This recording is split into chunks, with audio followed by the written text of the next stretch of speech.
But what? What are we butting? Tillier, what am I waiting for? You said but. But chicken butt. That's all I got for you. Heatstone it is. Butts, yes.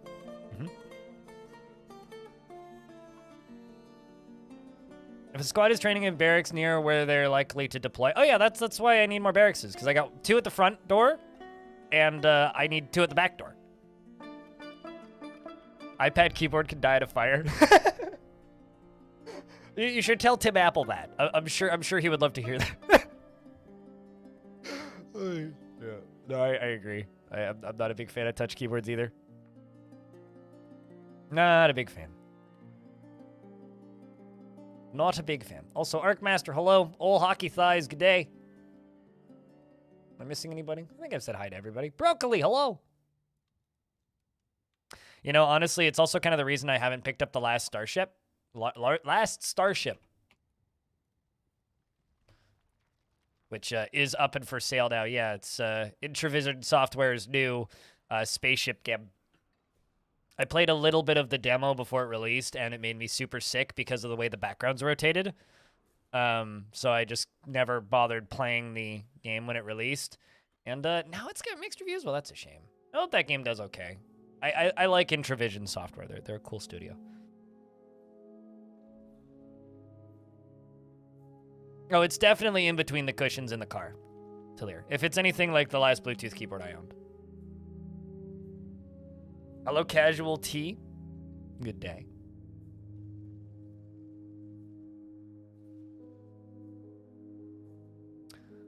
If you're trying to use other people's cheer emotes, you can only use that streamer's cheer emotes in that streamer's chat. So if there's somebody else's, then I can't use them. Or I can't see them.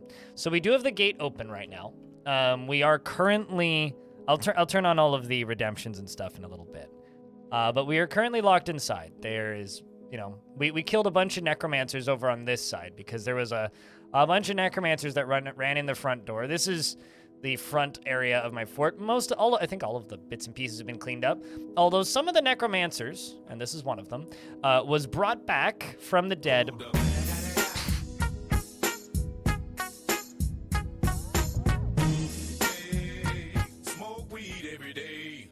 AFD and Z, thank you very much for the 420.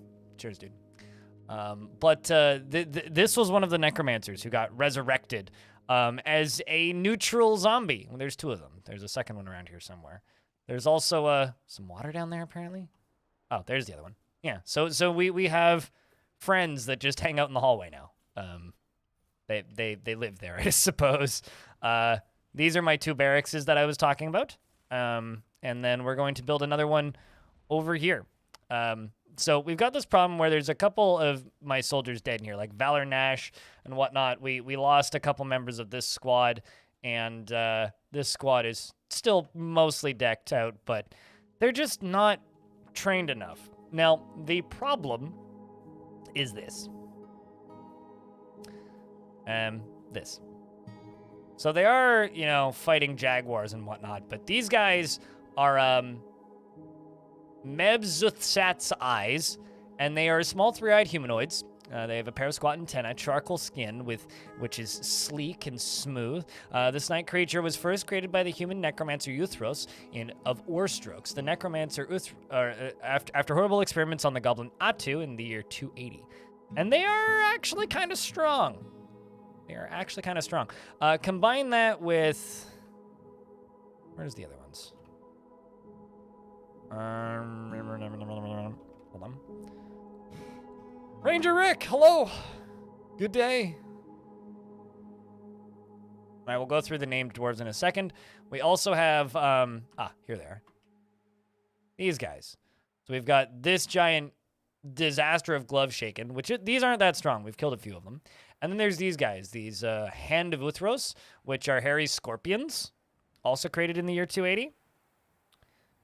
So, because we have those on the surface, I'm thinking about just doing this. It's early spring. We're in a no-crash spot. We're actually already on the way to do that. We're just going to go lock the door. And then I'm just going to let the dwarves clean everything up. Yeah, 280 was a busy year. It was also the year this fort started, I think.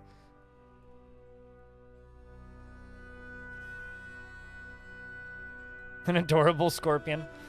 But yeah, anyway, we're going to get this locked up. And then we're going to, like, do our damnedest to just deck out some military squads and get them all training and doing their thing for a little bit. Because we do have one squad here and one squad here. And they're both okay, shall we say. They are both okay, but we need to make them better. So what we're going to do now is we're going to turn this off.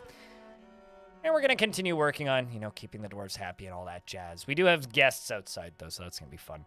But I do need to read the names of the dwarves that are alive. So the dwarves that are currently living are a Devilish Potato, Aegis, a Shady Necromancer, Amethyssal, Baby Blueford, Bastet, and Casual Tea, Darius Cardman, and Doctor, I can't say that word because I don't know how to pronounce it, Freehold, Boreas, Fight Attack, Gimli, and Glass Half Empty, Jack Sparrow, and Jerry Gord. Jack Sparrow went to prison for a while. Jerry Gord is, of course, the Baroness of Heatstone, and Merlin Buff, the First Jewel, and MMO Junkie, the Mayor, as well as Moose Moose and Narrow, or Narev and Narev. Uh-oh, we ended up with two Narevs. Well, I need to inform Narev that we have two Narevs. Nutty Wombat and Pandasaurus Rex, as well as Raging Cave and Saber and Safe Keeps and Snail SD, as well as Tellan Artho, Trimcoff, White Dog, and Legalista. So you say the last bit of that. I'm not going to bother trying to pronounce the first half of that. Now he's telling stories about it? Damn right. I mean, he's Jack Sparrow. He's telling the story of how the Autumnal Hall formed in Heatstone. Forgot you had a dwarf? So did I. Forget that you had a dwarf. Although I forget who has any dwarves constantly, which is why when people redeem multiple dwarves, I sometimes end up with doubles. All right, so like I said, we need these dwarves to just clean up this front mess, the mess in the front door, because, well, I mean, look at it. There's just like blood and vomit everywhere, so hopefully we can get some dwarves cleaning this stuff up sooner rather than later, because we really need to get it cleaned up. I mean, there would need to be a lot of usurping of the throne for you to become a prince, Talon. And I need some creative writing on that one for that to actually happen. So, yeah, now we just have these zombies around that, you know, are here and just chilling and existing. We're also removing some chunks here that we don't need so that I can do this. These are diorite floors. I don't know about where you guys are at, chat, but it suddenly feels like summer today.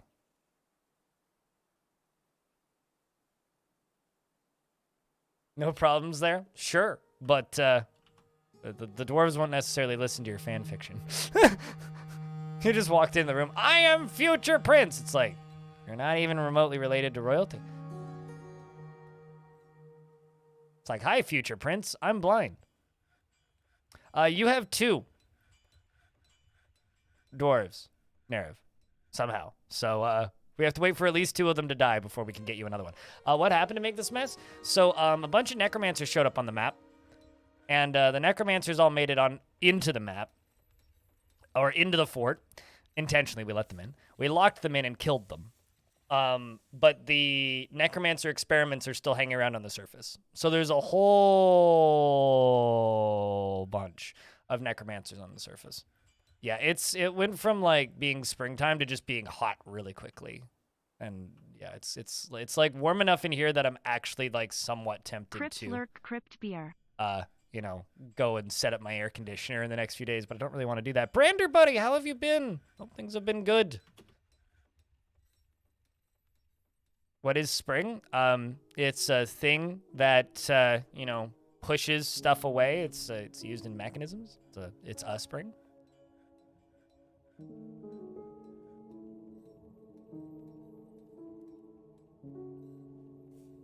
But how's things, dude? Also, Stone, aka Seashore's Wall, just stopping by. He was woken up on 2 hours of sleep. You shall be going back very soon. Well, definitely get more sleep, dude.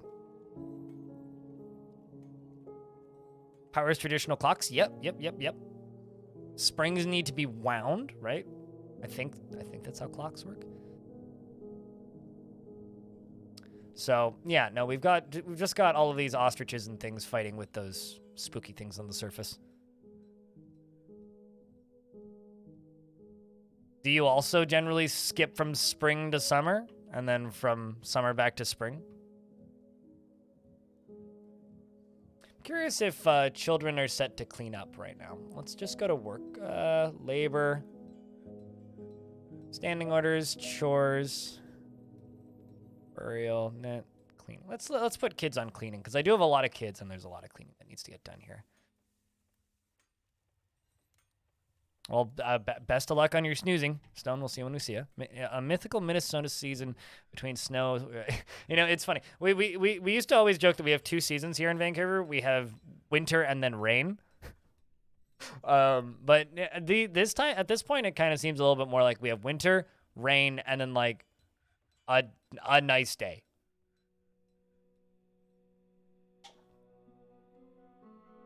But like you look at the long-term forecast here, it's a lot of rain. It is a lot of rain. Making rock blocks. Waiting for a dwarf to be like, I'm cleaning things, but no, they're all super busy with other stuff. Because cleaning is a very low priority task, so I understand. Maybe kids are cleaning. I did just put them on cleaning. A lot of them are just putting stuff away.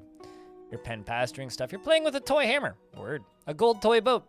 The kids are generally pretty happy, especially Telenartho. I think Telenartho is actually one of the happiest dwarves in the fort. 3 nice days in a row? How long were you in Vancouver? Oh, yeah, okay. So, yeah, Quebec goes winter, winter, winter, winter, winter. 1 or 2 nice days, unbearably hot. And then it stays unbearably hot until winter, winter, winter, winter, winter again, right? Pretty sure that's how Quebec works.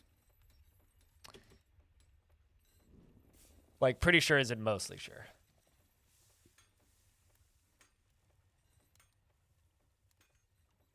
Arcmaster, you do not have a dwarf. What kind of dwarf would you like? Did something happen to piss off so many dwarves? This is the happiest this fort's been. No, not really. Mostly just there isn't enough bedrooms because I've been neglecting making bedrooms because I'm short on beds. And I've been focusing on, you know, doing other things. There's a goblin criminal in my fort. And this dwarf withdraws from society.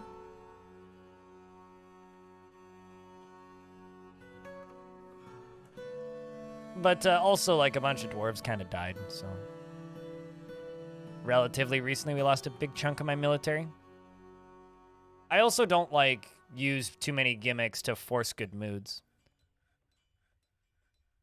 New recruit to the military. That's most of my military. I actually think many of them have beards. Military is a lot of ladies. Okay, fight attack. I gotta remove you from the military again. I'll give you Lytast, who's a spear dwarf.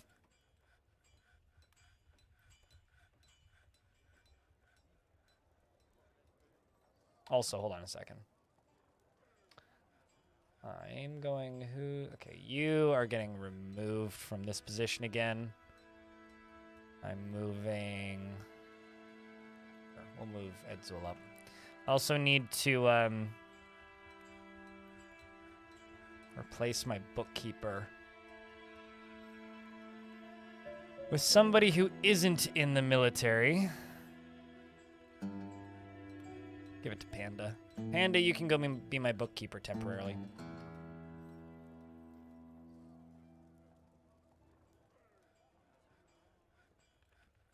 Well, I mean, I basically taught the entire modern Dwarf Fortress community what a misgenerator is. I try not to use them unless they're absolutely necessary, which they generally aren't. All right. He is generally pleased by his own looks and accomplishments and doesn't stick with things even if minor difficulties arise.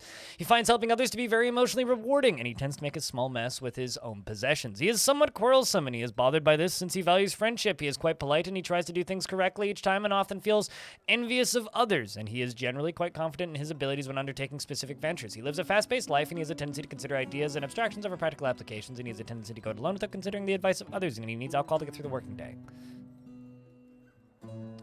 He dreams of crafting a masterwork someday and personally holds fairness to be of the highest ideals and despises cheating of any kind.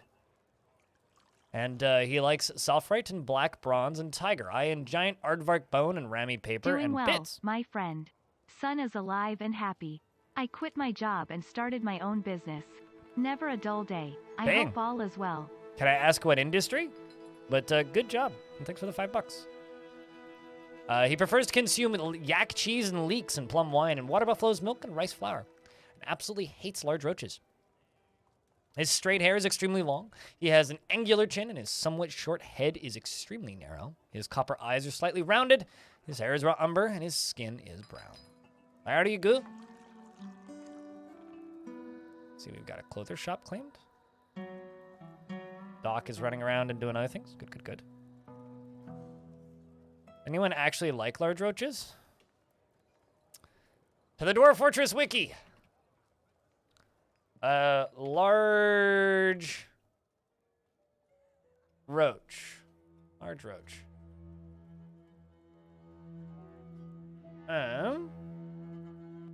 Urist likes large roaches for their ability to disgust. So Urist can like large roaches for their ability to disgust. So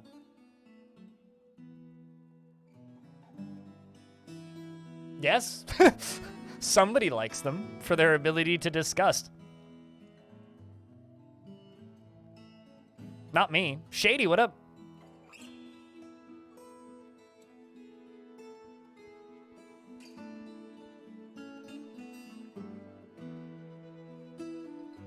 You must smoke every bit of weed. I don't think that's the type of roach they're talking about in this video game here, but I could be mistaken. All right, let's get these dwarves dealt with.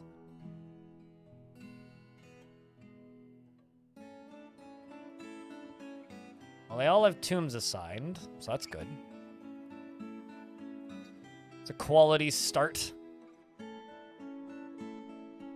What are we working on? Copper ore, okay.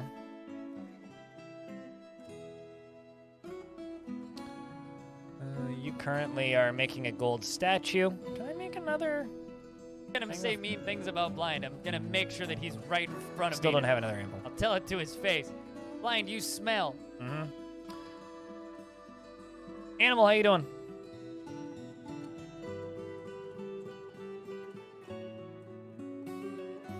Maybe I'm an idiot. Where are iron anvils made?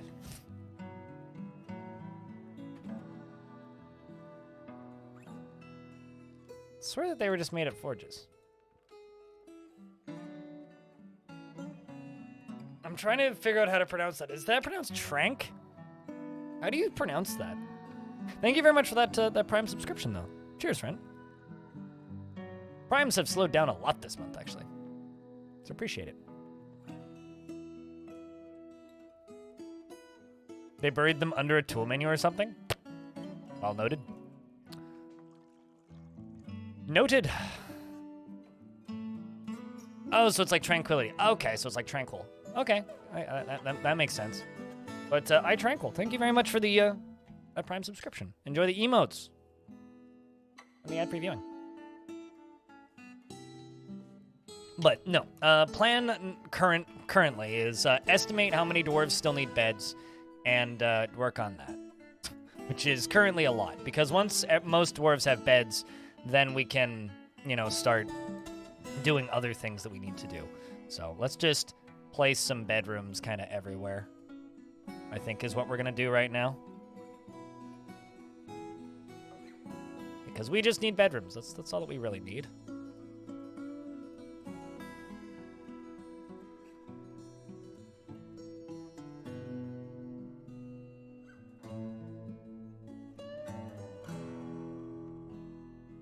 That's all that we really need.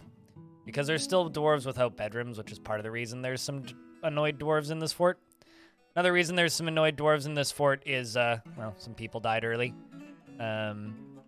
Also because there's there's more wood on the map now. Like, a lot more has grown, which I think's a little odd. Maybe not odd, but, like, surprising. Quite a lot of wood has grown on this map. But initially there was almost no wood. So making beds initially was kind of a challenge. Inside currently, no, I do not have wood. Well, I do have some. I've got a bunch of wood that I've purchased, but I mean, if I could just coax the beasties into the welcoming chamber, we could absolutely get back outside and get more wood. But nah, I mean, we're doing okay on the inside. I mean, I've made plenty of beds. Like if I click on this, like I've made plenty of beds. So it's just a matter of just getting some bedrooms made, really. Look up Legends Viewer. There's a large list of tools. But Legends Viewer is probably the most well-known one.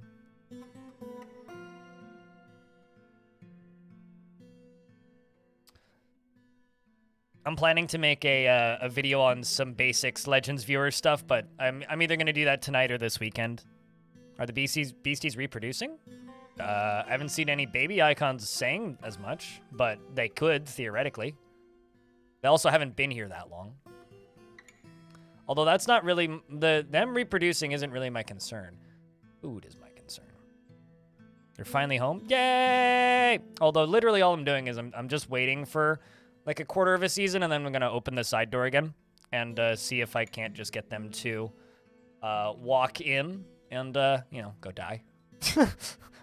Catch on fire as they're supposed to, you know?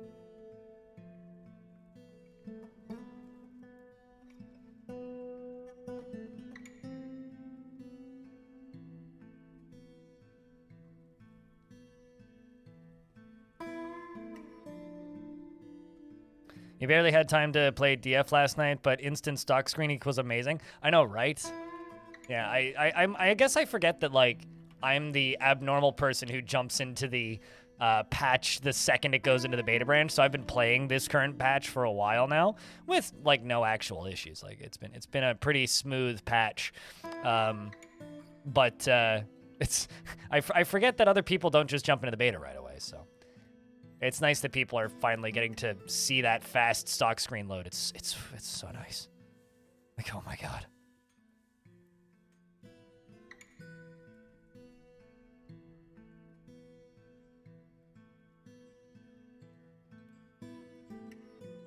Well, so chat, you guys, did anybody here watch that that spotlight video I did on Vox Heuristi? That little export tool. If I were to do a Legends export tool, it would probably be something like that, where it's just like, hey, this is a basic Legends export video. You're too lazy to open DF through Steam, so you can't do the beta. Wait, how do you open DF then? Are you just like using a separate install, or are you like launching it through itch? Now I'm just curious. Desktop shortcut? True. Yeah, I guess you could just do that. Also, apparently we have a Goblin Baroness consort who's sharing rumors in the fort. That's interesting. That's actually really cool. And also that artifact has begun a mysterious construction.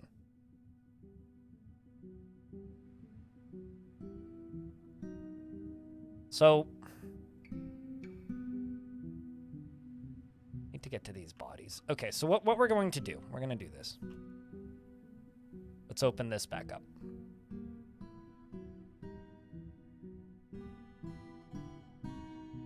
We are sealed up again. We need this gate to open.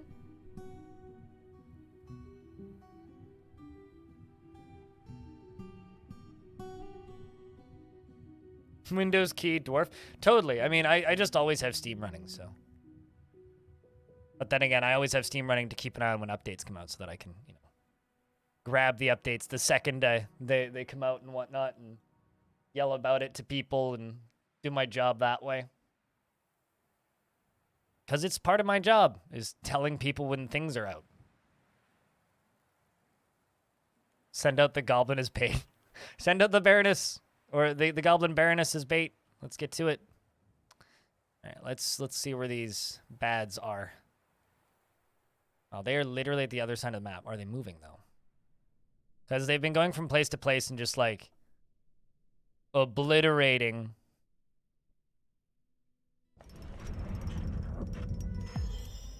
the local flora and fauna and wildlife. Food seems low. Yep. Yes, it is. Although I can also just tell them to cook booze. Also, it's only low because I haven't dug down to the caverns yet. If I just dig down to the caverns, it'll be fine. Also, Rith has created Null Ral Etur, a pigtail like shoe, like foot armor basically, and offers it to the armored boots. This is a pigtail foot armor. All craft store ship is of the highest quality. It is encrusted with oval native cabochons and decorated with pigtail and persimmon and encircled with bands of yak leather and rectangular reelite cabochons and mule leather. And it is made from pigtail cloth, and this object is adorned with hanging rings of horse leather and menaces with spikes of pigtail and silver. On the item is an image of Atur, full search, the dwarf in pigtail. Also, I'm just going to go do something real quick. Let's go to labor kitchen seeds. All right, well, we got a lot of seeds we can cook. Plenty of alcohol we can cook. And 8 duck eggs, apparently. So we are going to just make some meals. Oh, we are actually. I'm actually going to cancel the make fancy meals thing and instead go, let's just do easy meals. Let's do 150 of those so that they can use individual ingredients. And you just realized something? You're stepping out to prepare and devour food, have a splendid day? Wait, what'd you just realize, Talir? What's up? What requires realization? What's up, Diamond? How's things? You start taking over a sub-10 goblin population sites by sending the angriest dwarf to take over them solo. It's super effective. Send a really mad dwarf, let them train for like 2 days in game and just be like, you've only just followed me? Well, chat, I think that we can officially state now that I've made it. Everybody's favorite world generator, Talir has finally followed me. You know what's funny? I was in a stream team with FG Squared for 2 years before I followed her. So, it's not that bad. You're fine. And now you've had a sub bestowed on your head, Talir, by Lightning Roger. Thank you, Lightning. Appreciate you. All right, well, we got more bedrooms made. Let's queue up some more.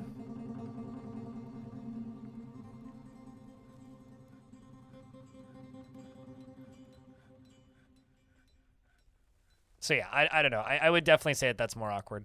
Or like when Jess realized that she didn't follow me, even though like we'd been in a team together as well and known each other for multiple years. Like, yeah, I don't know. That shit happens all the time. Who cares? Following doesn't really matter all that much.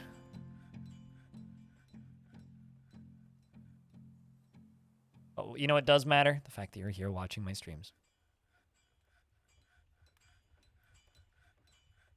Although, I've also got to replace one follower because of that one that I lost earlier. Oof.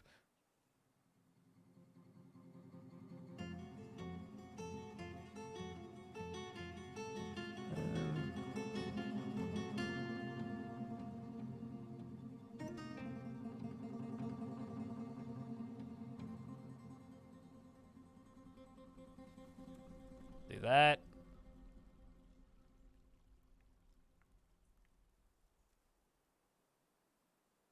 That. Do that. This. Just queuing up a bunch of bedrooms.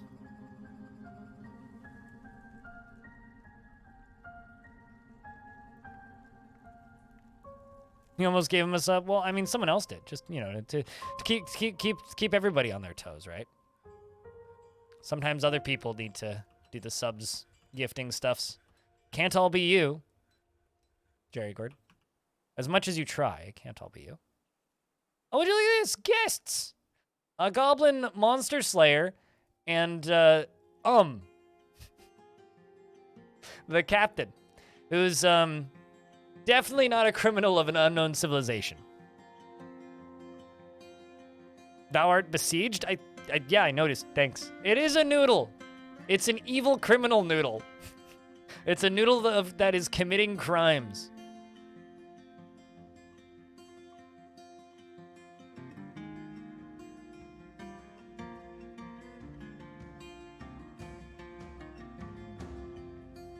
That's a naughty noodle. Hold on, I'm just screenshotting this for social stuffs.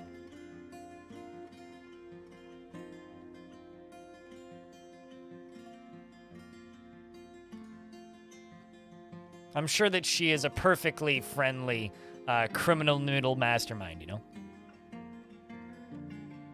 Criminal noodle. Crim noodle. Noodle crim. Posting Discord and then Mastodon.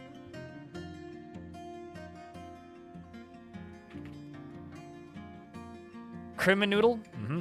Nah, not Cryptonoodle, but definitely a Criminoodle.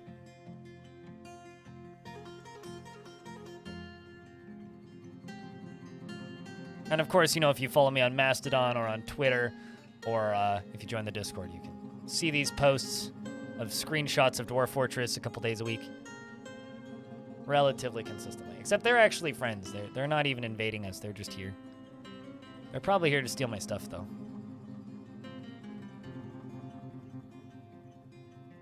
I'm sorry, what? I just saw were-donkey. Why is there somebody who's a were-donkey?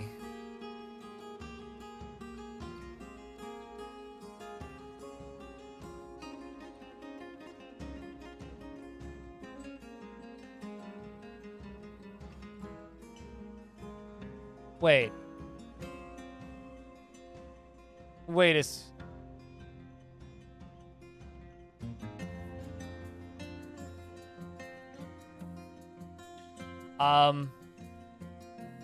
Chat room. I think these guys are were-donkeys.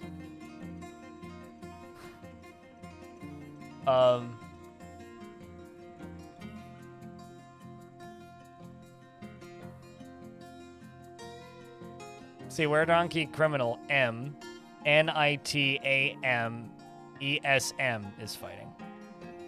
Right?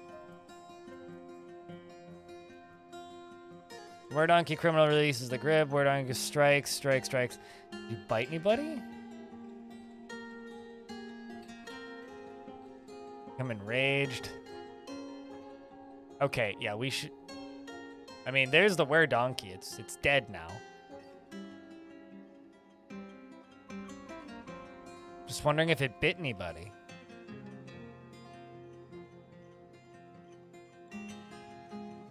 Maybe it guessed who fought them? I mean, it's possible. I think what we should do, chat, I think we should just lock the door and dig down to a cavern lair. Do you guys agree? I think we lock the door and dig down to a cavern lair because that seems really dangerous.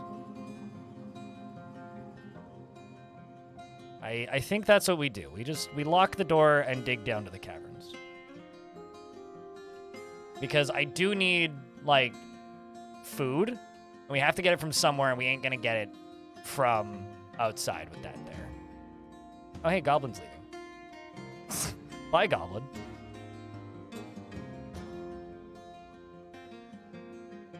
We'll have to keep an eye on the next full moon, too.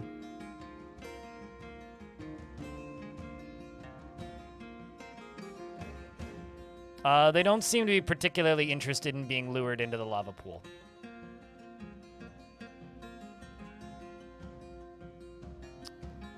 Anybody coming to pull this? Okay, so they've pulled it now, I think? Yeah, there it is. Sweet. All right, well, let's just turn this off and just, you know, deal with these bodies and whatnot. Get everything sorted. That's the moon? Wait, you didn't know that? That's the full moon. It shows the moon phase. So you can tell when you're going to get attacked by were creatures and whatnot. It's one of the most useful features of the video game. Oh, way ahead of you. We already have a flush system. Chat, just please tell penultimate everything about our lava flush system. The problem is I need them to walk into the lava flush system. I can't move it to where they are. You never realized that's the moon?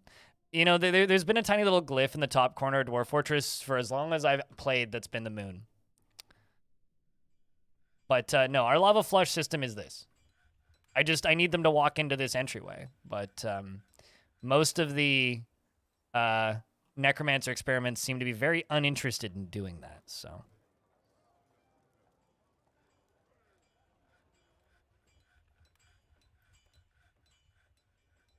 Giant lava toilet, yes. The spa is so wonderful. Man, I could go for like some spa treatments right about now. My shoulders have been killing me recently.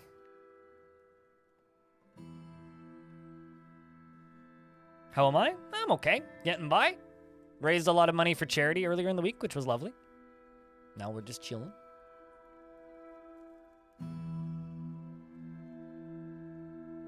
And yourself?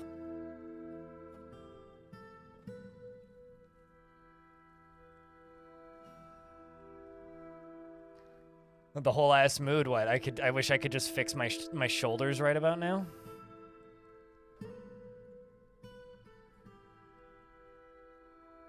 You're excited for the Cavern layer to have a whole civilization of meth lab creatures? Meth lab creatures. Wait, you mean amphibians? Look at all this alunite. We got pink blocks. I think that was Sespertine? Yep, Sespertine, as well as plenty of various other things. We're going to need to go deeper, I think. Let's go down to minus 30. Methamphibians, yes.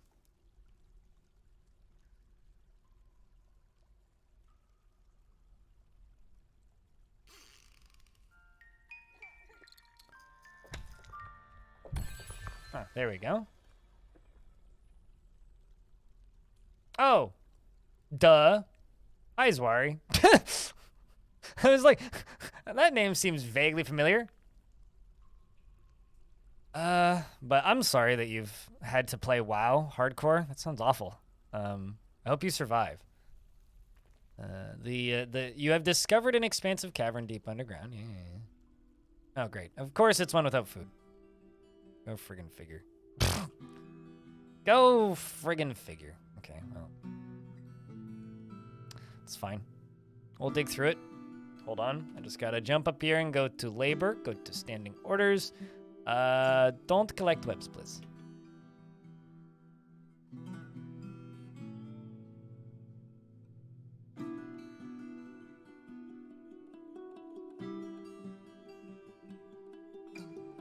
Merlin Buff, thank you very much for keeping that sub alive for a 5th month. Welcome back.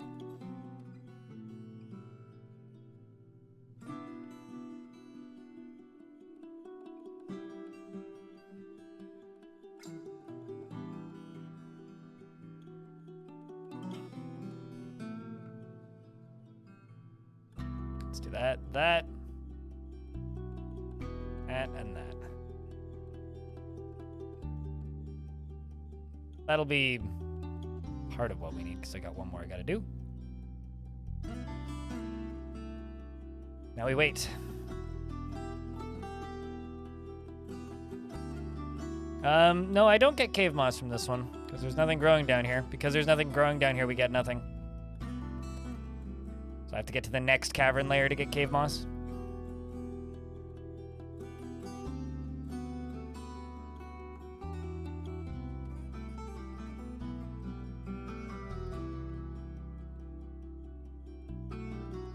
No, I have a hit out personally against MMOs and WoW specific.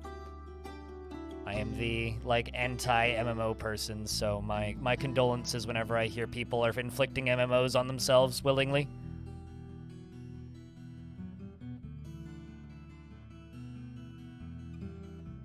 Alright. Come on. Get that done.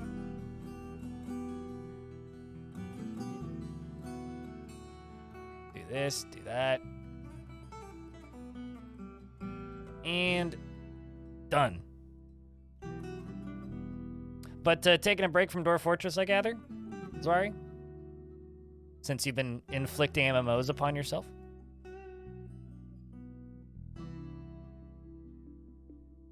Oh, the first I mean, the next one will get cave moss whenever I find it. And also, the ones that have mud don't necessarily grow cave moss when you breach the second. Like, I've definitely had ones that are just, like, entirely mud caverns that don't get cave moss at all. I don't actually know what causes them specifically to or to not get cave moss, but... Focusing on playing things with your friends. Imagine having friends. Although, actually, I joke about that, but I'm the problem there. It's like... I joke about not having games to play or friends to play games with, but the reality is I just don't want to play games with people. If there's other people around, I would rather just hang out with other people. Since about January. Well, there was an update that came out the other day that added XML export in for Legends again, so you can use Legends Viewer again, which is cool. We now have, well, DF Hack is on Steam now, if that matters to you. So you don't need to install that separately. Let's see, what else has happened recently? We got baby sprites, we got some quality of life stuff. A bunch of crash fixes, and the next patch is going to be the beta for the Mac and Linux versions running natively, as well as adding graphics acceleration, which should give a pretty hefty performance boost, as well as experimental line-of-sight multi-threading. So, Dwarf Fortress will be multi-threaded as of the next version, which should be soon, because from what I can tell, that patch is basically ready to go. So, it's, you know, it's small improvements here and there, and people will always complain that they should be faster, but, you know, they're coming. Soon or soon? Soon, without the TM.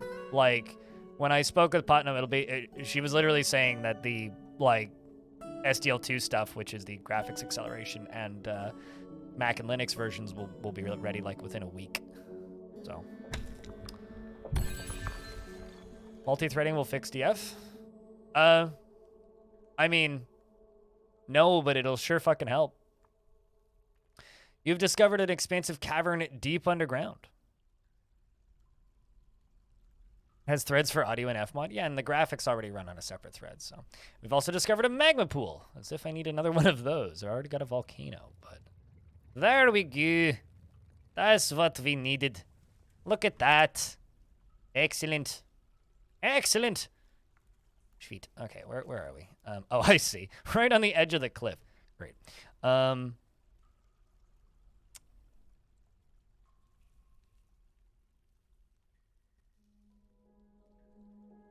mean, can't fix what's not broken, right?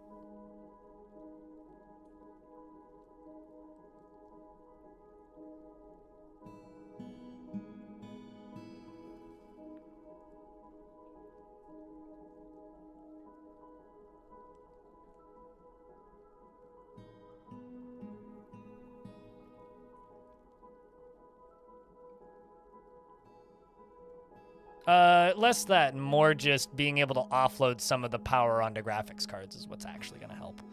Because a lot of the current performance problems with Dwarf Fortress is literally just because it's not capable of offloading a lot of the computing power onto your graphics card, and you have a completely useless graphics card currently. That's where a lot of the major hiccups are, which is going to get fixed, but the multi-threading stuff is experimental and won't give as much of a performance boost as the graphics acceleration, but I don't know. Curious to see it.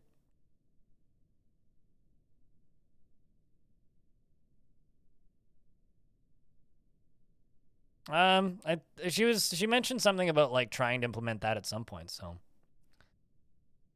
Although the game did crash and stuff randomly caught fire when she tried that the first time, so I don't know.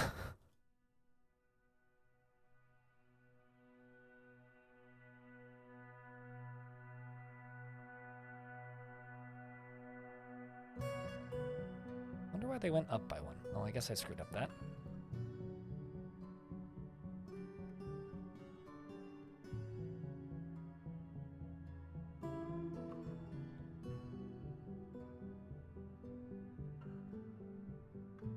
Goblin Beast Hunter is visiting.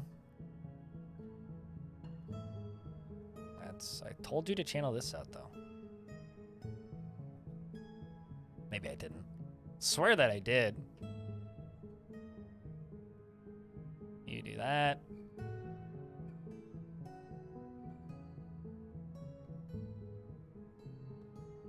I'll just let you do that. That's fine. I'm not gonna lose sleep over that as long as it's the hole in the ground is plugged. And then we go down to here.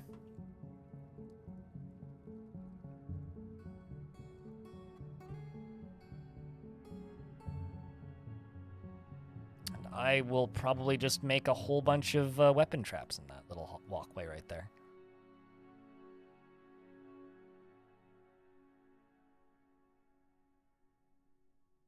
Maybe a few cage traps as well. Especially on hard games, since most of the data is synced per simulation. I have no idea what any... Well, I mean, I know what those words mean, but I don't really have much to say. I regurgitate information that I know is coming. When people ask me what the updates are, so I regurgitate information.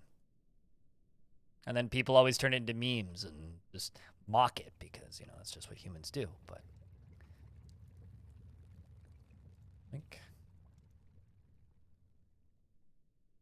I guess we will turn the first cavern layer into a farming layer, because I don't want to be going all the way down to layer minus 73 for farming.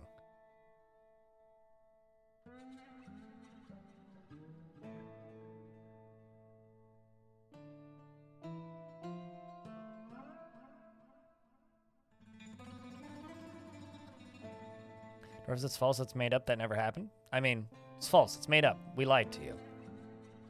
We made that one up. I just have so many random weapons. Might as well use them for something, right? So in this case, we're using them for the... not the silver warhammers, though.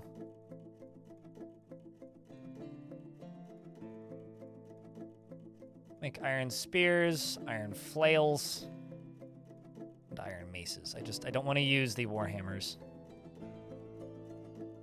Like, the pikes are great, the great axes are great.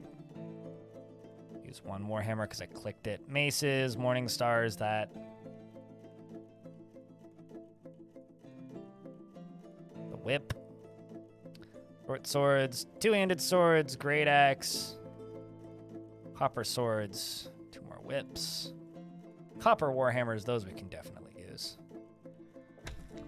Discovered a downward passage, well that's good.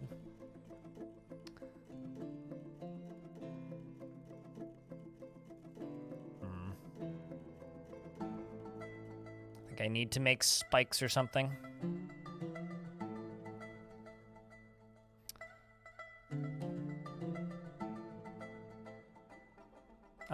You either type an exclamation point Discord or you scroll down and click on the link to the Discord.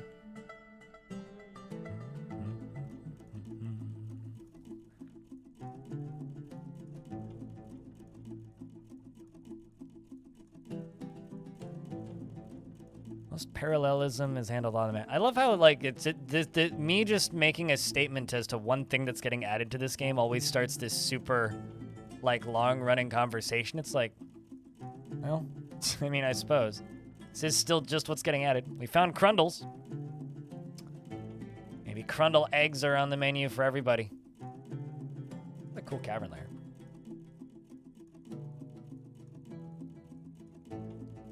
What a cool cavern layer.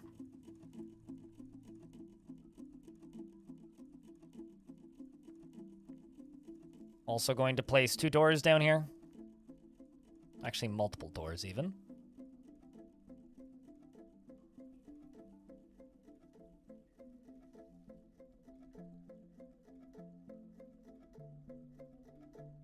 You like Crundles? You're a fan of Crundles? I quite like Crundles. I think that they are funny primevals. They're like Dwarf Fortress's minions, essentially. They're just these evil forces of darkness that are here to annoy and distract as much as bloody possible. Man, I was kind of thinking about growing stuff here, but now that I'm looking at it, I'm like, man, this is just such an awkward area.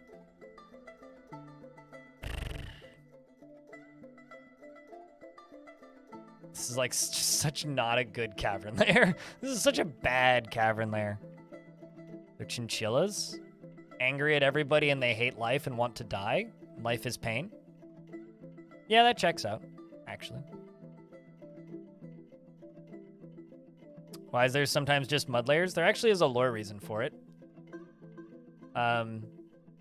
It means that something in the pre-world caused this layer to be filled with grime and filth instead of water. It's a primordial ooze thing. There's different biomes you can get, and one of them is dry, and this is the dry one. But also, you only get the dry biomes if there is Edsel, we need to move you from your job, Edsel. Keep ending up with like militia captains that hate their lives and need new jobs.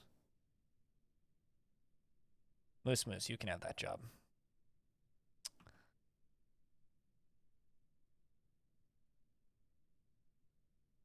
Dry caves equals tentacle monsters in the basement, actually. Like, if you want the actual answer, it means that there are tentacle demons in the world somewhere.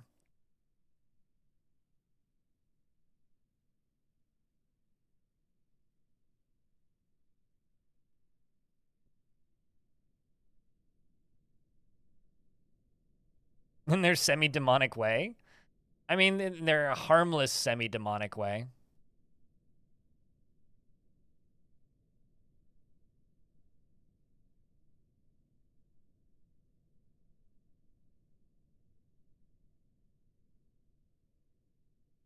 Swords Dwarf is dehydrated. Well, go get water then. Go get booze then. Go get something then.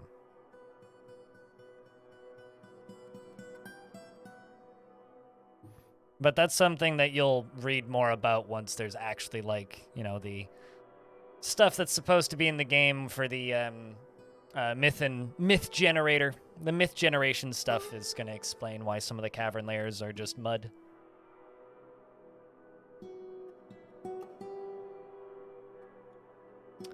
You're suddenly reinvigorated? No, I mean, it's not technically a dry basement. I mean, you can grow stuff in that dirt. It's just I wanted to go harvest stuff. And I wanted a layer with trees. It's kind of weird that you can farm on it. I have a question. What's oil? It's dinosaur gunk. Right? So without dinosaurs, there's no oil.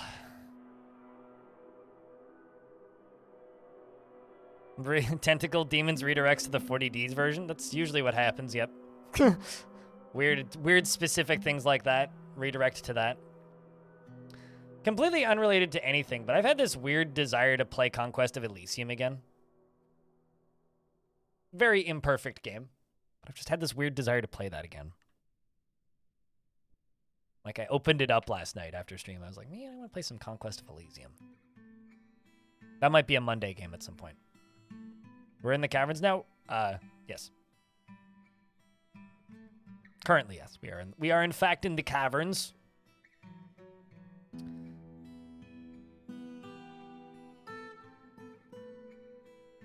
Makes you want to play Conquest of the Longbow. What the heck is that?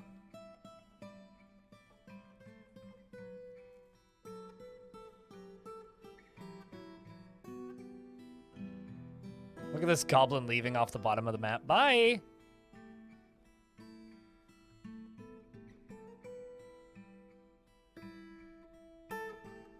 But wanting to play it sometimes... Okay, that's fair. Yeah, okay. Thank you for making me feel validated, Corvius. That me wanting to play Conquest of Elysium is in fact not weird. I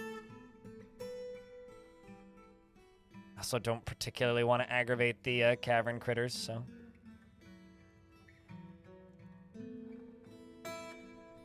I can agree with that. Root canals are not fun.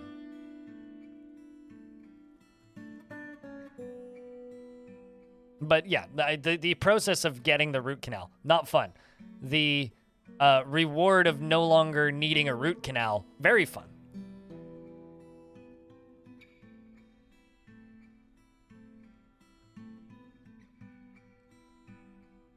go all the way up here and automate pretty much everything. It's a lot of stuff that we're automating up there. The dwarves are also taking a lot of these weapons and making stuff out of them.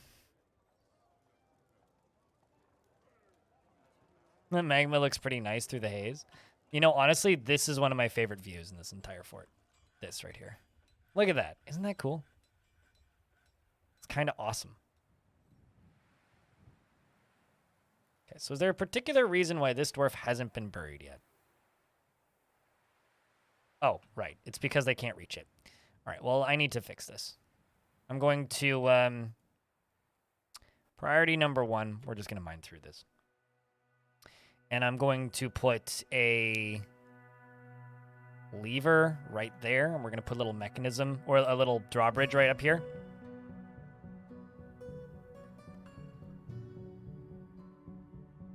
And we'll just set that up so that we can get through and get those bodies out of there. Keep forgetting I put a drawbridge down here, which is locking this area off. So what I'm going to do is I'm going to go into constructions. We're going to go to drawbridges. We're going to make a little raising drawbridge right there. I'm going to make it out of obsidian. That's not obsidian.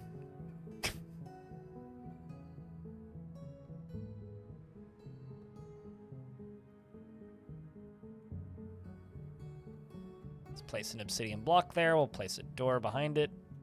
And that should be plenty.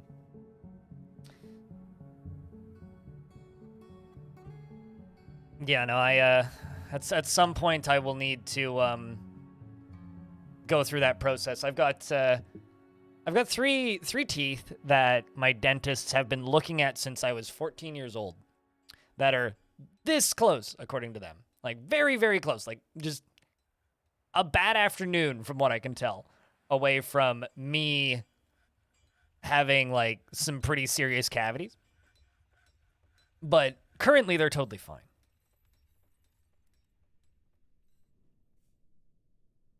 All your wisdom teeth are good, and you probably won't need anything. Yeah, I got all my wisdom teeth out. I just played mostly Battlefield and yelled at my computer for, like, 4 days while getting all that done. There we go, getting all these dwarves removed. Poor Kodal. All of those teeth. Ugh, I feel so bad for that dwarf. Did I have military dwarves stuck in there? Stuck in there? No. Dead? Yes. They died to the critters.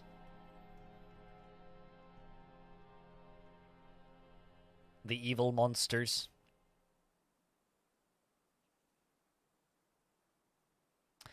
Currently, I'm just weeding dwarves out of the military that do not like their jobs in the military. And then we're going to be rebuilding chunks of the military. Like, this dwarf needs to be removed.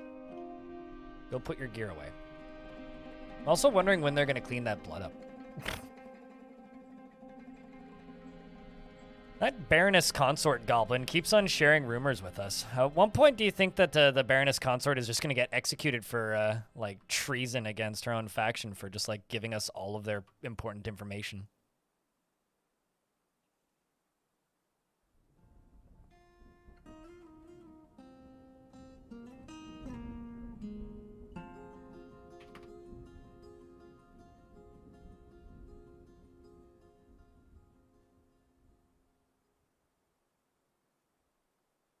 True Freak, what kind of dwarf would you like? What traits do you want in your military? Brave, can handle stress, dreams of mastering a skill, wants martial training.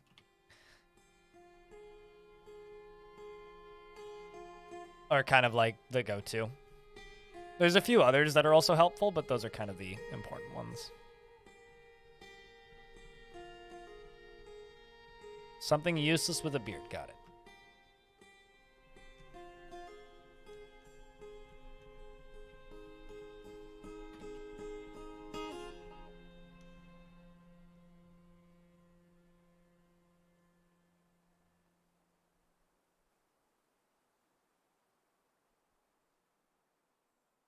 I'm just placing boulders in the doorways because I'm being lazy.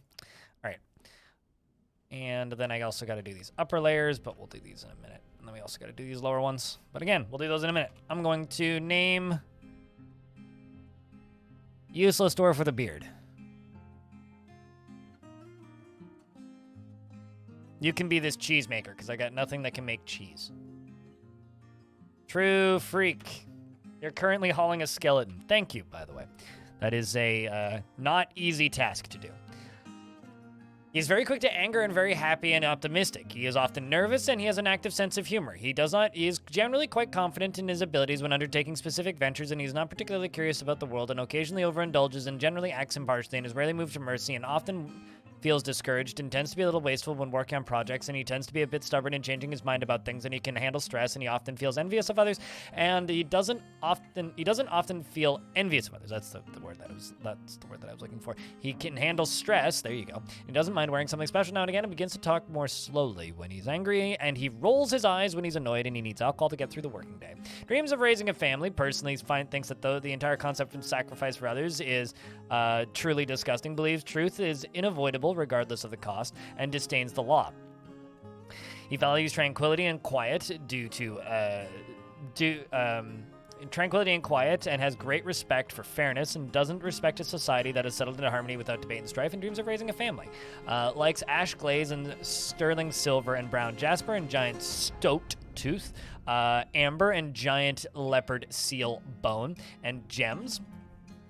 And giant leopard seal bones, sheep's wool, and gems, and shields, and goblets, and dogs for their loyalty, and prefers to consume giant lion and turnip wine, turnip plants, and strawberry wine. And you hate mussels. He is skinny and very short. His hair is somewhat greasy. His very long beard is neatly combed. His very long sideburns are neatly combed. His very long mustache is arranged in double braids. His very long hair is tied in a ponytail. His teeth are tangled. He has a deeply recessed square chin, and his slightly wide-set jade eyes are round. His hair is light brown, and his skin is dark brown. Boom, done. We did it. Dingo. Dingo. That's what I was looking for, not dingo. Over here, we're going to place some pets. Teeth are tangled, yeah.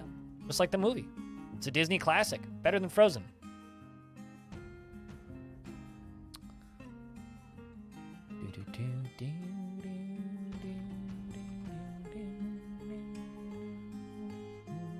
Oh, very much bad teeth, yes. Very, very, very much needs braces. But I think that dwarven dentistry isn't the most advanced. Like, I have a feeling you're more likely to just, like, well, I mean, if they're really that bad, we'll just punch them out of your face. It's fine. You can still drink alcohol with no teeth.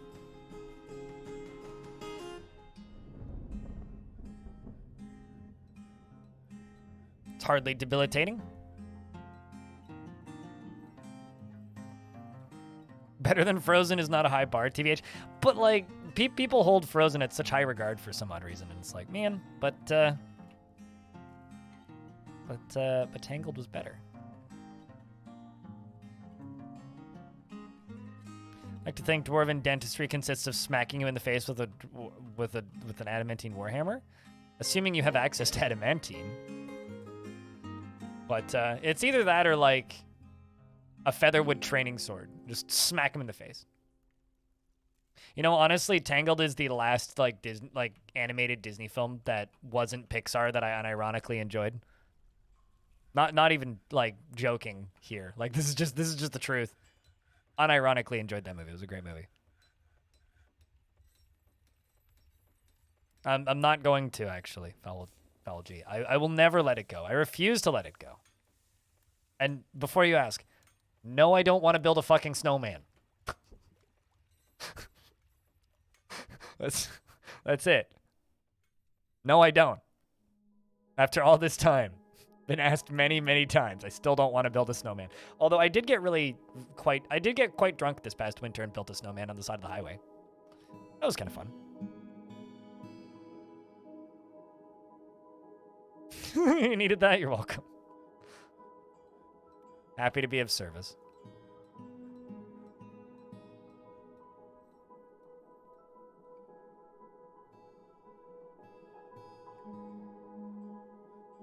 Apparently the sequel to Frozen is like actually just a horrible movie though. It's like I know enough parents through Twitch who have children who are thus forced to watch those movies many, many, many, many, many times a week. And I've heard a lot of complaints about the sequel to Frozen from parents who watch my streams. A lot of complaints. I'm actually out of bed, so man. Oh, Nerev, one of your dwarves has sunk into depression. It's okay, you have a backup.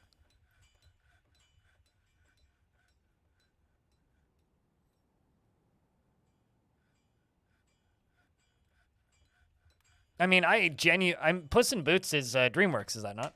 Not Disney? Tarzan is great, but I enjoyed many animated movies after Tarzan.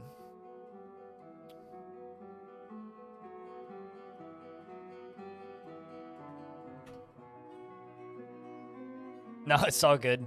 It happens sometimes. It's more my bad when that happens because it's up to me to keep track of who has a dwarf and who doesn't. Just see how many dwarves still need beds. We're getting there. Okay. We are in fact getting there.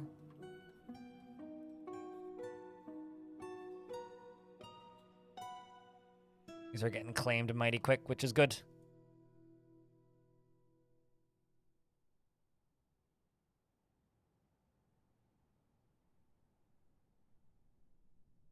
Lilo and Stitch, now you name all your PCs after Disney characters. Here's the thing, though, okay? That first Lilo and Stitch movie, fucking phenomenal, right? Like, that's genuinely just a fantastic movie. The music is great, the art is great, the story is great, the characters are great. Everything about that movie is great. That is just a great movie. I love the first Lilo and Stitch. Like, there's plenty of, like, it's very easy to hate on a lot of animated films. And there's a lot of really bad ones, right? But man, Lilo and Stitch is such a goddamn good movie. I saw that movie in theaters with my mom, and I remember my mom like pitching it to me because I think my mom just wanted to go see a movie, or like I wanted to go see a movie or something. And I remember my mom like explaining the concept of the movie to me, and then we went and saw it again the next day. Like we loved that movie.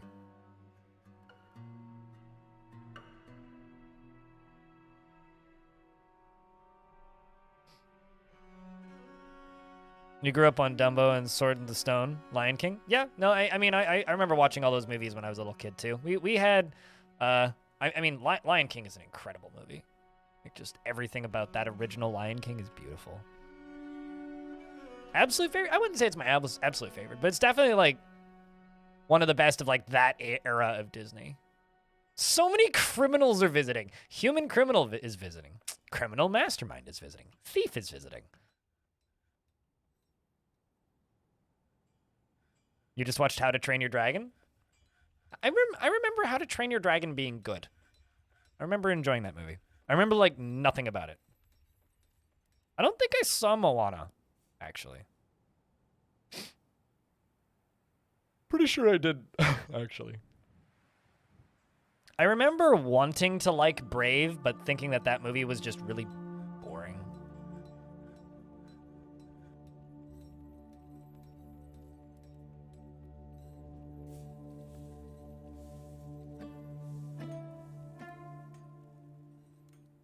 Great Mouse Detective? God, that's a blast from the past. The original Monsters, Inc. was great. Monsters University was meh. It's meh. Pretty bad. They retcon a lot of stuff in Monsters, Inc. 2. Monsters U. I guess it's also my fault for actually remembering the lore from Monsters, Inc., but shame on me, I suppose.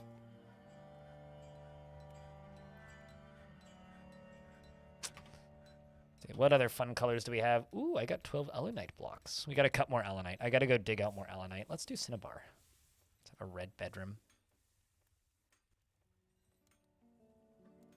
Let's do 2 marble.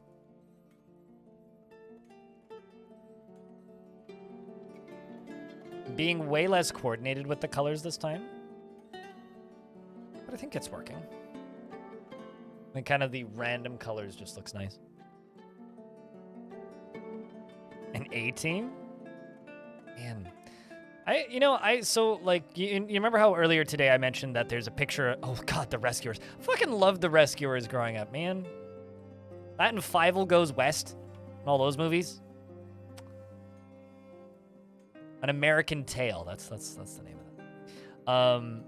it. So my Oma, the thing that she did as when I was a little kid, my German grandmother, the thing that she did for us was she bought us VHSs.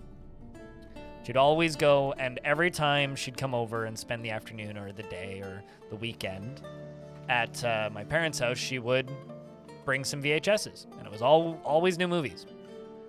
So we didn't have a lot growing up, but we always had movies to watch because my Oma would just bring us VHSs. And she bought us all of those movies. How goes the fort? We've locked the door because the monsters outside are a little scary, so we're just trying to get bedrooms finally set up for everybody. We're going to rebuild the military and start working on steel gear. Yeah, that is a classic, Rex. Talking about Don Bluth? Not specifically. More just, I think, being nostalgic and naming the titles of movies we enjoyed as kids. So I'm going to talk about very non-Dwarf Fortressy things here for a minute because, we're just making bedrooms. It's not the most engaging activity, right? But can I just say that it's a goddamn shame that Disney didn't make a Mario movie like the one they just, or not Disney, that Nintendo didn't make a Mario movie like the one they just put out like 2 decades ago. Why couldn't they have just gone to Disney and been like, make an animated movie, get your Pixar guys on this, and just like make a very basic story? Why didn't they just do that? Like during Mario Galaxy era. Why didn't they just do that? They could have done that, and it wouldn't have had Chris Pratt in it. And it would have done just as well as this movie, and it would have looked just as good as this movie, but... You didn't like the new Mario movie? I've heard it's pretty trite. I mean, there was a review that I saw bouncing around, which I think is very funny, which is literally just... Guys, it's a children's movie. Which is just... Yes. Apparently he's fine in the movie. Escape to Witch Mountain? Fuck yeah. That was a long time ago. But yes, I did see Escape to Witch Mountain.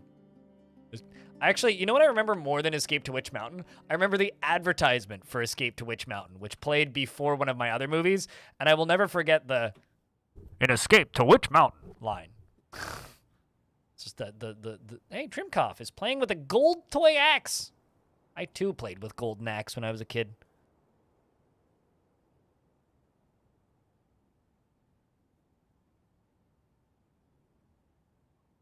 He did pretty well. He's a very generic, no brain actor. He plays very generic characters very well. Can't take that away from him. I've never seen The Wizard. I've heard many things about The Wizard, and I remember my cousin talking about The Wizard, but I've never seen The Wizard.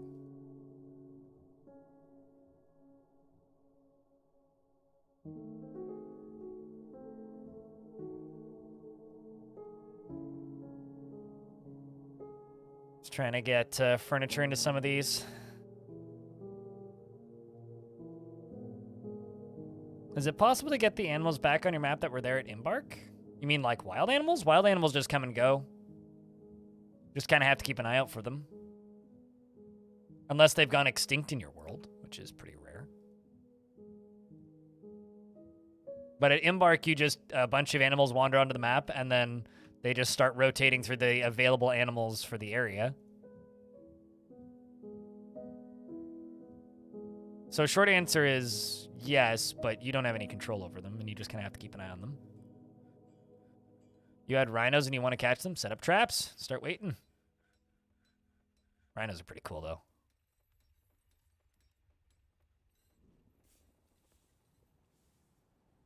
But yeah, if they were there once, they'll come again. It's just a matter of them showing up when you're looking. And a statue.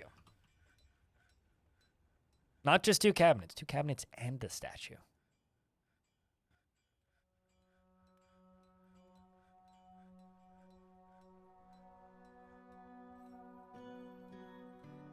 Like I said, I'm trying to sort out moods for this fort because so many dwarves just don't have bedrooms, and that's what we're trying to sort out, is bedrooms.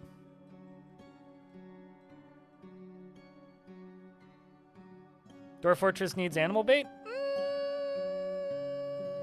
I wouldn't mind a little bit more player indication in the trapping. I think that would, I mean, like, it... I mean, that kind of does, actually. For the vermin traps need bait already. I don't know, it'd be neat. I wouldn't be against it.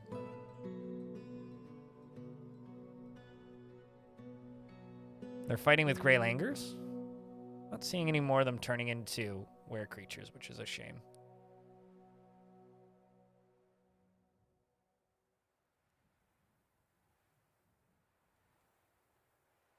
Not even a stat. What, like at home in real life? I mean, I have one cabinet in real life. Militia captain, you can have that. The children just share spaces with their parents until they become adults. Gimli, you can have this.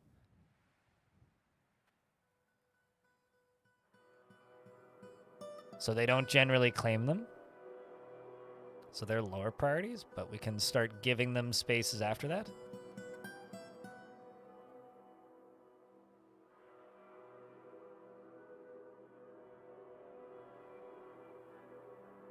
But of course, you know, if they claim stuff, then we can give it to them.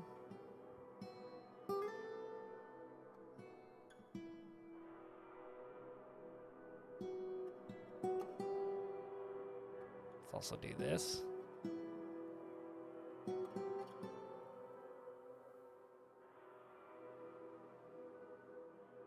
Make 2 more bedrooms. Go down here. 4 more bedrooms. You encountered a reacher. Ooh, did it reach for the stars? Yeah, reachers are kind of scary, actually, in my opinion. Like, they're certainly not the freakiest creature in Dwarf Fort, but they're up there, in my opinion.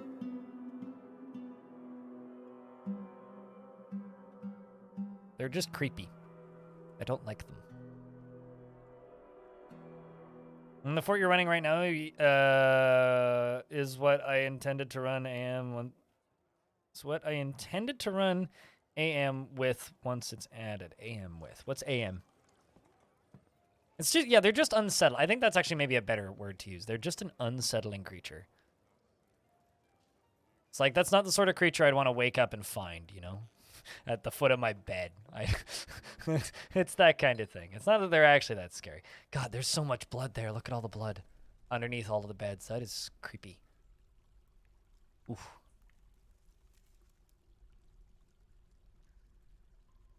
Speaking of blood, did they ever clean up the blood in this hallway? God damn, no they didn't. I wonder if I have some sort of like weird like sub-labor thing turned off that's stopping them from cleaning. Because I know kids have cleaning turned on under chores.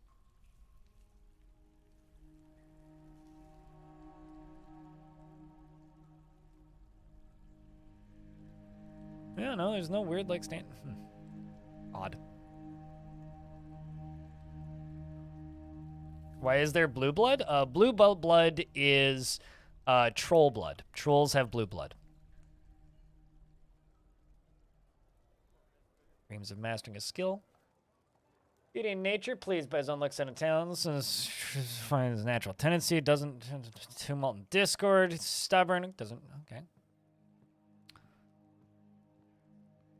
Looks like the bone doctors did a lot of work in there. Oh, they definitely did.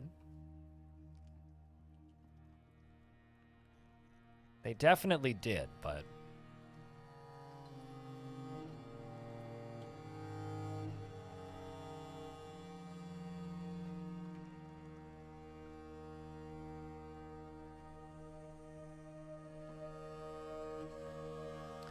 Does anyone have an extreme challenge or anything trying to give Twitch money, or is it just you?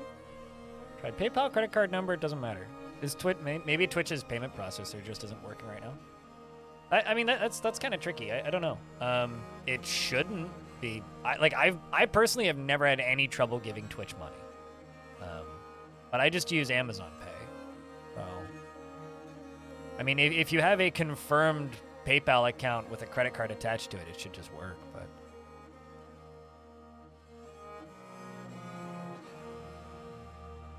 If your card hates Twitch or something. I do know that there was, there's an audience member around here named Armor. And for years, whenever he would buy bits, his bank would lock him out of his... Would immediately lock him out of his account. I'm also just going to disband that squad. Just make things less complicated for me. You train there. Yeah, that's a problem. Common crafts, you train there.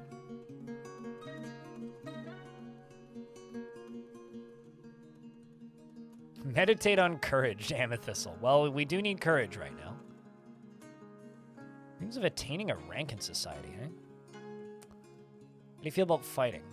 Tends to avoid physical confrontations. He is somewhat fearful in the face of imminent danger, so you're not very good. You're a doctor. We'll leave you as a doctor then doctor. You're a diagnoser, not a real doctor. You dream of raising a family. This dream was realized. Okay, do you need martial training? You want to fight? Saber's husband.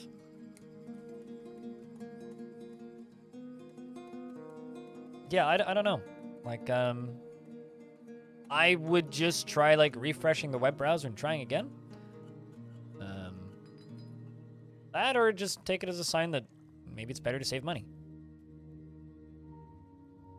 I mean, obviously, I like making money, but, like, at the same time, if Twitch isn't letting you, then...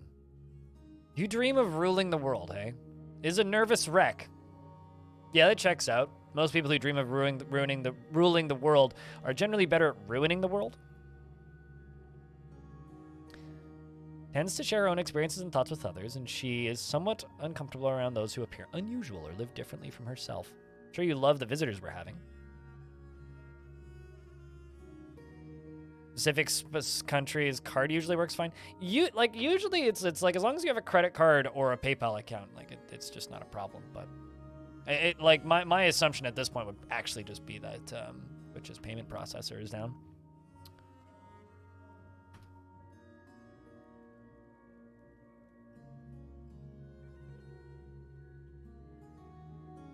It's a local bug, not country specific. What's even funnier is you're actually straight up just not supposed to be able to pay them from Russia. They're not technically supposed to be accepting payments from Russia right now. You go do that. You're a peasant.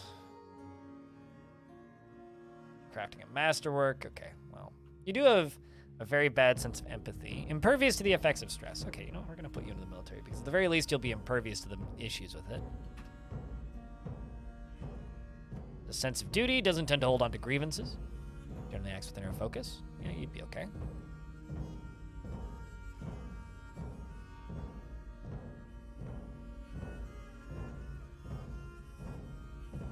Just gotta find all of the @ symbols in a line. There you are. How's the cavern going? Dug into it. It's fine. Anything with the sus visitor? I mean, no. Sus visitors are not anywhere near as exciting as maybe I made them seem in that moment.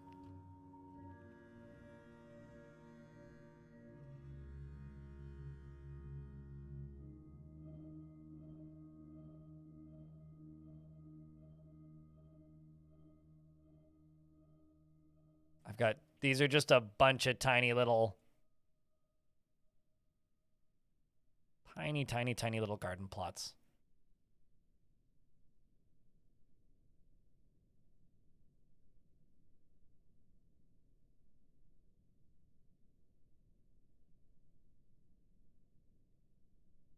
Twitch and not accepting money can't be in the same sentence.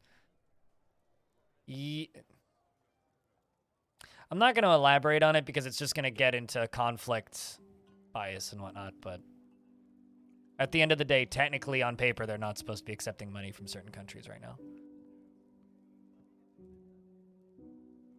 There's always ways around it. Doesn't mean they're supposed to be doing it.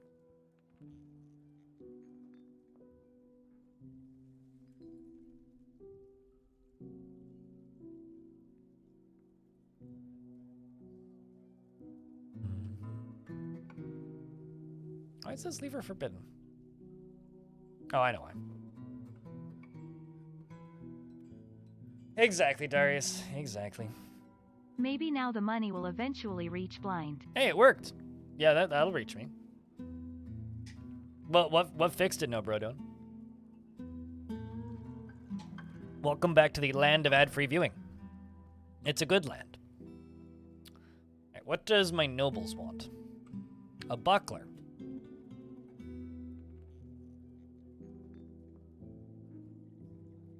At least they're only asking for one.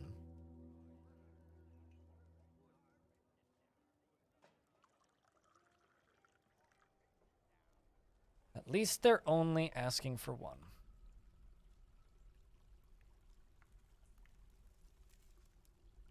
Saying it didn't work. Interesting. Yeah, no, I seem to recall you resubbing yesterday, and I was a wee bit perplexed by that. I just didn't really want to say anything. Yeah, no, that's weird. I don't think I've ever had that happen to Twitch. Yeah, that is an oddball situation.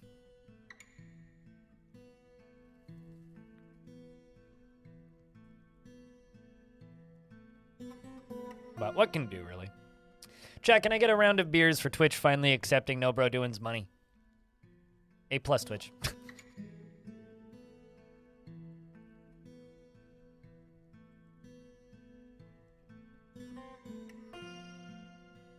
I like the YouTube channel's enthusiasm. This person just left a comment on the VOD of me raising money for charity saying, good sum of money for a good cause. Let's double it next year. I like your enthusiasm. Random person.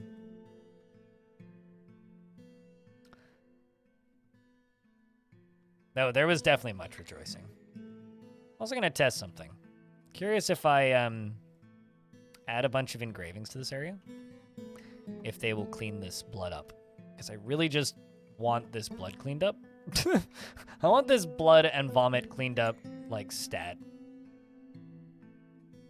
Sometimes just, like, putting a bunch of extra engravings in an area or reconstructing stuff removes blood. And I would like them to remove that blood. What happened? I locked a bunch of necromancers in here and we stabbed them to death. Because they attacked us and they came running in this door and I was like, oh, we could just let them in and then stab them to death. And we did. And then we did. And some of them, and then they rezzed some of them back. And this was one of them. This was another one. So these are actually necromancers that attacked us that got rezzed back as friendly zombies. Which is kind of fantastic.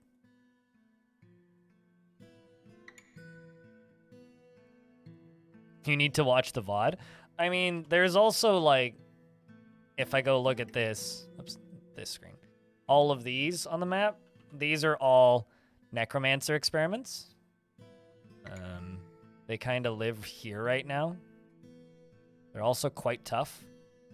And they appear to be friendly with Maffle, the Goblin Bard, member of, I see. Former member of the Reclusive Ghoul. Seems to be a member of the Council of Whipping, and is the former chief doctor of the Council of Whipping.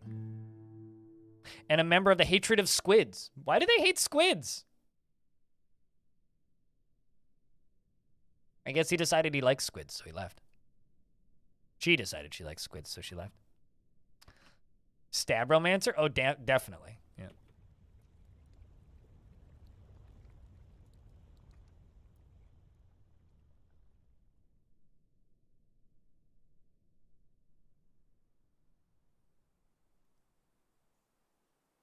Whip it good. Nutty. But why friendly to me? 'Cause zombie logic in Dwarf.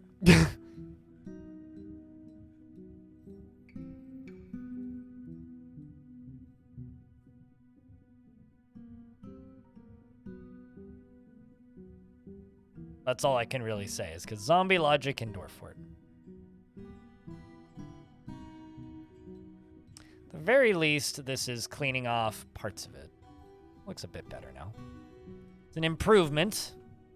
It ain't perfect, but certainly an improvement.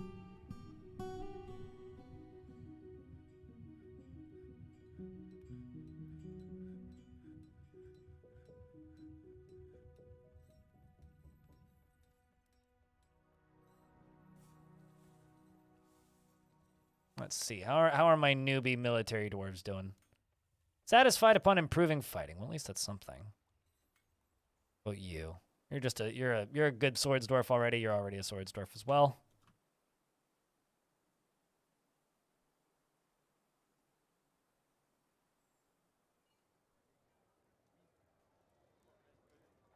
I mean, there's worse things you could do with a necromancer. Making them into a scribe is fine if you want more necromancers. Although, actually, no, they can only copy books that you already have if you have a scribe. They can't copy books that you don't have, so making a necromancer into a scribe actually isn't that big of a deal, unless you happen to have a Necronomicon in your fort already. Although if you make them into a scholar, they could write a book with the secrets of life and death in it.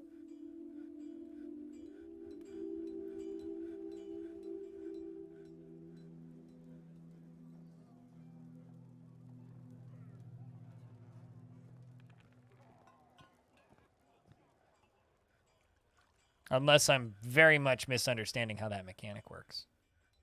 Did I build a wall tile there? I did. Look at me. I'm good at this.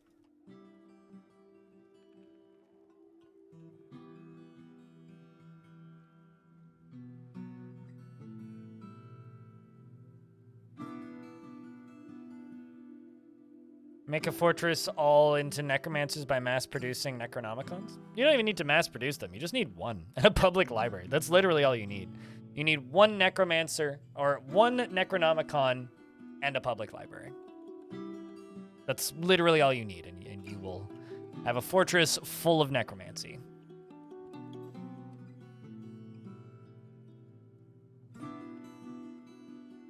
Perfectly foolproof plan of how to infect your entire fort with necromancers. Although there are some issues with being immortal in Dwarf Fort. Like, it changes how you train skills. Long story short, you can't. So it isn't only beneficial to be a undead entity in Dwarf Fort, because very quickly you will start to see issues with it. It's also way harder to satisfy needs, although they did patch some of the problems with that. That's been changed for necromancers. Not for vampires, but for necromancers, I think that's been changed. Sorry. It was like a little footnote on one of the recent patches where it's like, necromancers eat and drink now. Like, cool.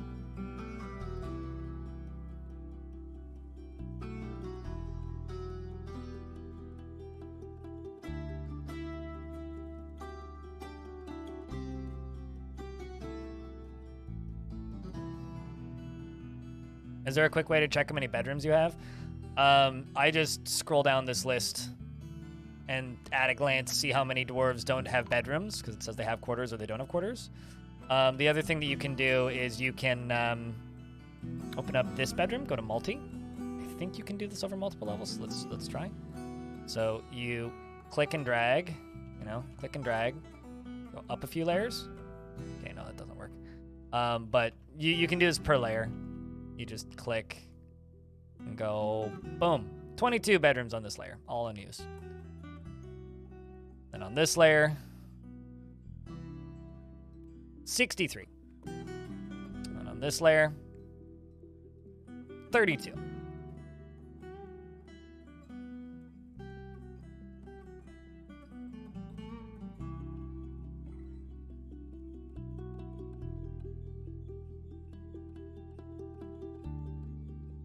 But yeah, no, it's supposedly a lot easier now to have necromancers in your fort.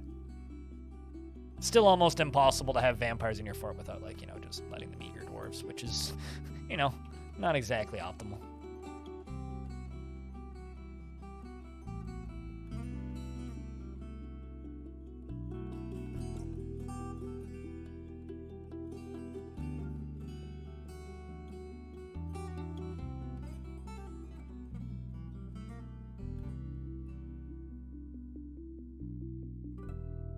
Let's just get these filled out.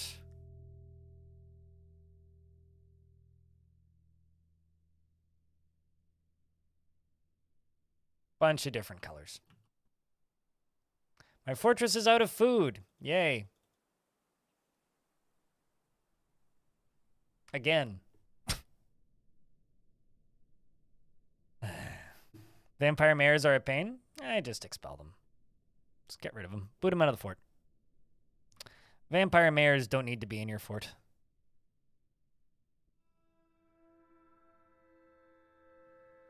They're only ever in your fort if you permit them to be in your fort, so simply don't permit them.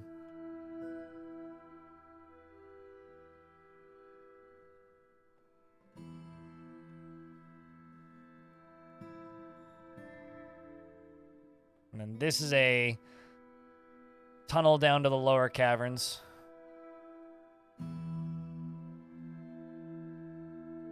That'll sort out the food problems. I have one left. This is true. I do, in fact, have one food left. Thank you for noticing. It's like, how much food do we have left? One. Uh-oh. We have one food. One individual unit of food. Oh, yeah, because we're picking it. That's why. Someone's cooking? Probably that, too, actually. They're allowed to cook portions of my booze, just not all of it. One bread, one slice of bread, one individual bacon. And that's a forgotten beast composed of steel. I'm gonna go take a piss break, and then we'll deal with this crap.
The Forgotten Beast.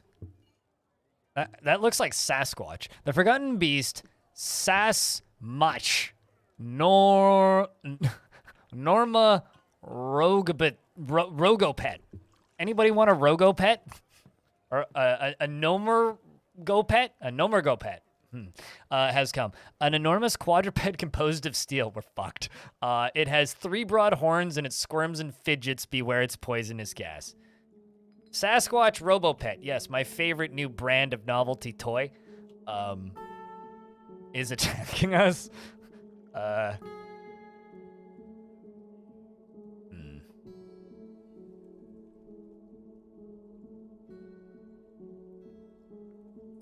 So, it's on this layer. Let's see if I can seal this upper bit off. Because that is horrific, and I don't have weapons that are strong enough to even damage it.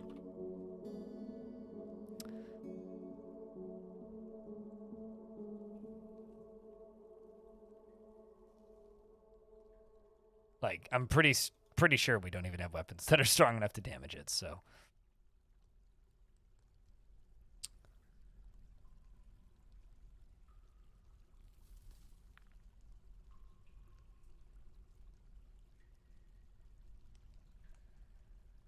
Is it flying? No. I don't... Did it say that it had wings? I didn't see that it say that it had wings.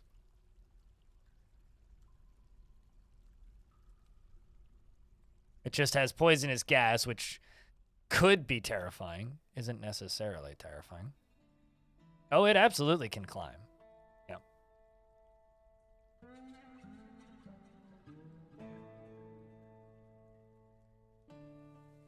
It absolutely can climb.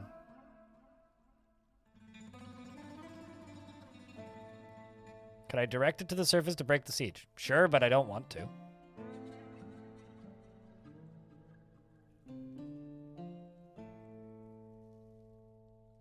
Step 1, though, is making sure it doesn't get into my stairs. Right? So, Step 1 is make the stairs safe, and that's what we're doing, and then we'll figure out what to do with it after we make the stairs safe. Step 1 isn't directed to the surface because it still has access to the fort. All right.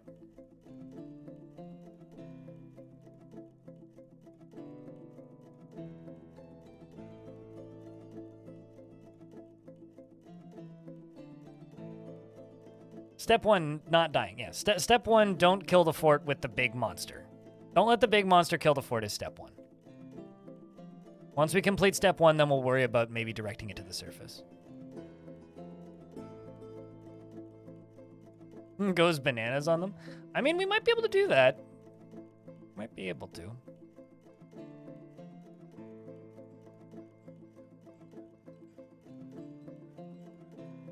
A crazed robotic critter. It's not robotic, though. It's just made of metal.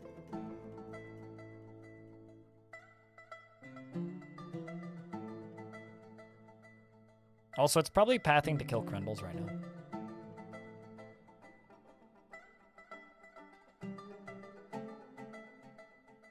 Also, I don't even know who that is, Romulus. So it's not exactly a very useful reference, I suppose.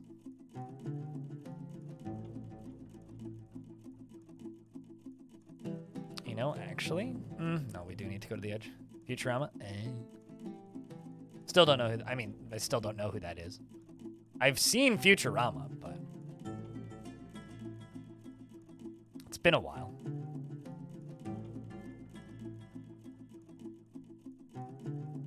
What? He is the painkiller. That song?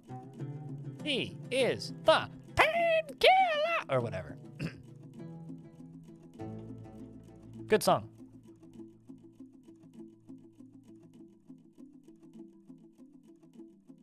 Are all Forgotten Beasts magma immune? No. It's technically, I think they're supposed to be, but the answer is no. No, they are not all magma immune.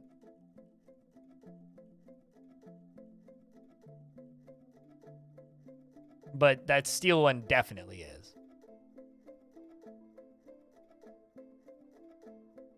God, I should listen to that song again. Painkiller's a good song.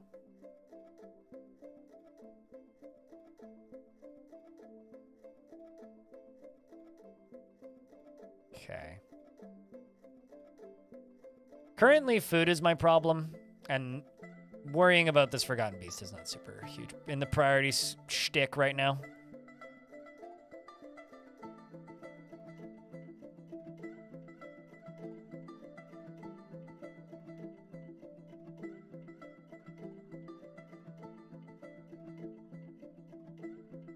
And just butcher them at a forge? Lots of things would be cool. The game feels a lot less fun, though, when all you do is complain about things that aren't in the game. It's like, I wish you could do this. Yeah, me too. But we can't, so. Speaking of things you can't normally do. Did they release my tame goblin yet?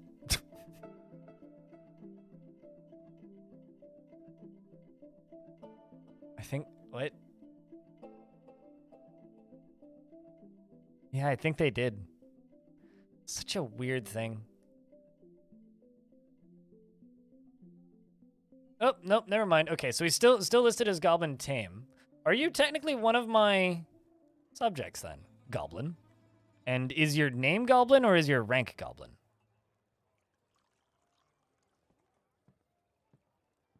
Tamed Goblin? Bug. Yeah, he is part of my faction. Yeah, I don't know what happened here. I accused this goblin of a crime that they didn't commit, and then they became tame and joined my faction. Which is... I accused him of murder, okay? So there was a vampire in the fort who ate a bunch of people, and I was like, Goblin did it. Also, apparently can't drink alcohol here. Go drink alcohol. Wait, hold on a second.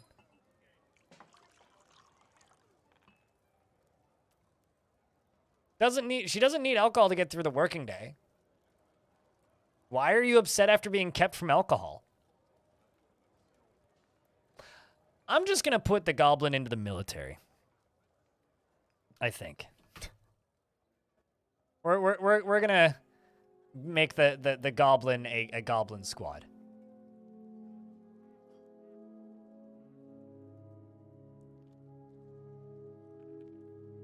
She's just an alcoholic. Well, that's sad. I hope that we can get her to Alcoholics Anonymous.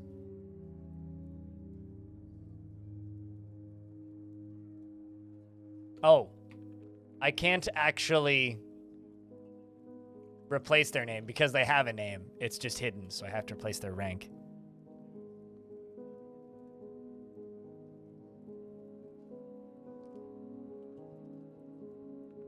In before, she's not actually in this portion and is technically, yeah, okay. So I can't add her to the military. She doesn't exist. This is a weird bug, chat.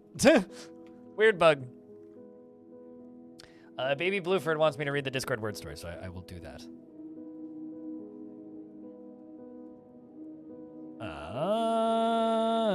Okay. Usually ends with Lego.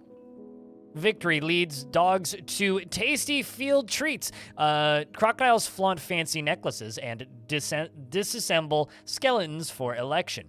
Goblin poetry slays. No stupid ideas here. Gnomish engineering produces the finest crafted gizmos. This chickum isn't food. It is mayor. The cow, however, is a lovely... There we go. Okay, so... Well, I do still need other people. I guess...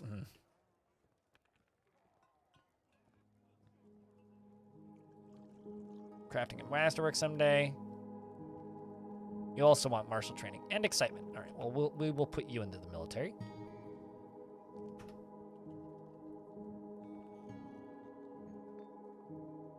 I also missed a dwarf redeem? No, I didn't. I was just ignoring it. Didn't Manticore Alpha already have a dwarf, actually? Hold on, let me double check. I think that Manticore Alpha has a dwarf in this form. I did miss it, by the way. Yeah, I guess not. All right. What kind of dwarf would you like? That was the charity stream? Yeah, okay. I mean, my memory is great. You are correct. What kind of dwarf would you like? I'm sure you have an idea. I'm just chucking willing or unwilling souls into my military right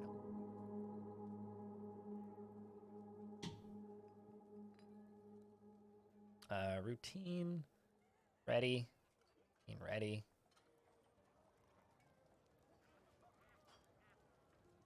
I should just put them all on ready.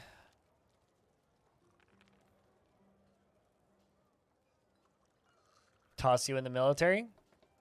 Let me find somebody who's in the military who doesn't hate their job. Beard or no beard? If you have a preference.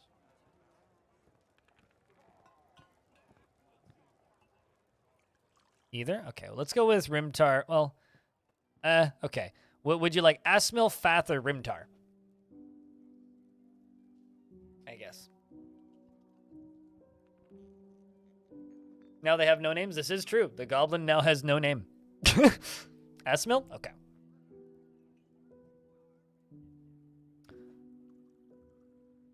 First off, she has a child who she's carrying, and her husband is a swords dwarf.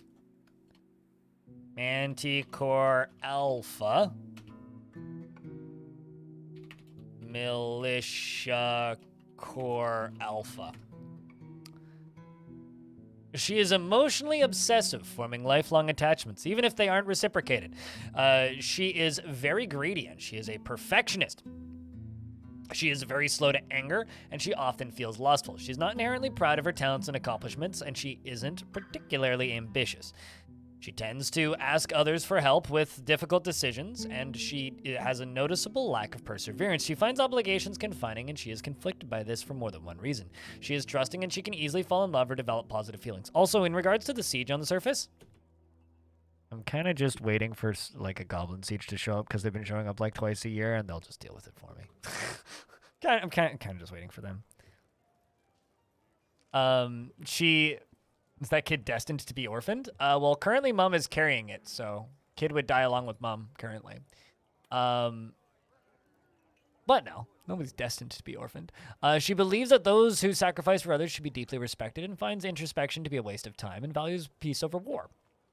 She likes tin glazed bismuth, bronze, onyx, rambutan wood, and gorilla bone, cotton fabric, and giant buzzard parchment. And the color taupe, and maces and coins, and geese for their formation flying, and bloated tubers for their shout shape, and the words of the style of lace, and the sight of the gloss of smiling, when possible, prefers to consume crocodiles and swamp whiskeys. She has splayed out ears which have swinging lobes. She has a prominent chin, and her hair is clean shaven. Her gold eyes are slightly sunken, and her dark brown skin is slightly wrinkled. Her right hand bears a massive jagged scar, and her ears are somewhat broad. Her hair is burnt sienna, and her nose is somewhat Nero. All right, let's see who else can we add. You dream of creating a great work of art. What a waste of a dwarf. Masterwork someday. Okay. You do want martial training, though, so you know what? We'll put you into the military. We'll try you. Not optimal, but not anxious, frail. What's your, Okay, never, maybe not. Doesn't say anything to do with, empathy, so. Empathy is something you don't want to have on a military dwarf. And a military dwarf with high empathy will just, like, get PTSD and then never forget it. They'll just be like, oh no, I killed a man! And then they'll never forget it. They will just remember it for the rest of their, like, existence in Dwarfland. Complete scatterbrain. Yeah, me too. All the kids playing in the kitchen. Checks out.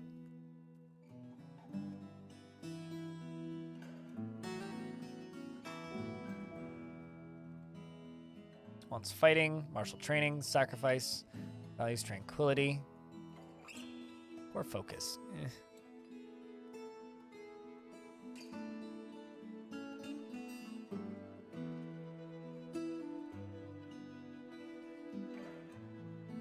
Zany for an axe lord? Well, I don't actually know what causes the zany, air quotes, thing to pop up. Or spatial sense, good willpower. Fast-paced life, that's good. Constant state of internal rage. I'm sure that's fine.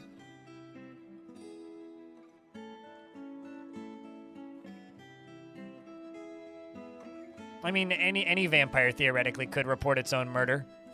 Oh no, I found a body! Instead of, you know, doing other things.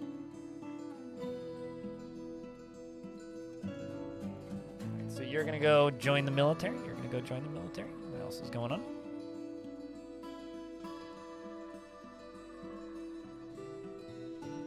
Glass half empty. You're grabbing your stuff. How about you? You're a spear dwarf. You dream of raising a family. Probably wouldn't like the military for that reason. You dream of raising a family. You're a boyer. That's useful. You read emotions fairly well. Impervious to the effects of stress. You'll do fine. Who are we among us? What's among us?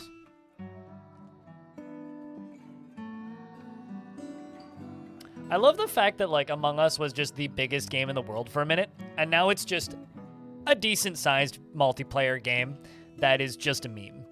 Like, it's gone from being biggest game in the world to a pretty successful meme. And I kind of love that. Also, on the Inner Sloth official store page, like their official merch store, you can buy a t-shirt that just has an Among Us dude on the front, and then on the back it just says dead game, RIP. I kind of respect it, I don't know. Because, you know, 15,000 concurrent players on Steam and like 30,000 concurrent players on mobile is dead game. Was Town of Salem really that long ago? I'd swear that game was more recent than that.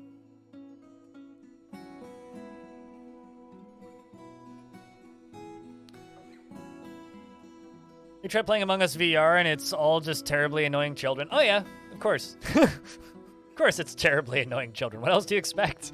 It's Among Us.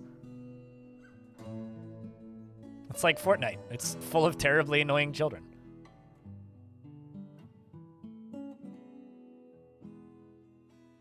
And that's not even me knocking it. That's just what it is. It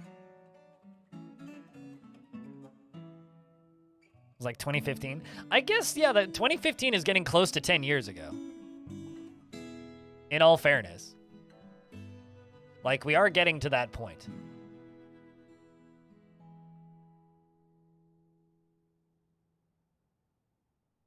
What all did you grab? Iron Spear? Okay, okay.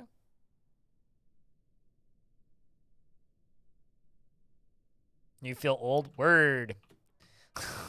I know that feeling, dude. I do know that feeling. I think we're just going to swap you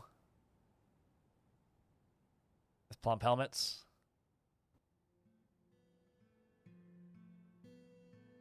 StarCraft 2 will forever be your favorite dead game. Well, I mean, people have been calling Dwarf Fortress a dead game for years.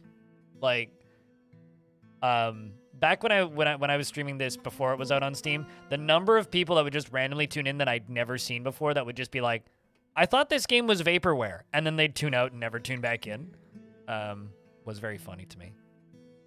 It was always just people being like, oh, wow, this game's not dead? They still update this? Weird.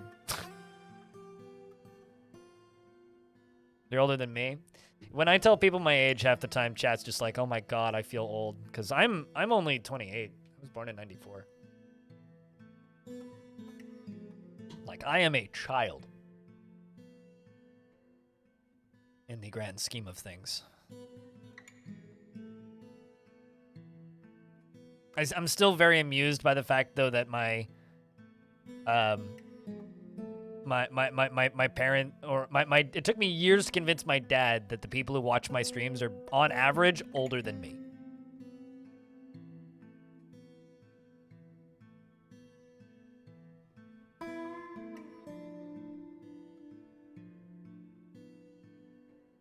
On average, you guys are older than me, or the people who watch my content.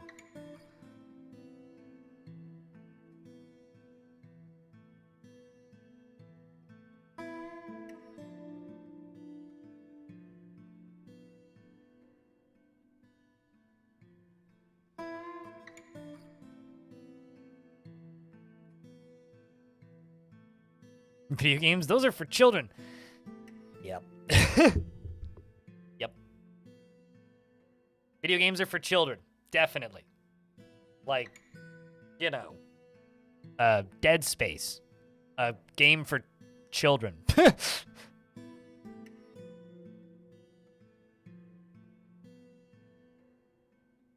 My favorite line about getting old is from my dad, which is, you're only ever halfway to old.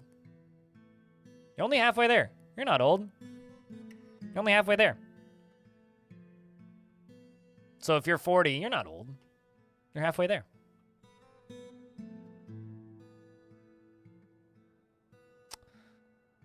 Not gonna lie, this whole being out of food thing kind of sucks. That's what I get for not setting up fancy cavern farming earlier. Let's take a lovely fruit, the tomato, remove everything that's good from it, the seeds, the vitamins, the nutrients, everything that's good about it, and just jam it full of shit garbage shit sugar, and put it in a shit bottle that sounds like shit when you put it on your shit. It's shit! Stop eating ketchup! What's up, Cappy? How's things, dude? You are, in fact. Sorry. Some things never change. So I'm starting to think that that beastie just isn't all that interested in climbing over my tiny little wall, which, you know, I'm totally okay with. Like, if that beast doesn't want to climb into my fort over my tiny little wall, totally okay with it just running around in this cavern forever. Getting better. Good to hear, dude.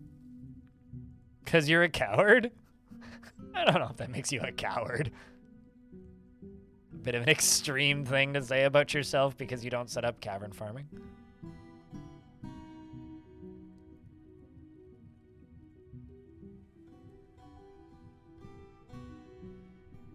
All right, let's just set up more weapon traps down here, shall we? I genuinely want to know what 10 iron crossbows does in a weapon trap. I'm just gonna do it because I'm just curious to know. You don't cavern farm because you're a masochist, or because you just like bigger farms, and dwarves need work, so might as well make big farms. Seems perfectly logical to me. Not seeing any cave fish or anything down here.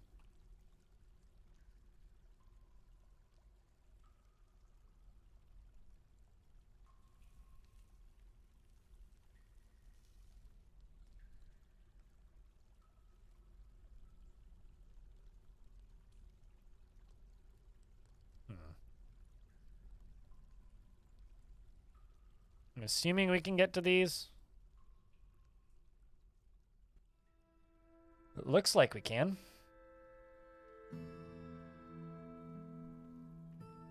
Stick down there. Down there. That should, well, actually, no, that's not going to pop us out down there.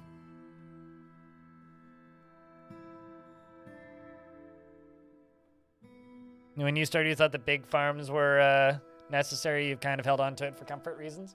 To be fair, farms are completely, ridiculously overpowered. Uh-oh. I got a tantrum. Nerv just threw a tantrum. At least I can... Oh, same with Jack Sparrow. Apparently. It's okay. We can get you put into prison. That's fine. Oh, they can't get down there. Well, I can just remove this. The dwarves can come down here and go do this.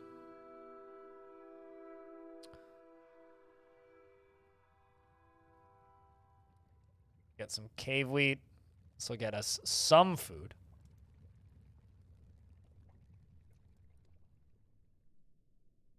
Something else I should really just do is just stop my birds that I'm farming from having, like, because I have ducks and stuff up here. I just need to stop them from getting their eggs claimed. Like, I need to put them in a different room. Like, maybe if I just put the ducks in here and stop them from getting their eggs claimed, then we'll have a better spot, or we'll be in a better spot. I also kind of gelded all of the dogs. Probably should have let them have a couple puppies first. I also didn't expect to end up in this situation, so I'm going to slaughter my last gelded dog because food's getting bad. And I guess what I'm going to do is I'm going to go back down to this first cavern lair. I'm going to let them collect all this stuff from that third cavern lair. We're going to go down to here, and I'm going to add this to this burrow. And then I'm going to go up and make sure the top is in the burrow as well.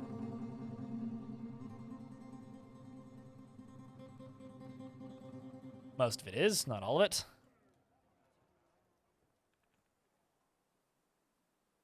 But we are harvesting stuff just barely. And I'm a little desperate. So what I'm going to do is I'm going to go labor, kitchen, drinks, cook some wine. Let's see, do we still have a... Yeah, we do still have the easy meal order up. So we can cook wine. We're going to make wine roast or whatever. The next thing I'm going to do is I'm going to turn this back on. And I'm going to pull this lever.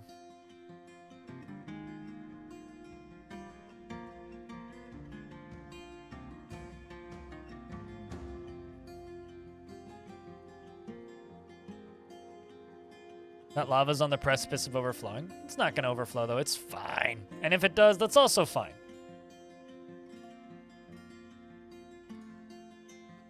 Because, like, the lava that could overflow would be this. Yep, see? It's doing the thing. It's overflowing. But it's fine.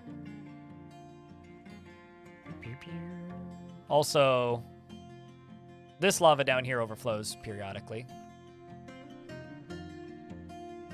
It's like putting wine in your stew. I imagine that dwarven wine is just really, really, really, really thick.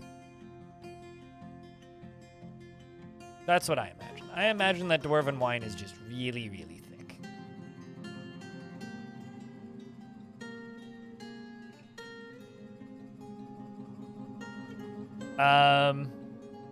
No, this is definitely me overflowing a reservoir, which it's fine. The map won't burn down. Right, let's see. Are these baddies heading out or heading in at all? Are they interested in moving?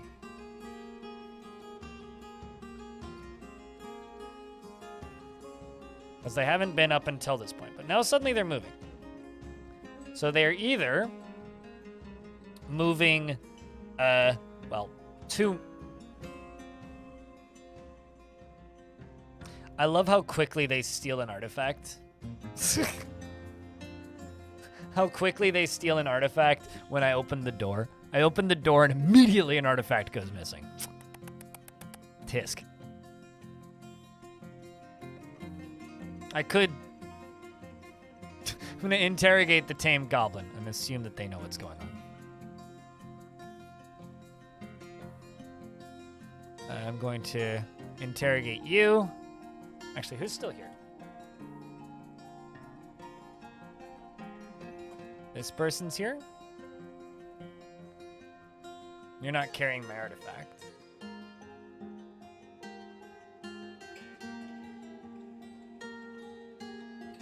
I also don't care that much. I'll just interrogate a few people that are around that I can. I'm more concerned about the monsters on the surface than anything.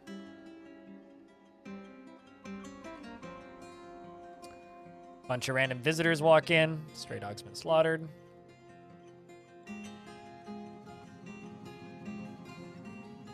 Yeah, there's a snake person in the fortress that's a criminal. A member of multiple criminal groups and a group that is at war with my faction. So I'm convinced that they are a spy. But not necessarily. Oh, there you are. This guy. Okay. I'm not totally sure. Okay, so I just would like to point out the fact that this snake person has a sock and a shoe on their tail. Not shoes. One sock and one shoe. So I would like to just pose the theory. You know how artifact shoes are made in singles? Are they for snake people? You gotta respect the detail. Yeah, they're on its tail. It has 1 foot. Blood Odin, hello, it's good to see you.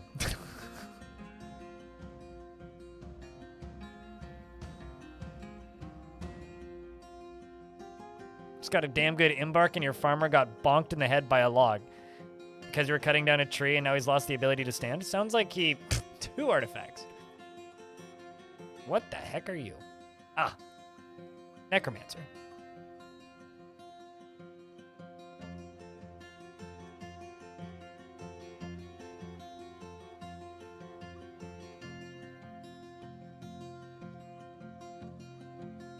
I could interrogate one of my ducks. For good measure.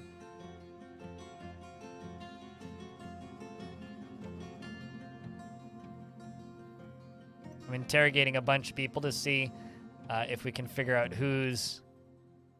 I mean, there's a lot of people whose jobs are listed as criminal, so I'm pretty sure one of them are stealing my artifacts. I also don't really have a proper artifact storage place.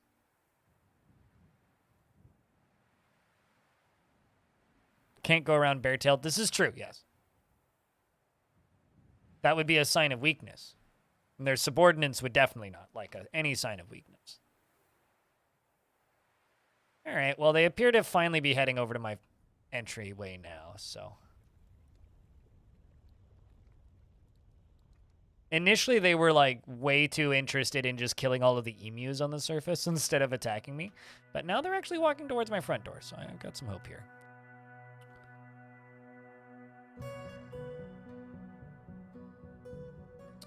My recruits is starving.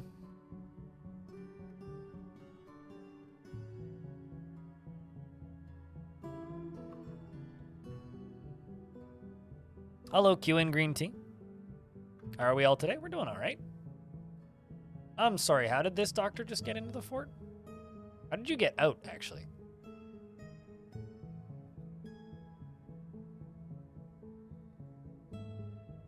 Huh, okay. But I'm all right, Q. Streaming video games, doing the normal thing. Half awake. Very much enjoying Path of Acra last night. By the way, for those of you who haven't tried Path of Acra, go play Path of Acra. Path of Acra is very good. This goblin is leaving. Are you stealing my artifact? Ah! Look at that. My copper amulet. Motherfucker. What faction are you part of? The Kingdom of Fire, a human civilization. Mm-hmm. We're allied with them. It's okay.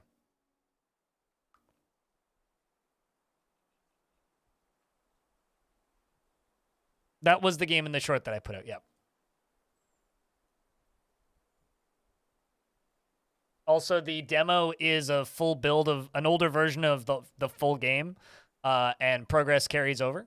So if you try the demo, you will keep your progress. It's next year, True Freak. Next year. I'm also putting up a, although I might edit it a little bit. I'm going to be putting up a little interview with the dev. Because there was a bunch of like blank air because I was also playing the video games, so. Oh, well, they just smeared a goblin monster slayer along the ground.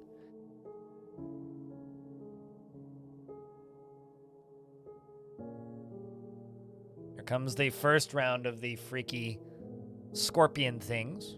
There should be a giant snake following them, unless it died / left.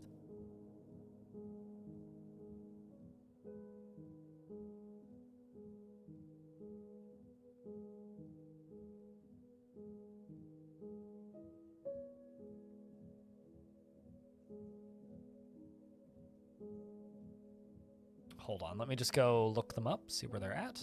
All right, they're getting here. Unless, why are they walking in the other direction? Motherfucker. Friggin' just... I just want them to attack me. Life would be so much easier right now if they would just attack me. Like, so much easier.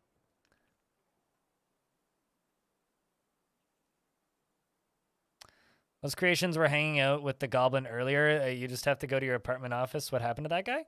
That goblin just left the map, I think. Because they were clearly neutral with him.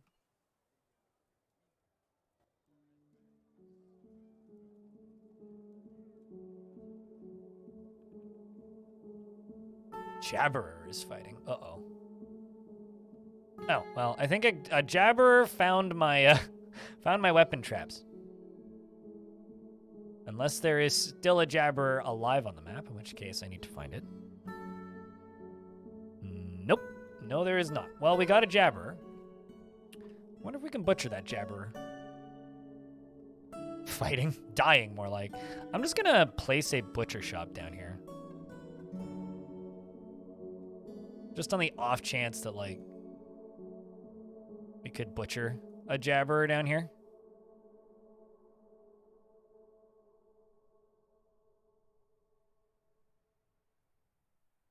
Just on the off chance. Speaking of off chance. At least we're going to be getting plump helmets soonish. And also just going to go into work orders and just remove the brew drink order because we are doing just fine. I'm going to go into kitchen orders.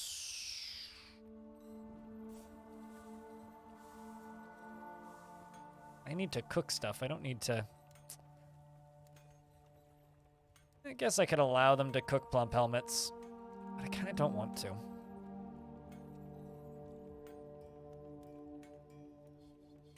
Let's allow them to cook those. All right. Although, actually, how many kitchens do I have? I think it's...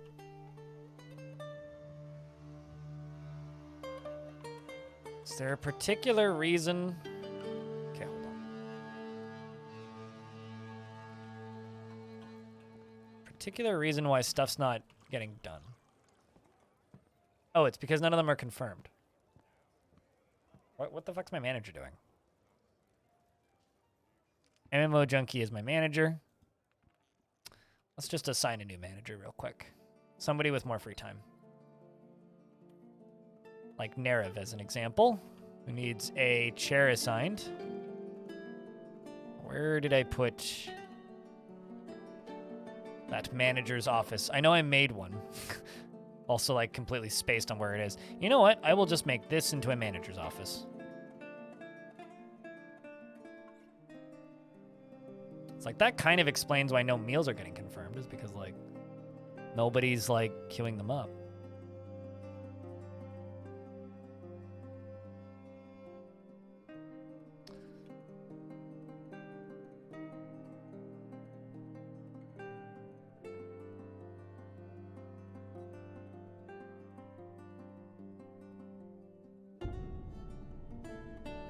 Update on bonked farmer. It looks like he got bonked on by your manager. Was in the military during rotation. He's very confused.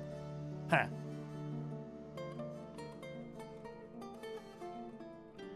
Yeah, there's actually a very specific reason as to why creatures get killed by trees. It's literally because trees are supported by other trees. So if you clear cut a bunch of trees in an area, if a tree is next to another tree and there's a tree below the tree, instead of the tree collapsing like it's supposed to, it's supported by the tree. And then when you chop down the tree that's supporting it, then it explodes, and that's what kills them. It's a really weird concept that shouldn't work the way it currently is, but it is.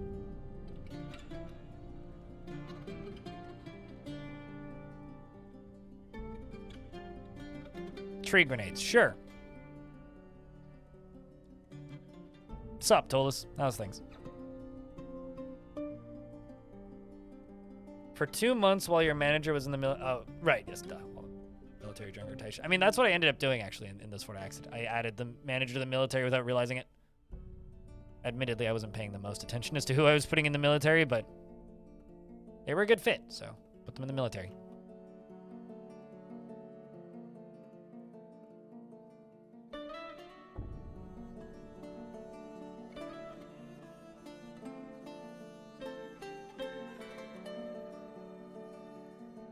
Although I think...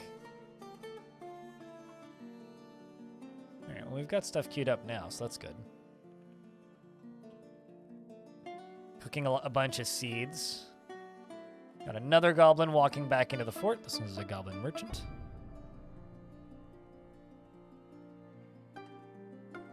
Okay, well, I'm just gonna kill these beetles with hammers. Or these scorpions, rather. Scorpions are pretty weak. I'm just going to station the whole military right there. ICT. Yes. Yes. Intercontinental ballistic tree. This is a meme that we got to bring back. The intercontinental ballistic trees. I wonder if this goblin's about to die. Yep. Yep. That goblin is not friendly with those. Run away, goblin. Run away. Also, one of them got into my fort. Look at that. Perhaps I should tell the military to just go stab it. Oh, they're already on it. And they got it. They're easy enough to kill.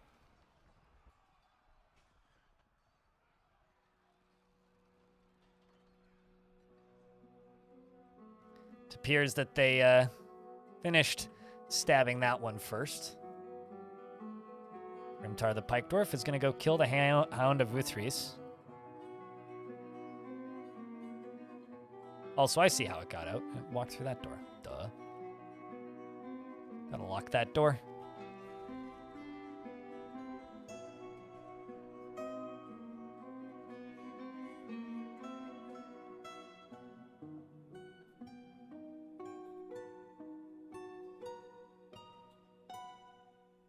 What's up, Sage?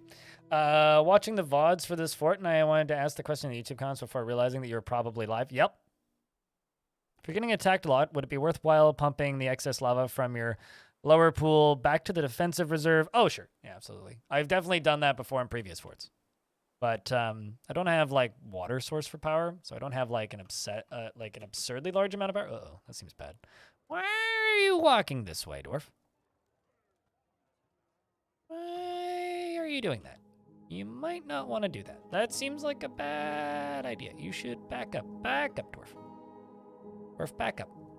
Like, Dwarf, back up. But yeah, no, that wouldn't be a bad idea. I've definitely done that in previous forts with similar defenses. I just haven't done that.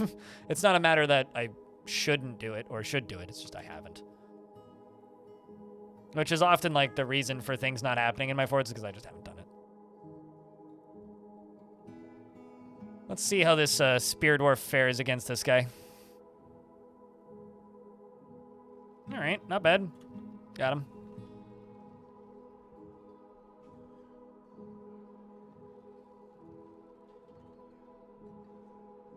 Let's just station the military a little further up. Oh, just dogpiling. That's fine. Go get your food. Yeah, it's more of a matter of getting it powered and just a matter of doing it. Like, speeding things up is always a perfectly valid response, but, like, currently, I want more different fun defenses. Okay, so there is actually a bunch coming in. Is there more of them? Okay, looks like the whole siege is finally coming in. That's what we need. Get these dwarves back on training.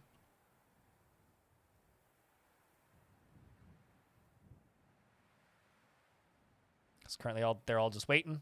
Are going to go off, do their individual combat drills in a second. Yeah, the XML export is new. That's the one new thing. And also, don't worry about it breaking your saves. There's no save compatibility issues. I've been playing on that version for a while. Yeah, it was kind of funny. When I had Zach and Tarn on the other day, I asked about XML exporting. Oh, they're sleeping. That's why. I asked him about XML exporting, and Tarn was like, "Oh yeah, that'll be in like a day or two." Like literally, that will be in the game in a day or two. Like, oh, awesome, fantastic.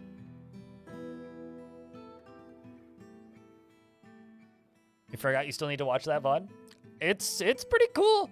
This current update isn't one that I'm like, I'm not excited. Like, in hindsight, the update that we're currently playing on, the babies update, not exciting at all. It's the next one that's exciting, because we're going to get multi-threaded line of sight code and prereqs for Mac and Linux, meaning Mac and Linux will be a thing in the game soon, TM, like very soon. Like, those official ports will be done very soon. So that's exciting.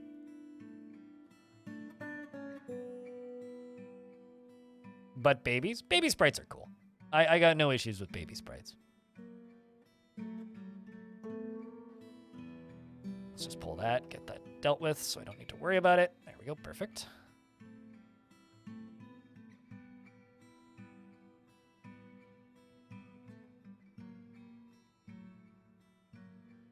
Yeah, multi-threading line of sight code. Putnam's working on multi-threading temperature as well. So basically the two heftiest, most intensive things in Dwarf Fortress. Babies, Dwarfs, do. It's fine.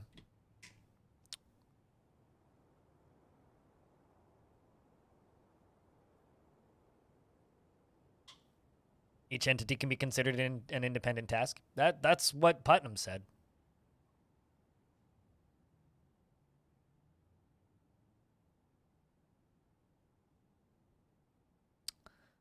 I think I know what I'm going to do up here. Going to take a lot of construction, though. I just need them to walk in. They almost got in there. Yeah, but they're just like standing up here. It's like, come on, you idiots. Like, this guy's seriously injured. Just get inside. How goes the stream? It's going. Hasn't stopped. Generally a positive place to be.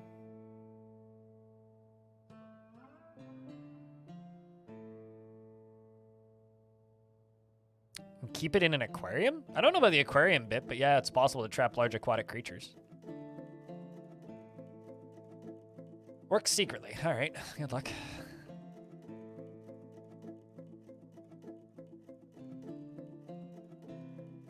Supposedly, dragons are now fully tameable. Assuming you have a breeding pair, it's still just as unlikely that you'll get a breeding pair, though.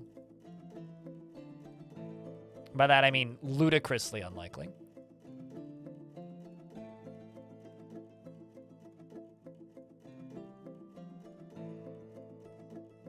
Yeah, I don't know if you can put them in aquariums, because like aquariums are a thing, right? The little glass terrariums. I don't know if you could put like a like a sperm whale in there. I don't actually know. I mean, maybe you could. That would be kind of incredible. If you could just put a whale in there.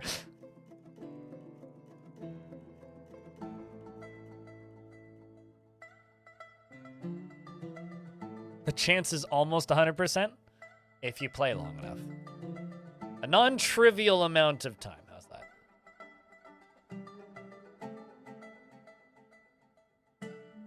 Whale fort. I mean, that's just my leaderboards.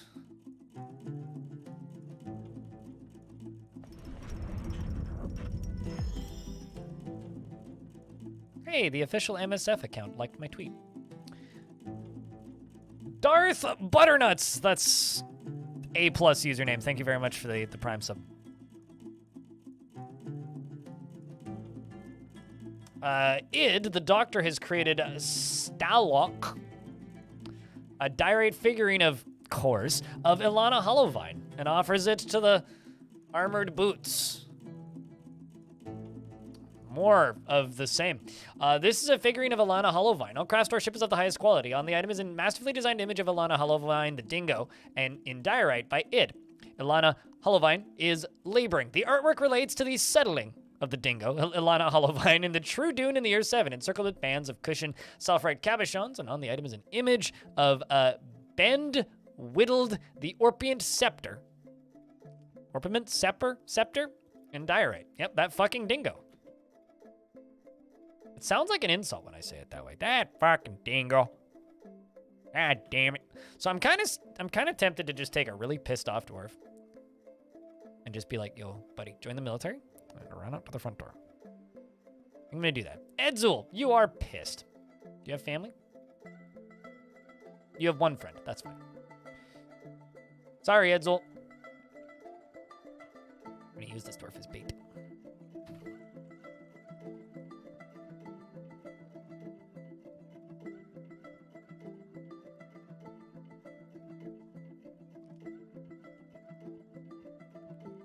Do you think the focus on the dingo is some sort of bug? No, it's just important to this faction. That's literally all it is. Like, certain stories are valued by different factions differently, and this particular faction, for some reason, just heavily values that story.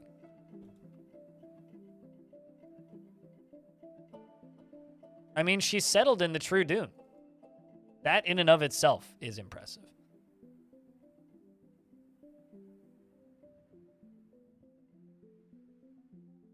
Oh, for fuck's sake. Where are they going now? They're not killing the goblin criminal.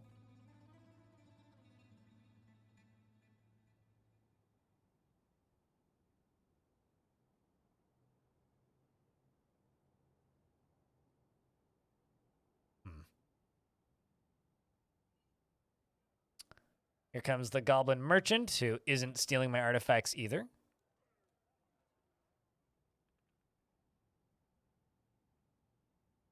Are there sandworms in the deserts? This isn't Dune. There are bark scorpions, though.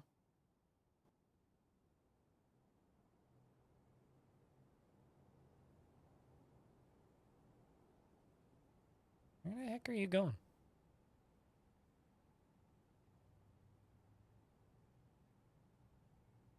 Standing on a colony of termites. Were you playing with the termites? Like, honestly, the annoying thing here is, like, I could kill them. I just don't want to clean up the mess. That's the annoying thing. It's like, I could just tell my military to go stab them. But I don't want to clean up the mess that would make.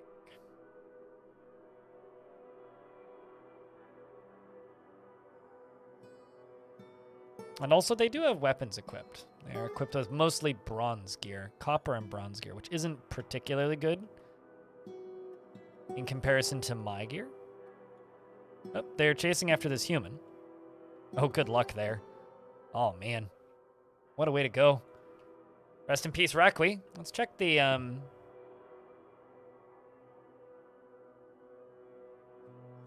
Right, so it seems like, okay, so we met with subject in order to elicit the truth. In 290, the human criminal Mata, Fensevere of the Kingdom of Fire, corrupted Errol in order to have an agent in Heatstone. The subject met with Errol and made flattering remarks. Errol trusted the subject and agreed despite valuing the law.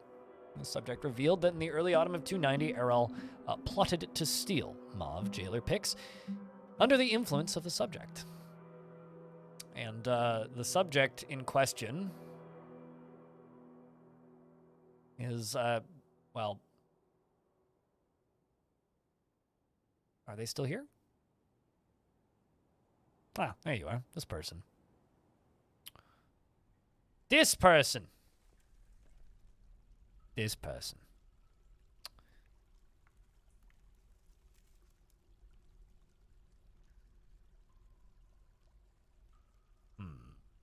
No, bro, doing what kind of dwarf would you like? I will simply remove you from existence, human.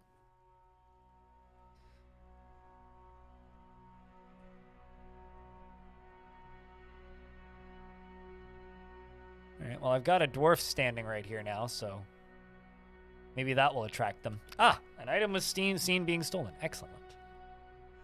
I thought, the doctor, I will convict you.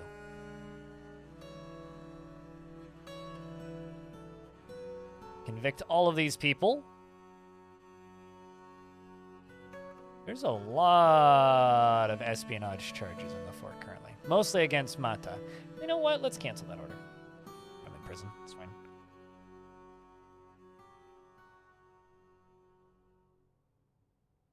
We might still kill him, but yeah.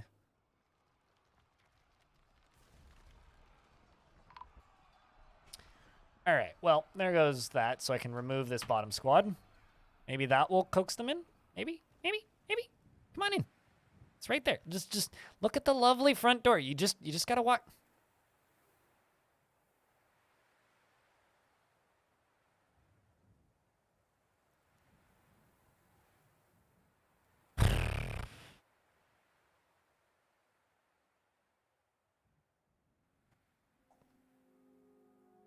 You think they know? Mm-hmm. Gonna station the military here and we'll use the lava as cleanup.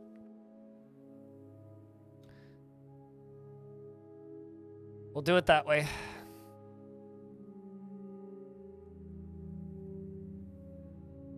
Locates Ustris Plains Strike, who isn't here right now.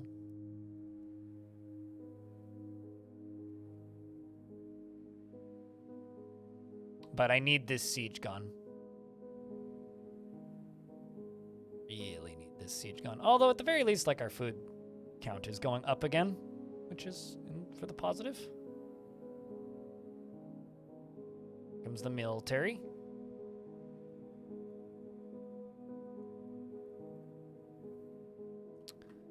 Evils are mostly just kind of hanging around. That one necromancer visitor just left. It's one of my dwarves. Appears to be one of my dwarves. Well, I mean, you chose to come out here, you dum-dum. So, just double checking. You want the happiest dwarf with a job. All dwarves have jobs. I guess so anything that's not a peasant then, yeah? So you'd like to be Amos the doctor?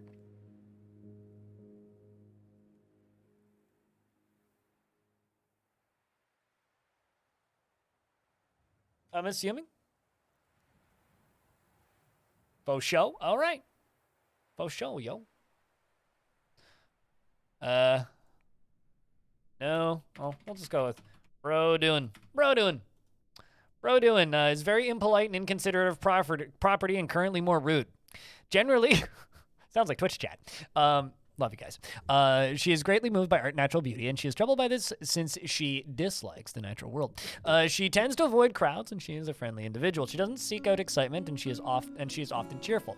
She remains put off by deliberate merrymaking, and thinks that she is fairly important in the grand scheme of things. She lives a fast-paced life. She tends to ask others for help with difficult decisions without delving too deeply into the abstract. She tends to ask others for help with difficult decisions and likes to keep things practical without delving too deeply into the abstract. There we go. She likes discord. She does not mind a little discord and tumult in day-to-day living, and she generally acts impartially and is rarely moved to mercy, and she is assertive, and she generally has a greedy streak.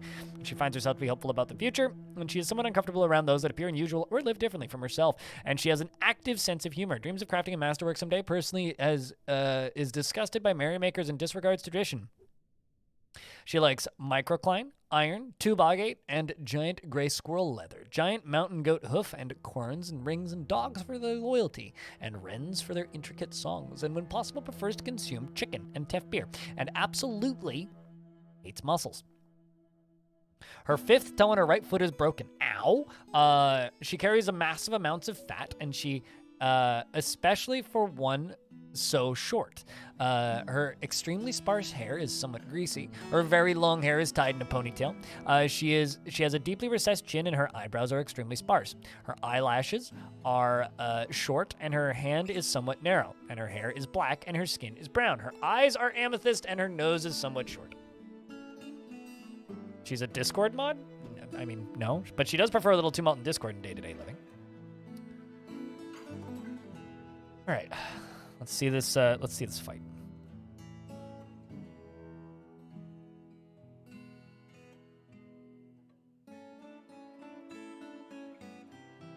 Because here comes the military. You ready for a fight, chat?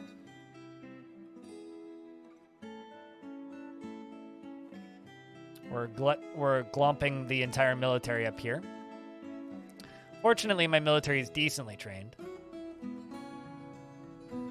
Some of them even wielding whips.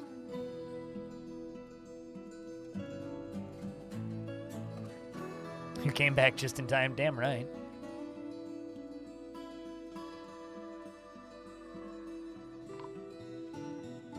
Oh no, we found a dwarf that died. What a shame.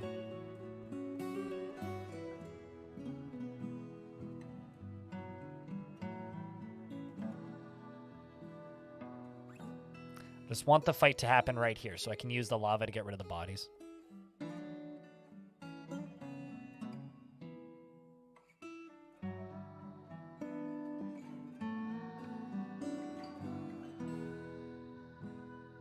They're all just like camping right there. Oh my word.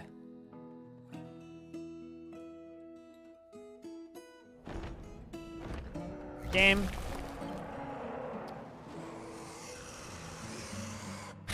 The Forgotten Beast, Othrig Bike Rest Nut Sut has come. A gigantic three-eyed ceropod. It has a pair of spindly antennae and a bloated body. Its ocular scales are jagged and close set. Beware its webs.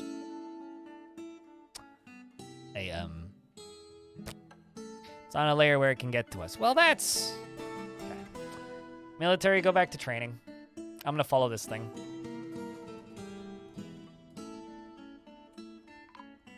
Uh-oh. Lash has been found dead? Oh, gosh. Military then runs up and into it. Of course they did. Well, I guess I have to, just tell them to go out and fight now. Seeing as, well, this is just what's happening. Watch my whole military die? Yep. Brilliant.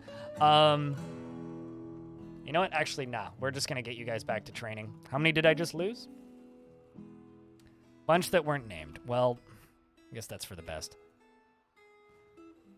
Just back up, dwarves. Hopefully they'll attack.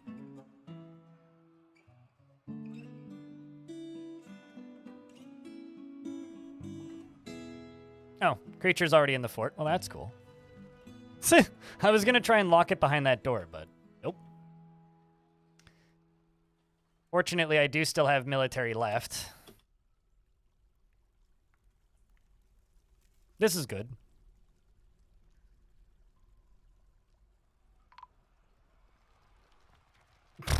This is very good. Eustace is in a martial trance.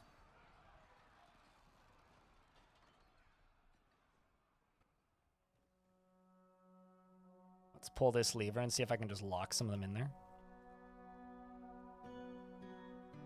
Although the problem is my whole military is still in there, so actually, no, I shouldn't pull that lever. Oh boy. Well, Critter's gonna come flying out of this anytime now. No, they're really strong. That's why I've been super careful about fighting with them. But I'm hoping that they'll just move into the fort now. So we're getting attacked from two sides. Where's Beastie at?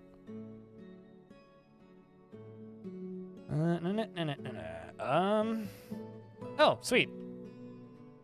Wait, is this the other one?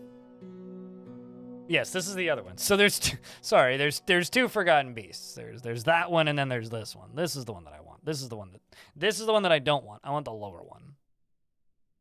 I want this one.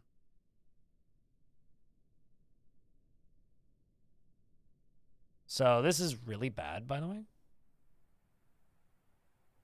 Although it appears that our snakeman criminal is about to try the beastie on for size. Well, it's in my gardens now, so that's good. This is good. This is very good. So if the fort dies here, there ain't much I can do.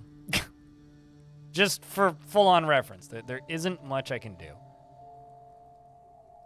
Most of my squads are still alive, but they're very far away. I'm just going to tell them to station right here. The monsters are entering the fort now, which is a benefit for us.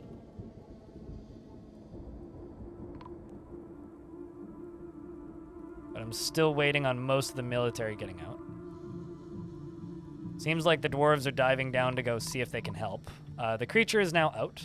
Okay. And fighting with my dwarves. What about the lava? There's no way I can kill this thing with the lava, unless it decides to go fight them. There is absolutely nothing I can do right now. Unless they can get to it, which they appear to be getting to it. They are beating it back and fighting it. It is on the ground. It is bleeding. The dwarves are on top of it. The creature is dead. At least we have food now. And these guys, we can just dump a bunch of lava on them. So much death? Not that bad. I mean, it could have been a lot worse. And I think we may... Yeah, looks like we have our hero.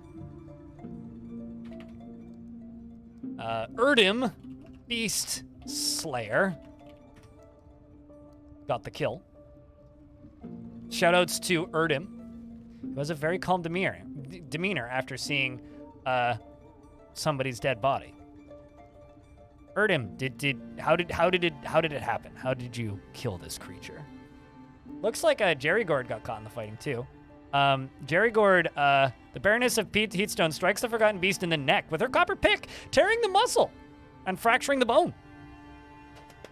Shoutouts, I would say. As for named dwarves, we lost Broduin, Baby Blueford, Snail, Freehold Boreas, Safekeep, Snarev, Amethyssal, Saber, and White Dog. Rest in peace. And we still have our mayor, we still have our captain of the guard, and we still have our baroness. You will not be forgotten, glorious fighters. All right, now we need to slam some doors shut. That was just horrifically poor timing. Don't worry, dwarves are still dying for a little bit.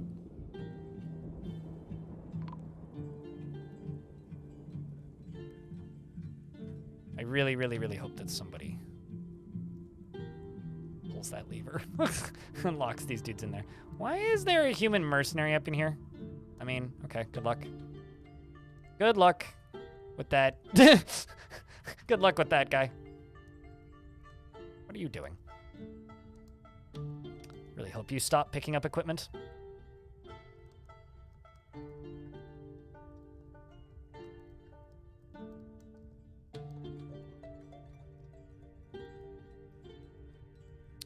Go pull that lever.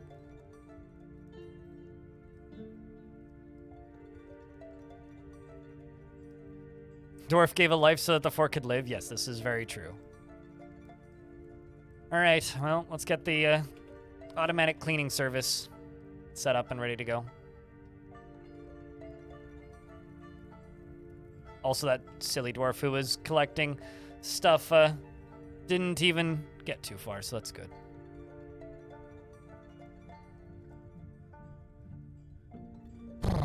Well, that's gonna cause some mood problems. But it's okay. Oh no, they're just back there killing those goblins. Well, it's fine. It begins. It's probably not gonna kill the siege though, unfortunately. Set oven to self-clean, very much so, yes. We're also going to need to make a bunch of slabs, I think.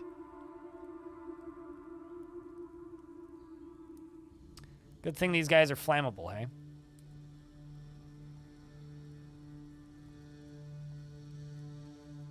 Is that wall on fire? Yeah, that can happen. Fires can burn inside of, on walls, or on the same sprite as the wall. Okay, so now that that door is shut, I can turn this off. And what I can do is I can go... What metals do I have a surplus of? Bars. 57, 37, 463. Lead. Let's just do... Oh, don't have a manager currently.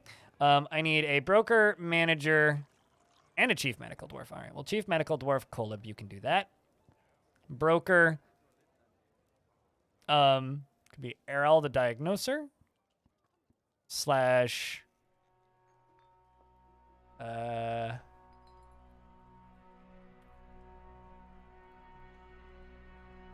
you can also do management, I think. You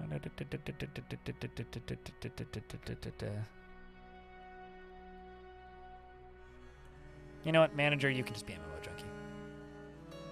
MMO Junkie, can you please... Lead sarcophagus. Just make 50.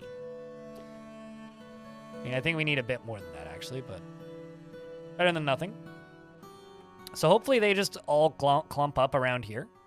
And then I can just wait for this wall of lava to fill up to here. And then I pull the lever and hopefully it just kills them. Or some of them, at least. I'm just also really happy we didn't lose our Baron in that. That would have been a huge bummer if we lost our Baron in that.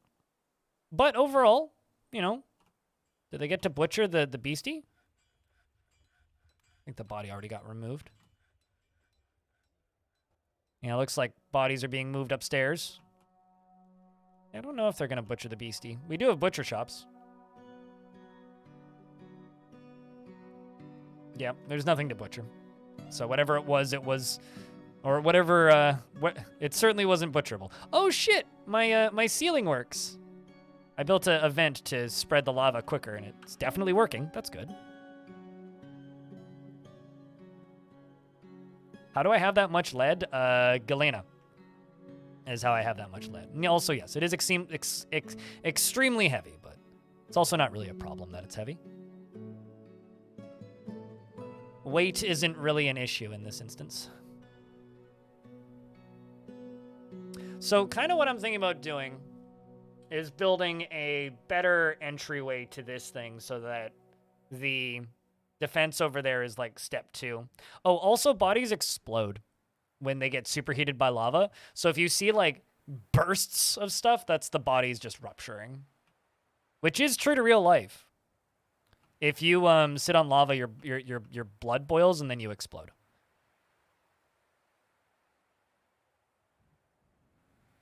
Which means this dwarf's corpse is going to explode at some point. How would I know? Because that's just physics. Wikipedia, actually. I mean, obviously I've exploded on... like that. Obviously I've exploded on lava before, haven't you? Wouldn't you just burst if you sat on lava?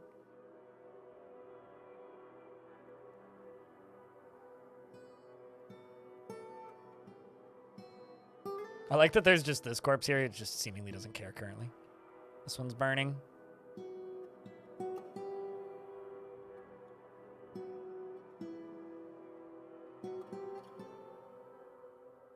This area is just full.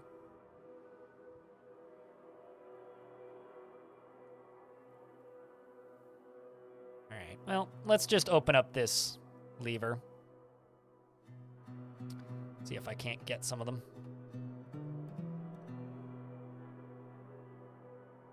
That's what Taco Bell is for, you crass son of a...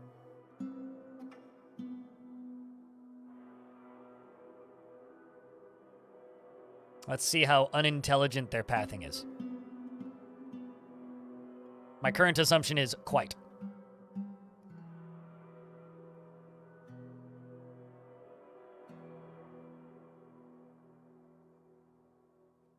Turns out, yeah, quite.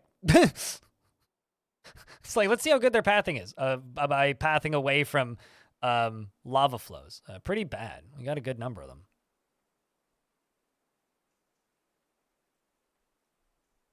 The other day, someone threw a baby at you. You thought that was not very mature? Throwing a baby is pretty immature, yeah? Are you suggesting you are a volcano? Also, hey, that broke the siege. We won, did. Yay! Finally. But at what cost? Ugh.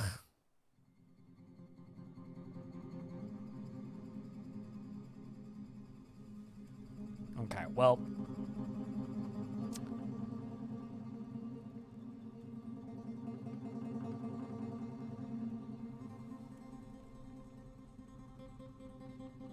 About 60 dwarfs was the cost.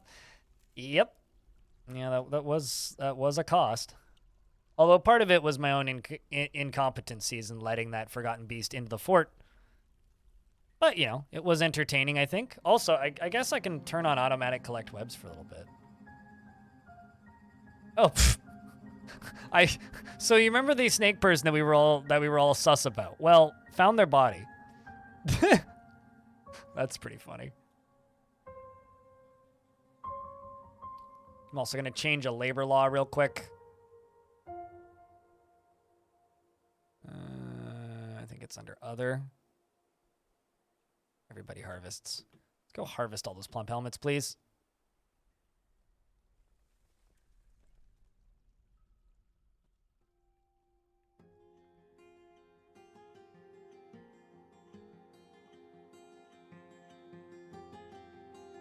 Why do I always click on the wrong tool first? Every single time.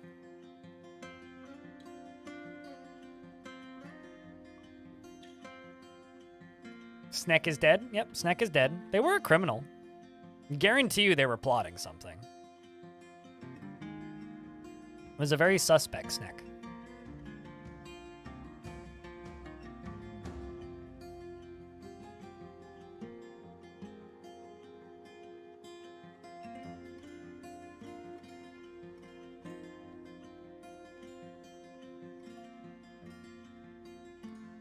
Back home from work, one of you died. The other one's still alive, to my knowledge.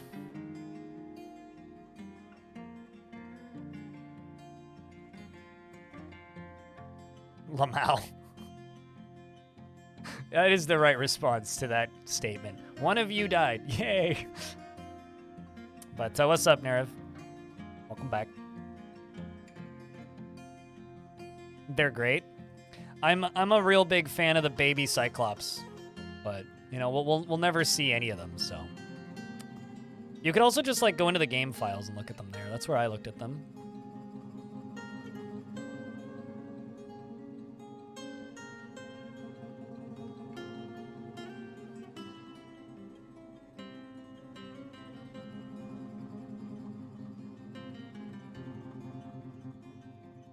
All right, trying to get more of these coffins built, because these are going to get filled up really quick.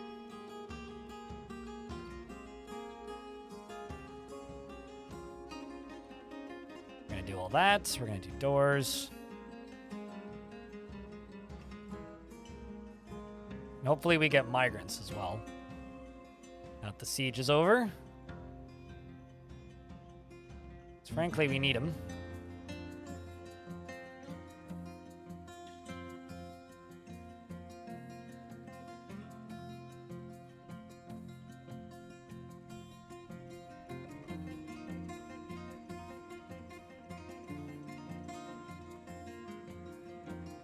But yeah, I think that that many people's favorites are the like Plump Helmet Man / Gorlak. But again, like, well, you're literally never gonna see any of those sprites, so do they really matter all that much? I'm just looking forward to when we inevitably get dwarf sprites. Because the baby dwarves are the ones that you're actually gonna see a lot. Same with like humans and stuff.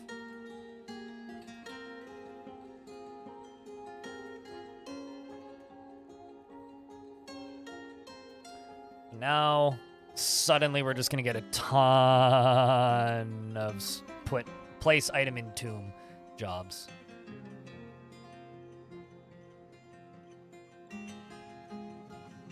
I guess this one's just like immune to fire.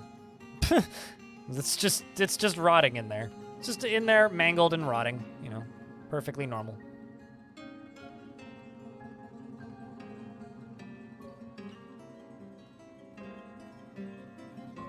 The abominations are dead?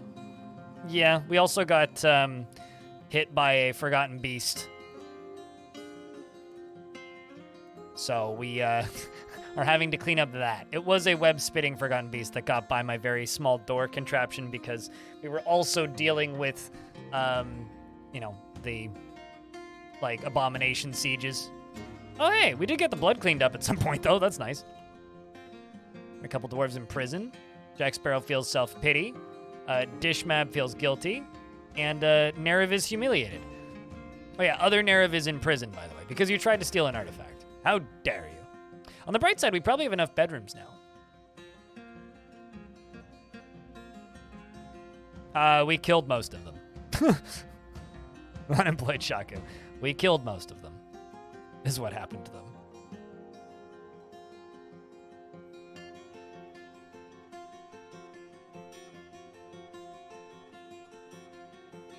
Fortunately, I do also have unassigned tombs, meaning that I actually just straight up have enough, which is good.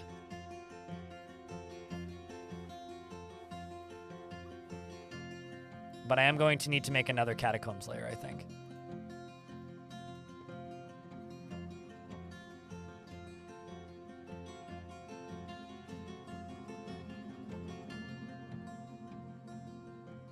Oh, did that one get forbidden? Yep.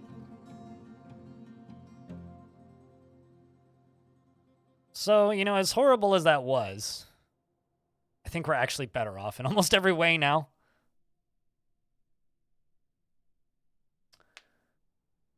After that fight than we were before the fight, just purely due to the fact that, like, we, you know, have enough bedrooms now. And also we were able to get rid of all those tombs real quick. All right, so let's check in or fill up all those tombs real quick. So now we just need to wait for another migrant wave.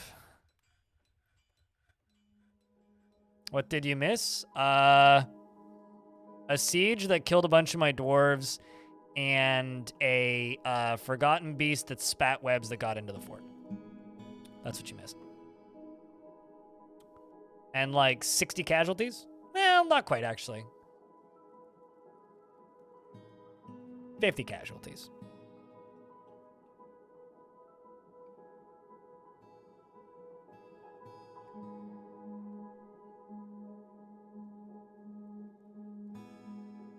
The usual. Wow. We're just the usual now.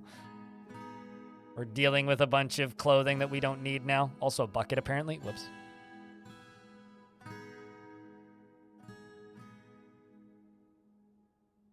But the evil siege of abominations is now gone, finally. It only took like 2 seasons. Means I need more consistent methods of dealing with them. I'm sorry, what?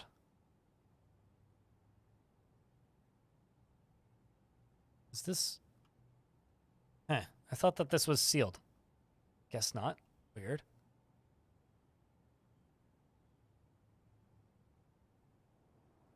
Well, regardless, gotta open this door.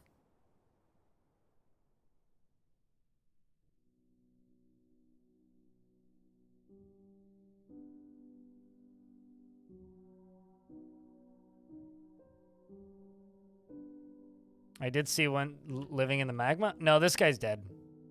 But for some reason, his body didn't burn. We'll just dump his body once he's dead.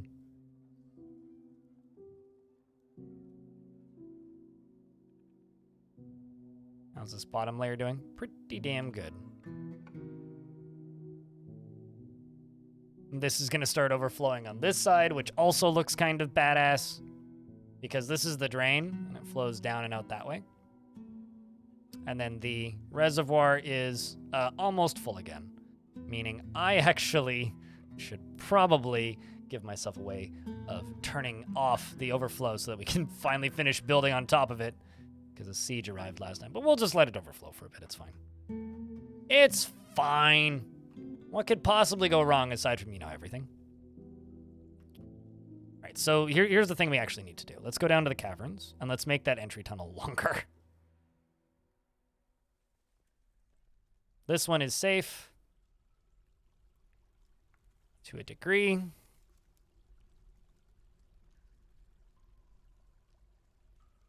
It's this one where he got in. I mean, he just walked across this. So, I think I do. I think we go this way. Up to here. Over to here. And up to there. And I think we build a wall right here. And deconstruct these two doors. Then put a door at the end of this, I think is what we do. Like up here.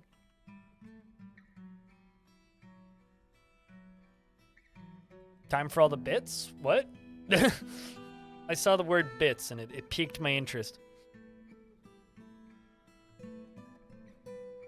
Was a corpse on top of the tomb? That's a visual bug. It's been in the game for ages. It's another one of those bugs that becomes a lot more obvious. Bits? Bits! Speaking of bits, Jerry Gord is loading a weapon trap. Look at this. Oh, that's interesting. They literally put bolts in them. I had no idea. Oh, Twitch, how you've manipulated us with bits. Definitely, you're loading a weapon trap with bits. You know, as long as they're not bites. Bits are fine. Bites, no so much.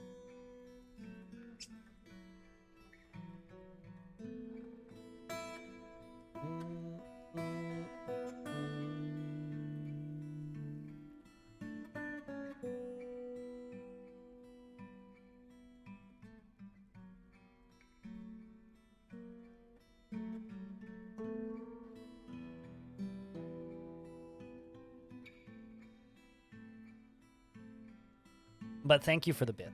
Appreciate you. The first bits in 3 hours. And the first notification of money in 37 minutes. Also, I'm curious if Fog has quietly made any merch. Or if I need to do that.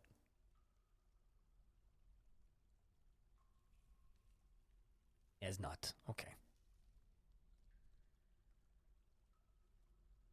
Oh, that's not fun? What's not fun? The very first tomb, forever the first child I ever saw, got eaten by a giant hamster. Ew. It's one of its teeth on top of the tomb? I don't know, that's kind of funny. I think it's kind of funny, personally.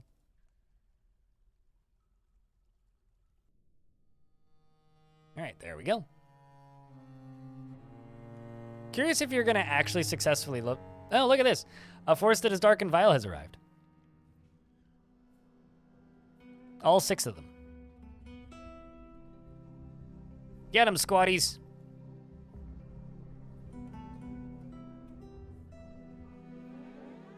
I'm assuming the front door is the one that I opened. Yes, I did. In fact, open the front door.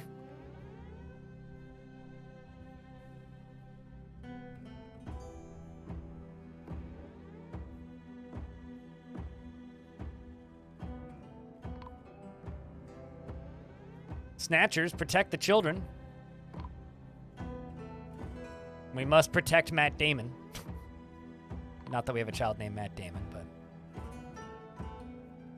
Is that a ghost? Probably. We're gonna have ghosts then we need to deal with.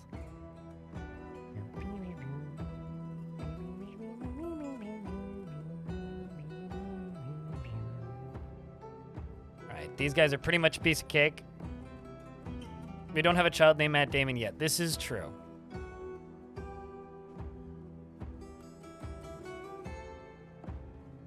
Not too concerned. I'll just let the dwarves deal with that. And if I see any goblins running into the fort, we'll deal with them. Because currently... What am I more concerned with? Currently, I'm just more concerned with making sure all of the bodies got dealt with.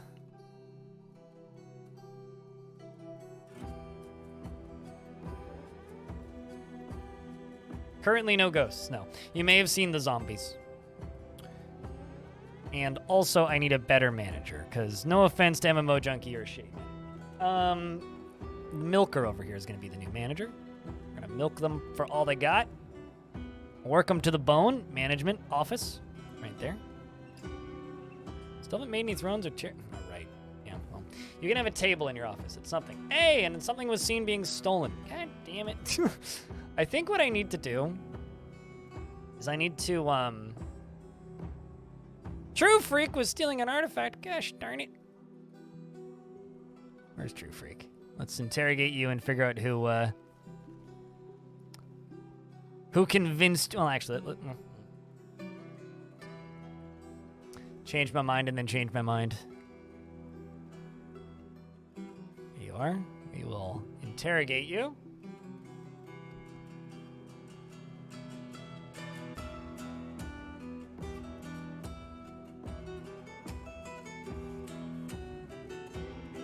Oh, wow. Already passed it off, too.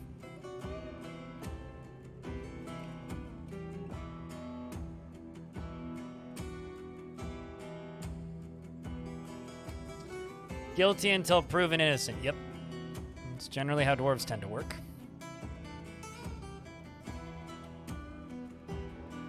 Let's see how many goblins are left on the map, if any. None.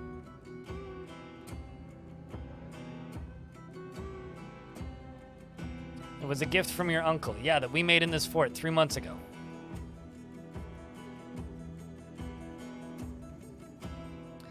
All right, let's go to body parts, forbid and unforbid, and go to corpses and forbid and unforbid. And all bodies that aren't dwarves will be hauled up to here and then thrown into the lava. No problems there. But the thing is we probably need a whole nother layer of tombs, so mayhaps we do that.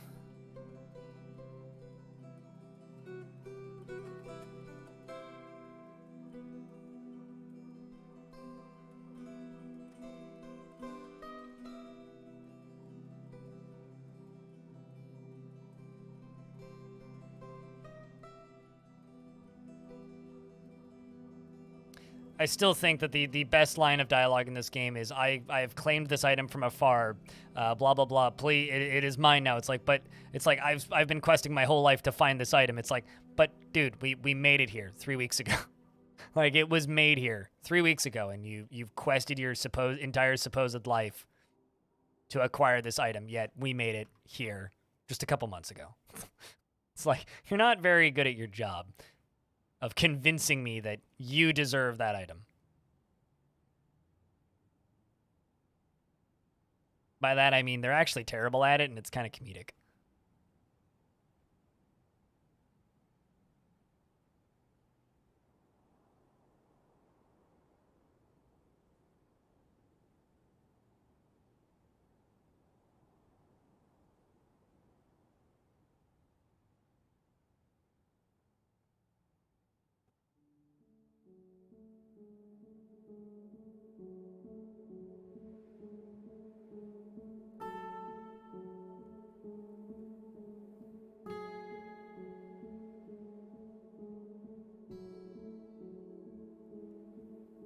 So let's see how this layer is doing.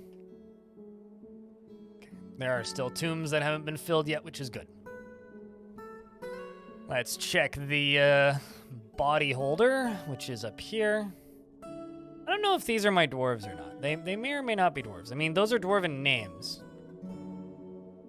But they should just be getting dumped if they're not dwarves, so. Like, currently, this is a giant mole. Goes wee into there and turns into melted whatever.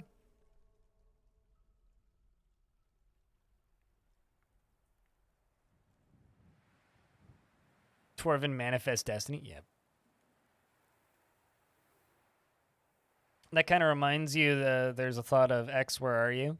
It's them longing for a relative or something, or am I misreading what you're saying? And is that solvable? If they have the little thought that says that they want to be with family, and they have the little, oh, so-and-so, where are they? It's like, yeah, no, they are missing a family member. The only way to solve that is by expelling them so that they can go back to said family member. I'm not shitting you. That's the only way to solve that, is by expelling them.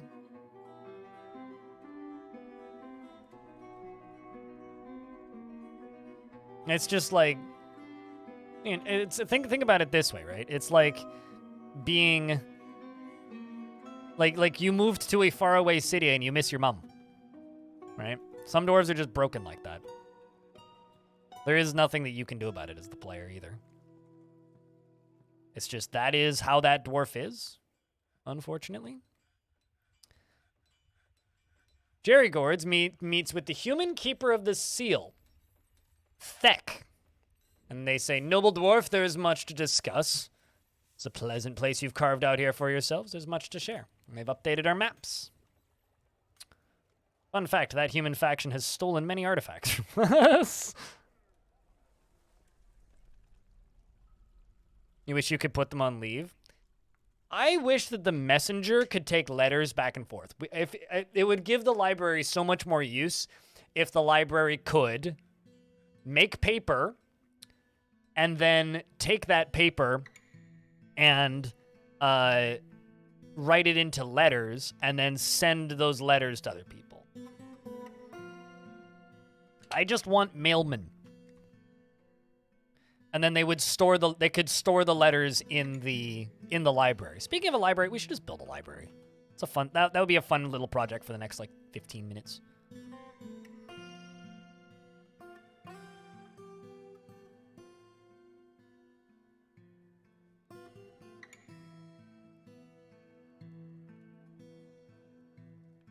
Nerd heaven, yay! Pretty much, yes. Finally, somewhere for me to store all of these manga volumes I keep purchasing.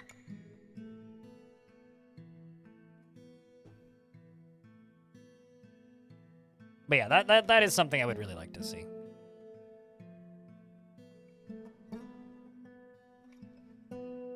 Jerry Gordon now has a tomb.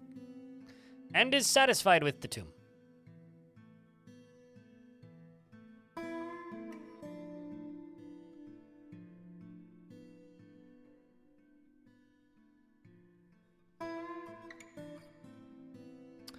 Let's just do this.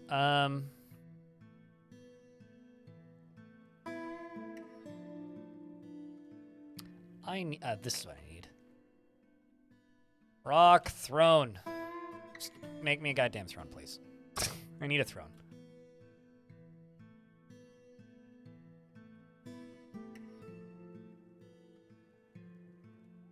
It's fun when you travel to see all of the old derelict post boxes and phone booths. What do you mean? I can't say I know particularly what you're referring to.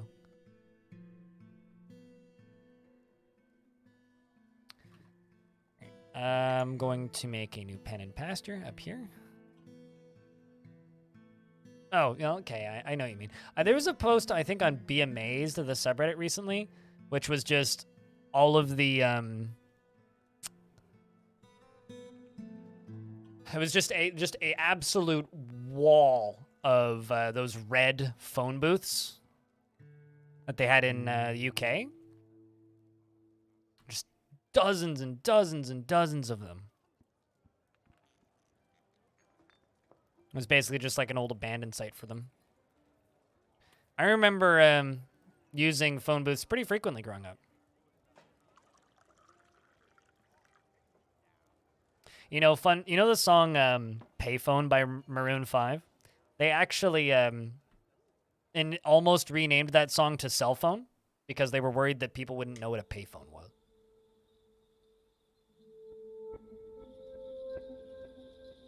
Is it unofficial libraries or outhouses here? Oh, that's actually pretty cool. Oh, wait, you mean like those little community libraries?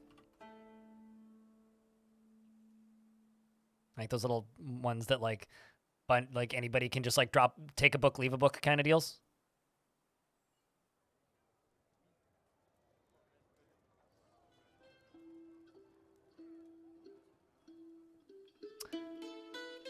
Tyler, what kind of dwarf do you want? You know how this works. Let's just do diorite.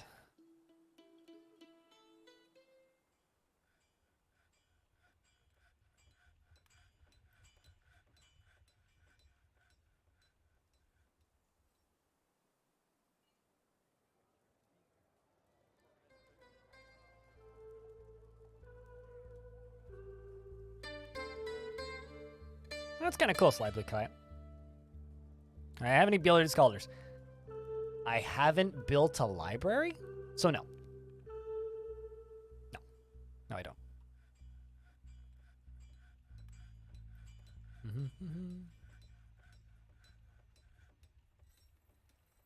I'm in the process of building a library. Not even migrants? They don't migrate as scholars, dude. They visit as scholars. But you don't get scholars as visitors until you have a library. And the library has to be public. Okay, let you think? I know that that's a challenge for you. Sorry, I'm just being mean now.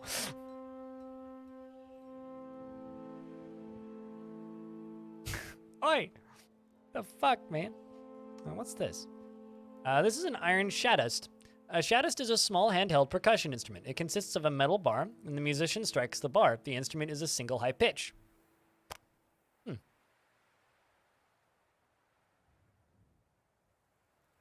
Got distracted building the library because of the Forgotten Beast and the Undead Siege and the other Forgotten Beast. And yeah, it was it was mostly this. It was mostly just the Forgotten Beast plus the siege, but yeah.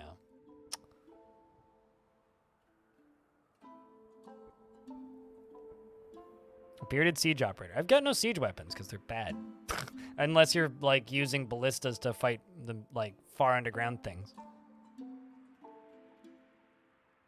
I don't use like how many catapults do you see? How many ballista do you see?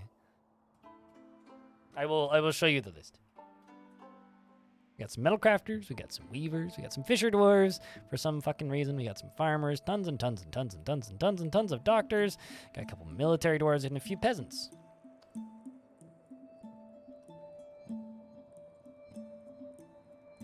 They migrate? Yeah, but they get de-jobbed really quickly in my forts.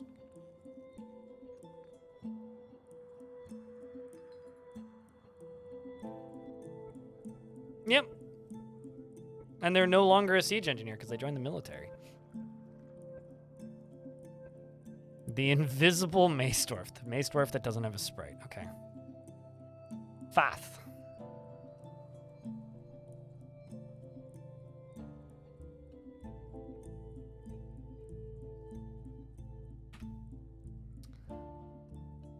He is truly fulfilled by assisting those in need, is impervious to the effects of stress, does not trust others, and is quick to form negative views about things. He is a greedy streak, and he is often cheerful, and he has a sense of duty, and he doesn't tend to hold on to grievances, and he is stubborn, and he enjoys the company of others, and he tends to share his own experiences and thoughts with others, and he tends to act with a narrow focus on the current activity. He is curious and eager to learn, and he tends to be swayed by the emotions of others, and he likes a little excitement now and again, and he needs alcohol to get through the working day, and he doesn't really care about anything anymore. Dreams of crafting a masterwork someday, personally believes that little is better in life than a good party, finds sacrifice to be one of the highest ideals, sees family as one of the most important things in life, sees the pursuit of art silly, and finds blind honesty foolish, and finds friendship burdensome, and doesn't care about fairness. Doesn't care if others take the time to master skills, and it doesn't care about nature one way or another, and dreams of crafting a masterwork someday. He likes microcline, bismuth, sapphire, and the color russet, bucklers and armor stands and large gems and rabbits for their ears, and the sound of the lace of adoring, and the sight of the Pacific glosses, and when possible prefers to consume apple cider, and he absolutely hates cave spiders. He is very muscular, and his very long beard is neatly combed. His very long sideburns are braided. His hair is tied in a ponytail, and his somewhat broad ears are somewhat splayed out. His eyebrows are high, and he has a very low voice. His head is extremely tall, and his nose is slightly upturned. His hair is amber, and his skin is dark tan. Done. Caught up.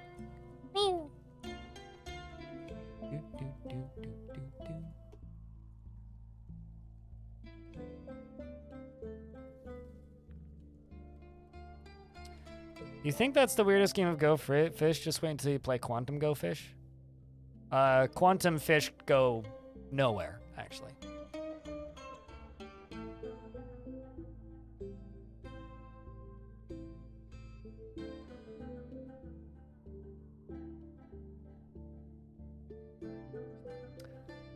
True Freak, unfortunately, I think is going to prison for a bit.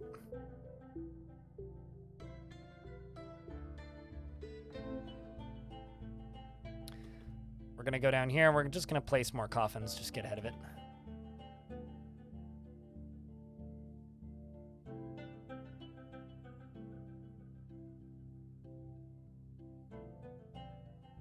Really happy I had like 80 copper coffins pre-made.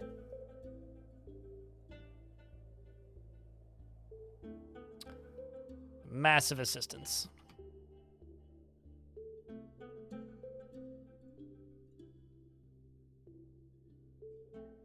It'll give you time to work on your novel. Well, you get to look at the pretty, like, gem glass window. Dwarf Fortress, guess who? I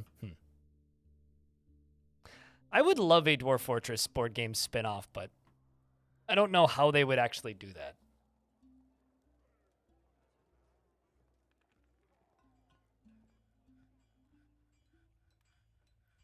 Let's use cloth. Cloth bag. Actually, no, I wanted to do a work order. Make me cloth bags. Me 35.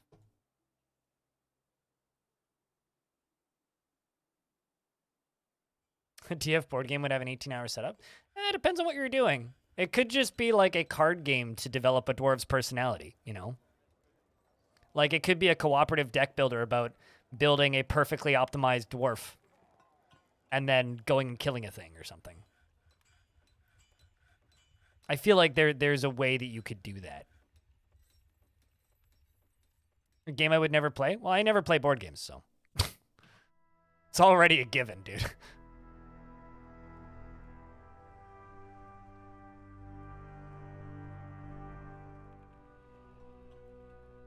I don't play board games because I just don't have that kind of friend group.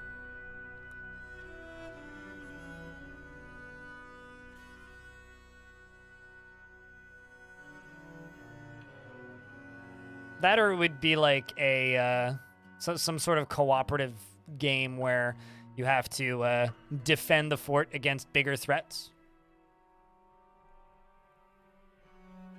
Ironically, I don't mind physical card games. I actually prefer physical card games to like, for me, like, card games are a fun limitation for game design, and you can do some really cool things with them. What annoys me with virtual card games or, like, virtual solitaire games is it's just like, why? You could have just, like, not limited the number of abilities I have. That would be nice. But instead, no, you had to make it a virtual card game. That's kind of my actual issue with card games.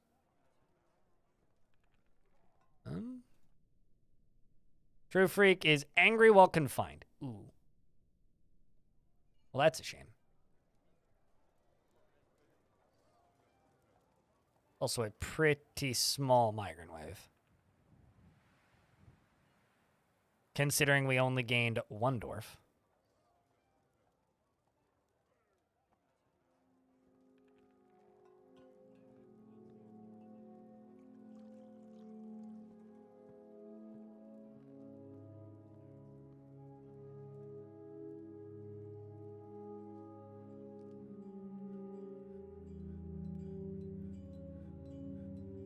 I might need 160. What do I have at least?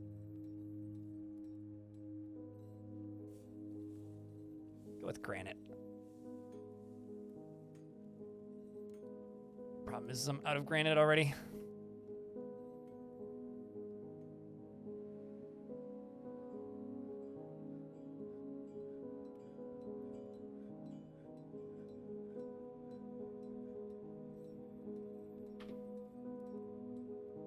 Making 1,400 rock blocks.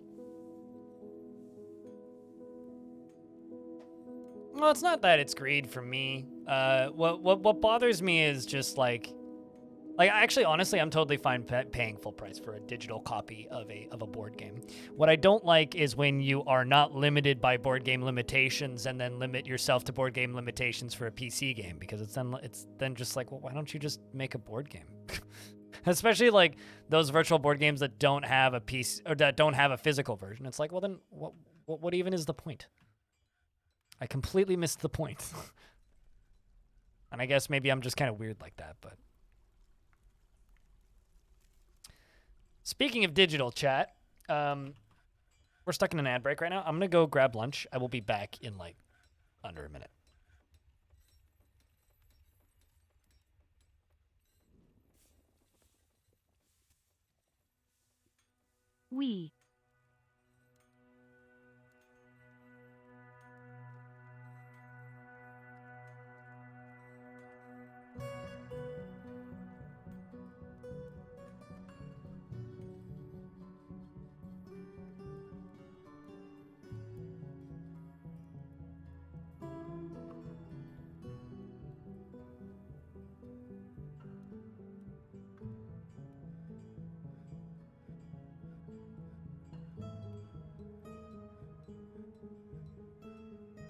Flubberdubberdoggadoggies?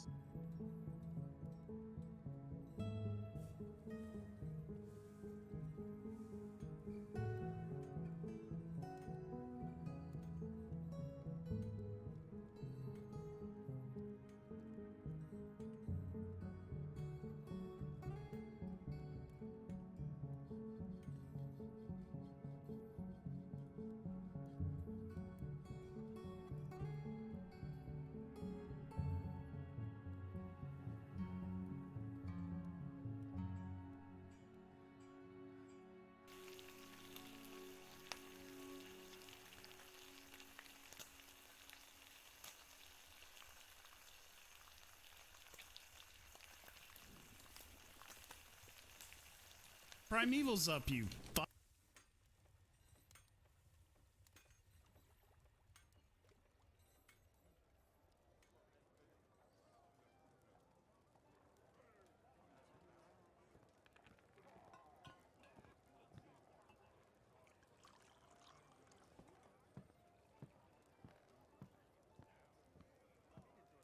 Hell used to make a sound, and then I broke it when I made a new bot, and I haven't fixed it yet.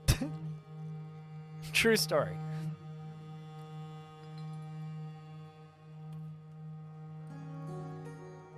Sandwich! It depends on the kind of game. Munchkin is a card game in real life that doesn't have a scarcity problem because they just give you the whole game. Darius, thank you very much for the Prime for the 4th month. I guess you didn't have to wait till tomorrow. Or another example, Dominion is a game that, you know, it's a card game, but doesn't have the scarcity problem.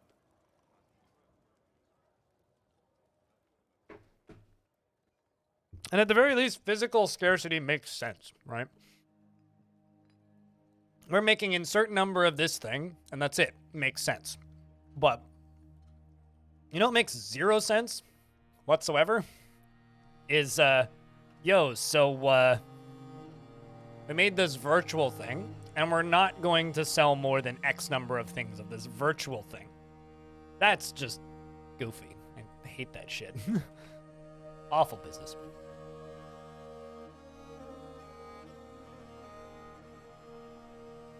Yeah, also, Munchkin is a game I don't like because it just makes me ludicrously mad for some reason. Also, I'm going to make an emergency in case of, pull lever. So, very important lever. The emergency in case of,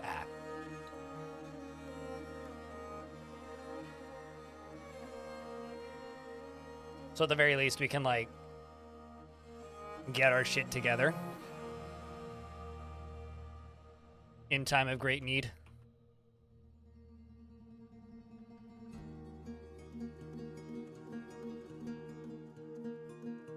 Munchkin is the monopoly of the card game world. I actually feel kind of vindicated that you say that, because people get very touchy with me when I say I don't like Munchkin, because I think Munchkin's kind of awful. Kind of for the same reason I think that Monopoly is kind of awful.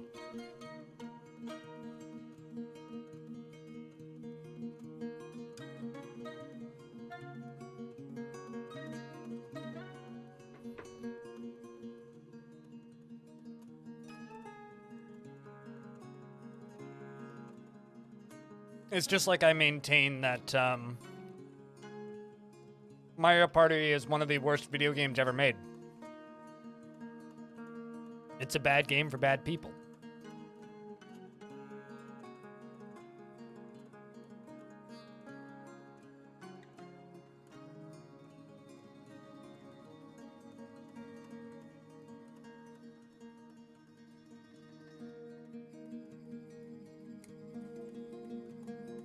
But it's lethally competitive and promotes ganging up on one person quite often.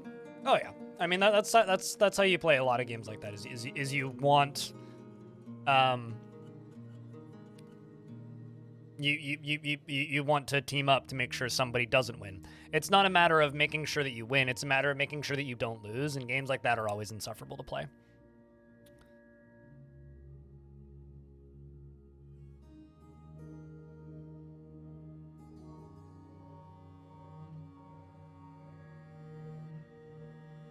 Always leaves at least one person with a negative experience. Yeah. Although, on the topic of games I don't like, I fucking hate Cards Against Humanity. Like, genuinely, I think it's awful. And the reason I think it's awful, and the reason it bothers me so much, is it's literally just apples to apples for people who aren't funny. Like, if you've ever played Apples to Apples, it's the exact same game as Cards Against Humanity. It's literally the exact same rules. The difference is all of the cards are G-rated and actually require you to make jokes. I'm gonna finish my sandwich and we'll deal with this thief. So it's like, you would Cards Against, if people maintained grammar and sentence structure instead of just playing shock value. Yeah, like, it's apples to apples for people who spend too much time on 4chan. But, like, apples to apples is hysterical because it's all about making puns and, like, tripping people over innuendo and stuff.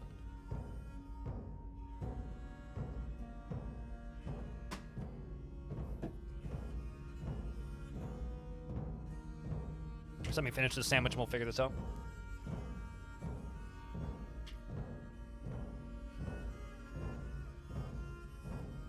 But, my artifact was seen being stolen by my broker. Well, then True Freak tantrumed again. Narrative tantrumed again. Narrative, yep, great. Well, I mean, I played Dixit. No, I have not. What's that? Is that Brexit, but with just with a bunch of dicks? Because that's still just Brexit.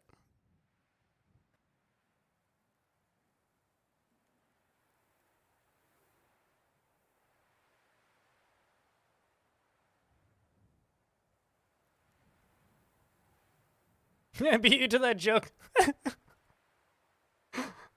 Great minds, I suppose.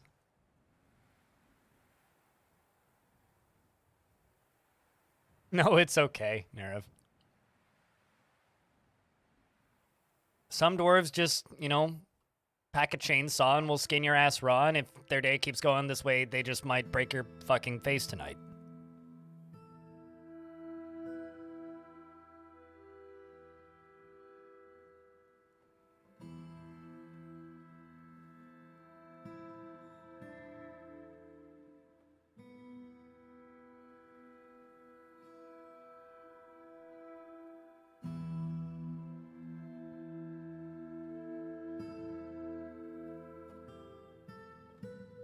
Variant of apples to apples, where the cards are pieces of cartoonish surrealist art. Huh. I don't know how that would work or how that would vary or be different, but it's an interesting sentence to say aloud, if nothing else. That's gonna be my library. Just gotta get it done.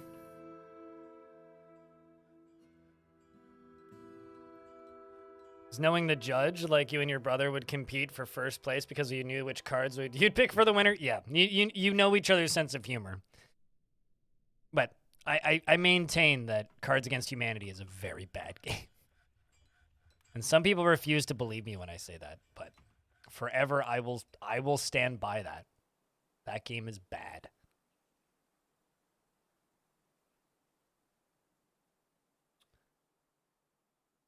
All right. So I'm kind of, like, worried about making my soldiers go outside and do anything. And the reason I say that is because we've been attacked enough recently that I'm genuinely concerned we might just get attacked the literal second I leave. What about dwarves against water? Why are dwarves against water? They need it for, like, cleaning their wounds. They can't clean their wounds with, like, anything else. So thus, dwarves do technically need water, as much as they protest it. Pandasaurus Rex has given birth to a boy, which means our mayor and Panda the captain of the guard, has had a baby. Also, she's running around beating people right now and just gave birth to a child. So shoutouts to that hardworking mom. All right, I think I'm going to build what would you call it? A mist generator in here, because this is just getting a little silly moods-wise, and I need to improve this, and I guess this is kind of an admittance of failure to a degree, but also don't really have a source of power for it. Now, dwarves against fish we can accept? Dwarves against fish, eh? Now, ain't that a concept? Nah, actually. We'll just try and compensate in other ways. How's the Cavern delving going? We got a critter in the fort from the... That happened... Oop, there's a ghost. Who's death? We had a monster that got into the fort via the caverns, and it killed a non-trivial number of dwarves.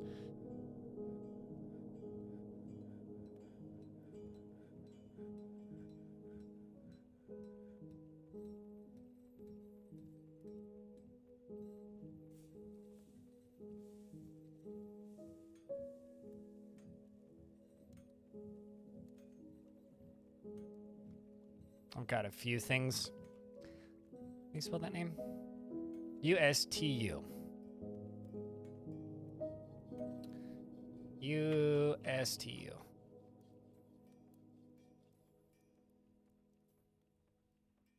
Excuse me?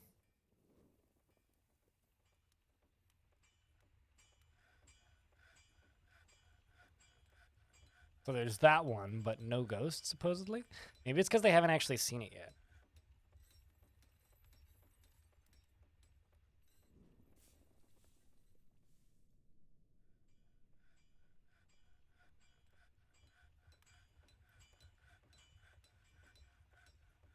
An army of pumpies? I mean, that would be a horrible idea for a mist generator, because the second one dwarf stops pumping to go do something else, it's just going to drop the water. So I would have to be constantly refilling it.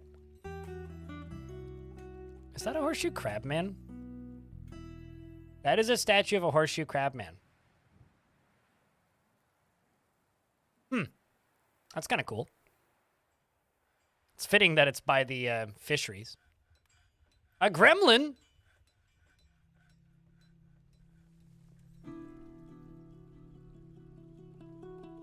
Would you look at that?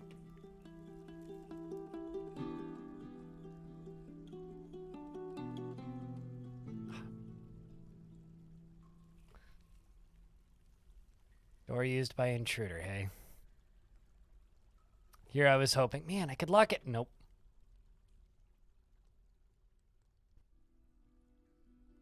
You know what I'm going to do?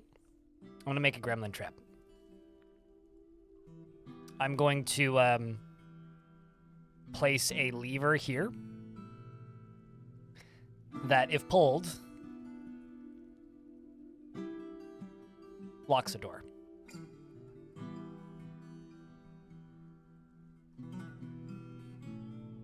It probably won't work, but...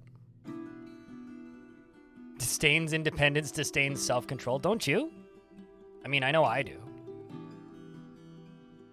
Although they might just pull it twice, is the thing. How to handle those little boogers? Actually, I mean, okay, hold on. I do have a... So a cage trap with a cage trap with a web on it will catch them, because those will catch any trap avoid creatures. However,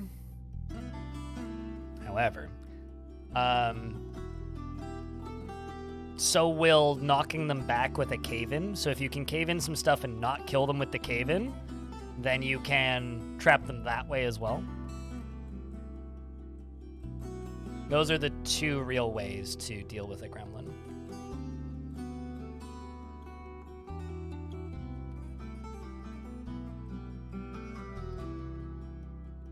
So we're going to get a doorway put in here.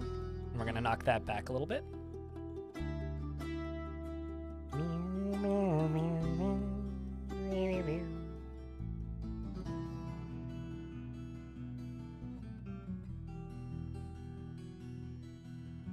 Also, I don't know about you guys, but I'm so happy that Tom has been streaming Redfall. Getting to tune into that stream was just the best. I like watching people like hate play terrible video games sometimes. It was wonderful. But now you gotta wait now. Why? In case that gremlin comes back? I mean, I'm making gremlin traps now, so. Mid? That is a generous compliment for that game. That game looks beyond unfinished. Doesn't even look mid.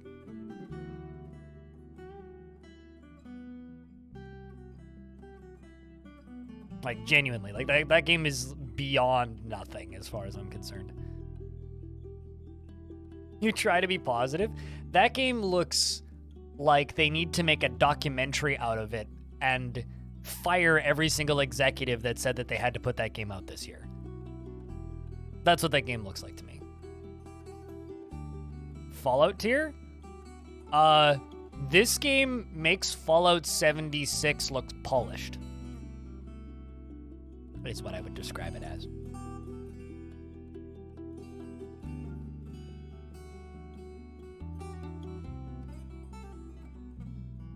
Anthem just didn't have any content and was kind of boring. At least it worked.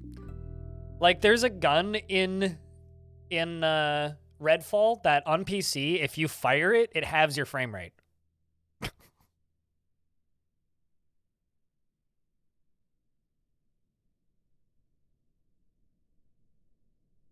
And you played it?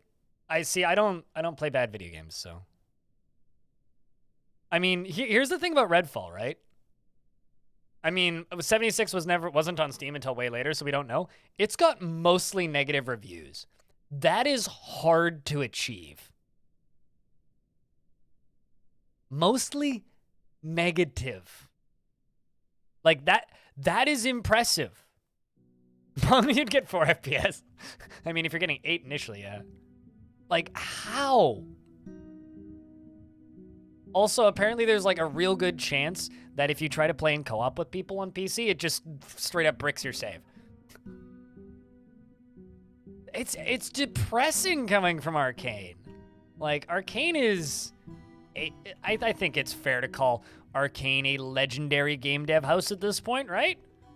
I think that's fair to say. That's certainly not an unfair statement. They are absolutely, like, very good at what they do. And it's the same studio that made, Prey. It's that. Yeah, it's Arcane. It's literally... Well, Dishonored was made by the French studio, because there's two Arcane studios. There's Arcane Austin and Arcane Paris? Paris is the one that made Dishonored and Dishonored 2, and Deathloop. I wanted to say Looper. That's a movie. Deathloop. And they made Deathloop. And then the American studio made Prey. Yeah, Arcane with a K, not Arcane with a C.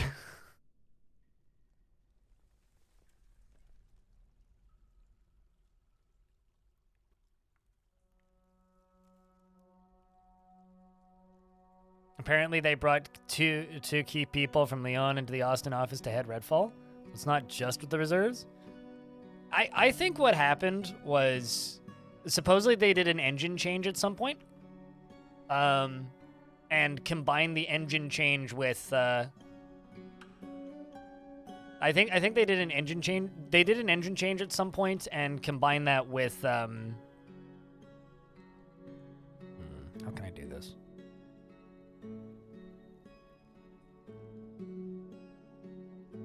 I think it was the engine change combined with just various other like pandemic management issues, and then somebody at corporate being like, "All right, you got to ship this game now.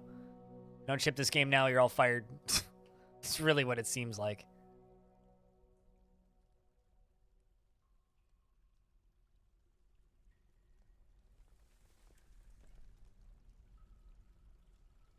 Making those sarcophaguses, making those blocks. Making too many easy meals. We can just get rid of that. That's fine. Brew drinks.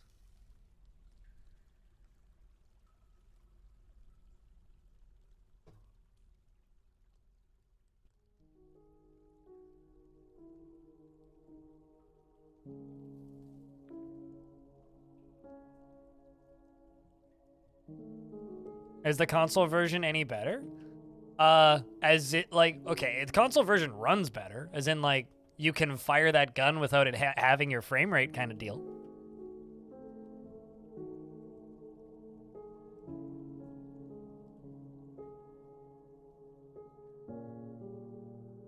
Well, obviously the gameplay is the same.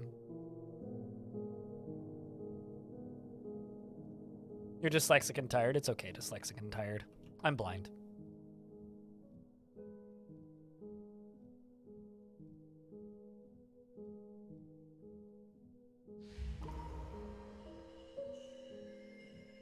Yeah, from what I can tell, that game is just not good. Also, we have a metal crafting strange mood. We'll follow you. There's a horse in my fort. I guess I have a horse. Time to eat a horse. Delicious. Hello, Wanderlust. In before toy boat. I don't care if it's a toy boat. That's lovely. The kids will appreciate it, dude. You say that like it would be a bad thing if we got a toy boat.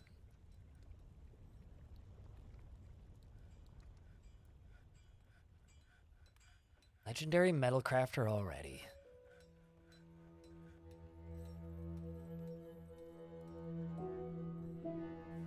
You start paying the insurance. Just like real life.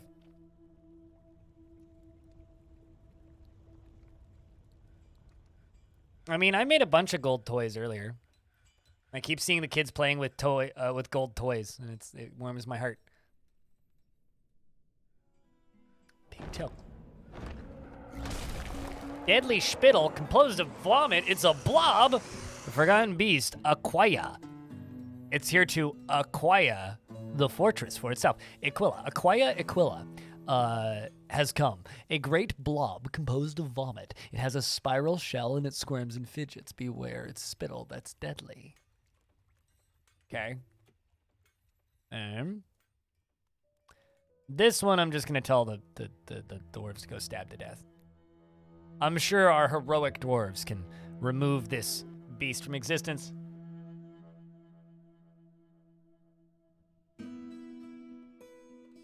What, like a lead mortar and pestle? Yeah, no, absolutely. I got plenty. You raised your little brother with your mother. How did you raise? I know. There you go. No, this is very much a dad joke safe zone.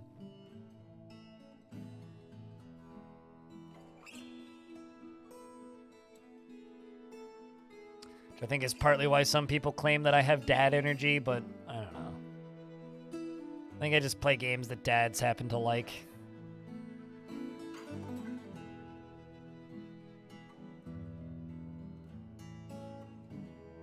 Where are you going, critter? Okay, you're going down.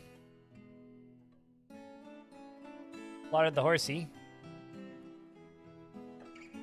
Oh, I literally looked at chat and said I saw the I feel seen and looked back and the creature was dead. The Forgotten Beast, I see. The Forgotten Beast bats the flying Aquila's, the Spear Dwarf bats the flying Aquila's Umbriel's Forgotten Beast extract out of the air with a spear. So, deflected the deadly spittle with a spear, okay? The Forgotten Beast attacked the Spear Dwarf, but she jumps away, and the Spear Dwarf stabbed the Forgotten Beast in the body with her iron spear, chipping it. And it died. It's a lot of, I feel so bad for the dwarf that has to haul this Forgotten Beast out because it's just a pile of vomit. Imagine. It's like, what's your gig for the day? Oh, I have to haul this pile of vomit. Oy. That's a lot of vomit. It is made of vomit after all. Don't envy that. It's like cleaning up a cat hairball.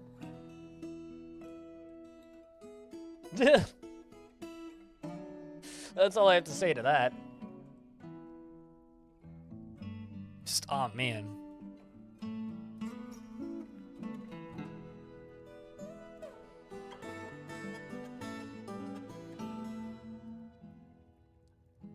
Oh. Dwarf, you gotta pull the lever. There you go, now you can get out. Alright, so this is my gremlin trap.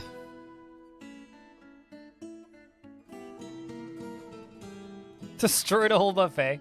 Took out an entire chain of restaurants to get here. Composed of cats. Also, I don't know if this is even gonna work. It might just not. It's just simply kind of a test run.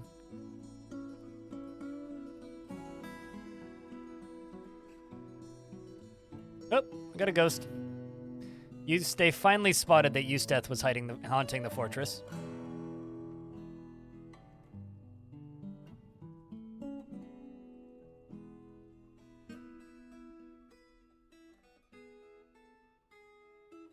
Let's go over to this side.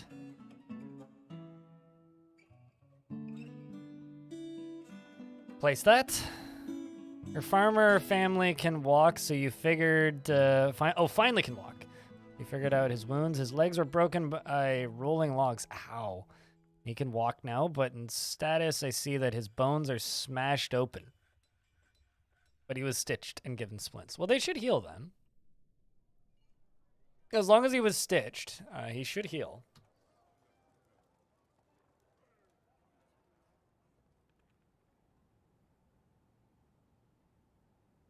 Healing for dwarves can be a bit of a challenge sometimes, but like, as long as they have all of the bits and pieces put back together, they should be able to, you know, function to a degree.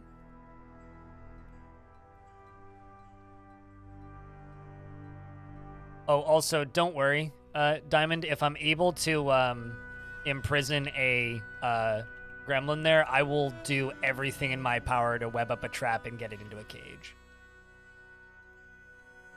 Don't worry. I will do everything in my power. I've committed to this meme for so long, I might as well, like, at the very least, give you that. Have I made any bookcases? Usually by this point I have. Nope. Make gold bookcases. Gold bookcase.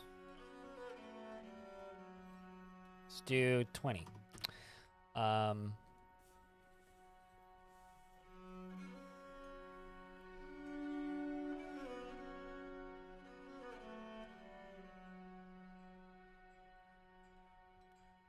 Also, apparently I need doors.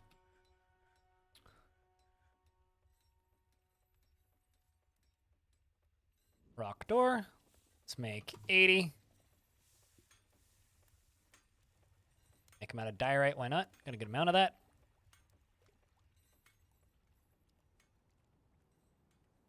Meme is gonna hit the big screens this year. Are they actually making another Gremlins? Or are you just referring to that in the Blind is finally gonna actually make good on the meme? Because I don't know about that. Don't count your chickens. But maybe count your gremlins before they're watered.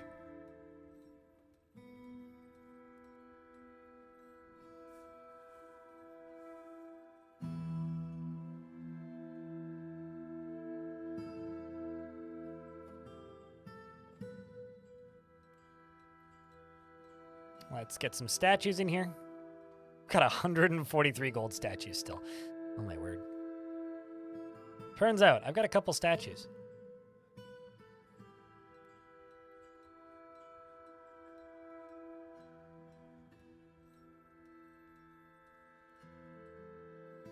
Gonna be a very tastefully arranged library, that's for sure.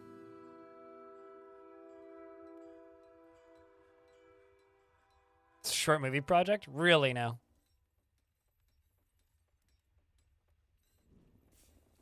Unless, like, you're referring to something that you're working on. Are you working on something? I can never tell with you.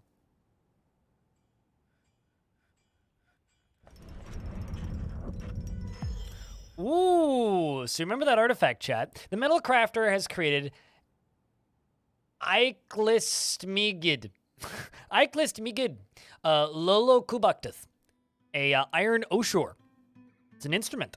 And offers it to the armored boots.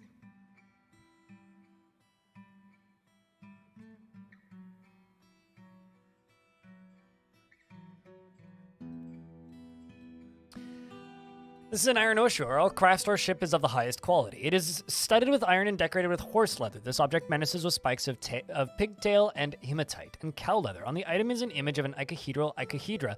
On the item is an image of a horse in, an image of an icahedra in horse bone. On the item is an image of large handheld wind. Need to stop rereading the same line twice.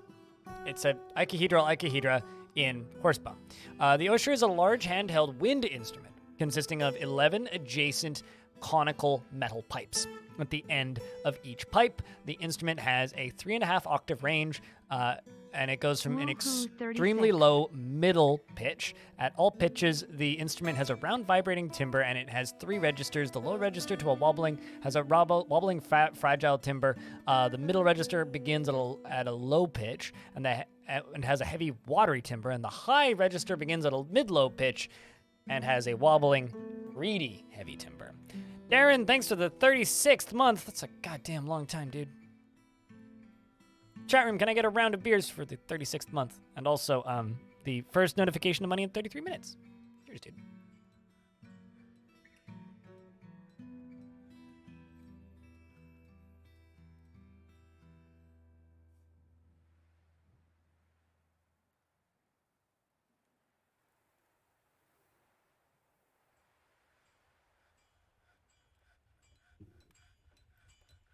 It's okay, the bottle catch up eventually.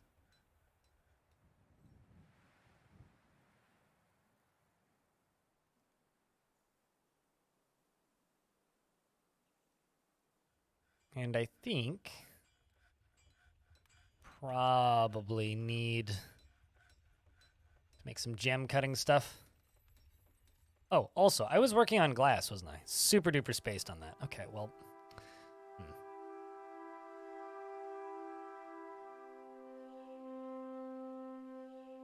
I want to say, there it is.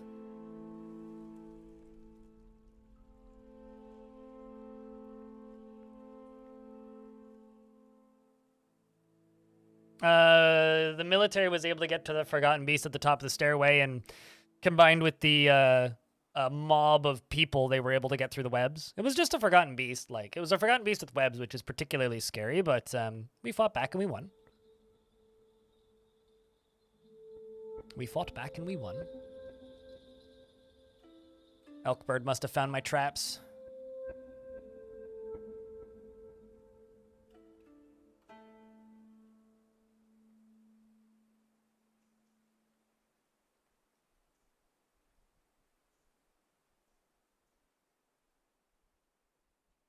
Got a bunch of canceled jobs, so let's go fix that.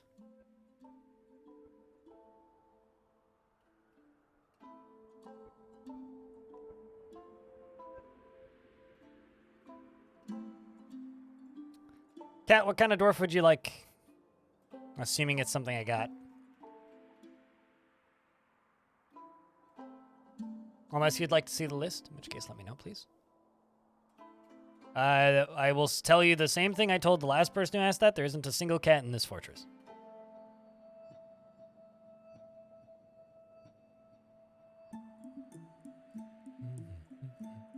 And that's intentional.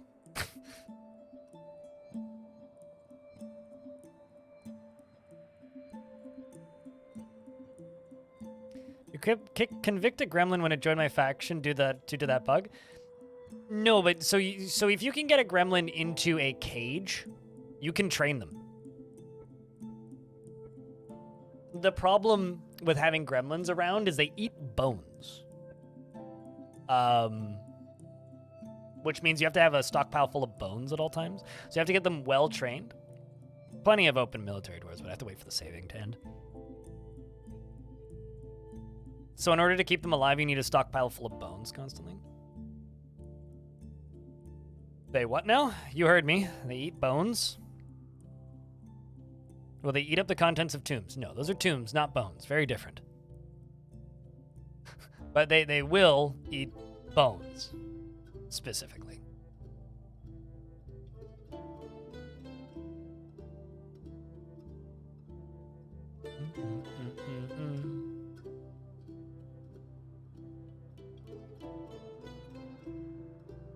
You know, I have this habit of just like cycling through like my Steam queue on Steam whenever I'm like in a save spot. Making a sequel to Town of Salem. We were talking about that earlier.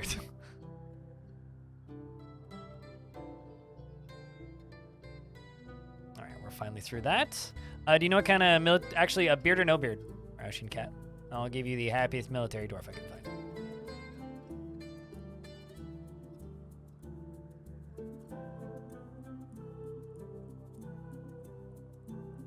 So up here.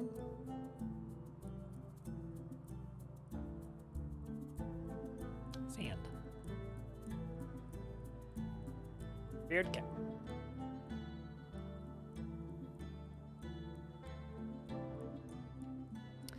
You know, hold on. I'm gonna be a big meanie for a second here. Just get up.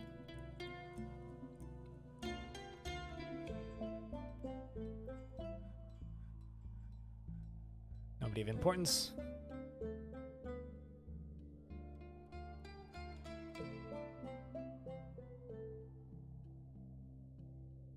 Literally just expelling the depressed dwarves. It's like all of like the super problem dwarves. Like this brewer who just hasn't been happy ever.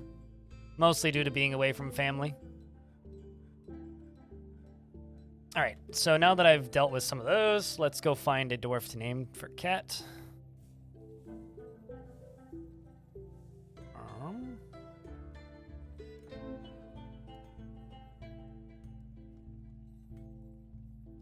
Oh, I see. They're not currently training, so. Let's turn that on so I can see the full list. It is, in fact, not turned on, yes. That is correct. Let's give you Beast Slayer.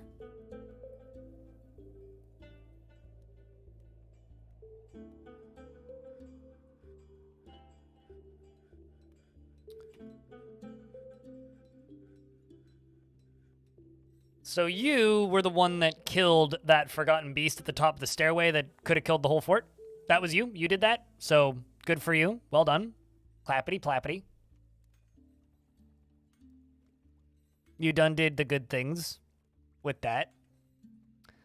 You're currently hauling Elkbird skin. Lovely.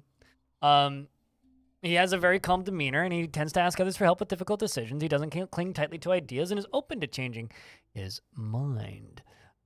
He tends to assume that the worst of two outcomes will be the one that comes to pass, and he often feels discouraged. He can handle stress, and he tends to not be swayed by emotional appeals, and needs alcohol to get through the working day, and like working outdoors and only grumbles mildly at crappy weather and doesn't really care about anything anymore.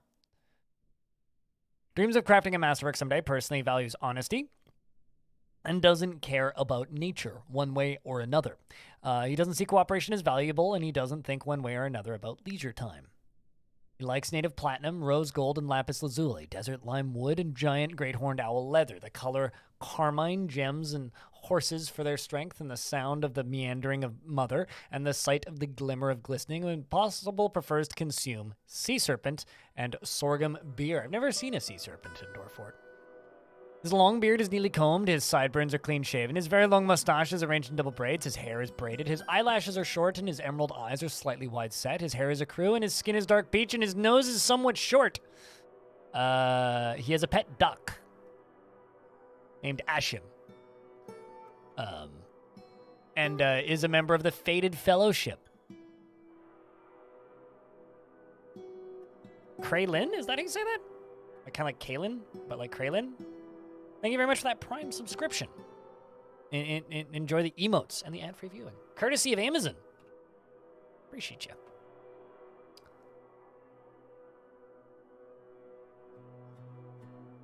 Duck, cat, you see no difference. And the duck is alive. I can confirm that right now.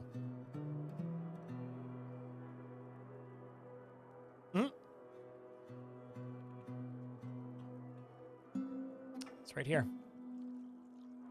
Nope, never mind. It's Ashen, this one. This is your pet duck. It's currently sitting on duck eggs, waiting for them to make duck babies.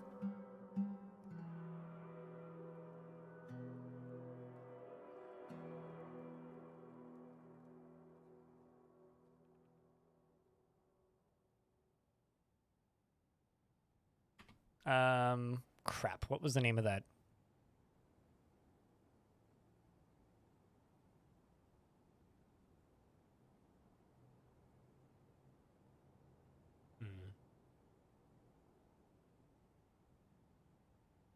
Wait, what? Can I not collapse those in this screen? That's a little psychotic. Did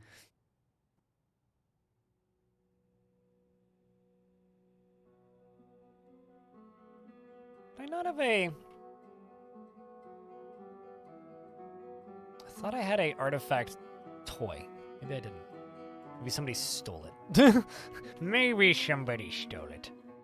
What was the name of this thing?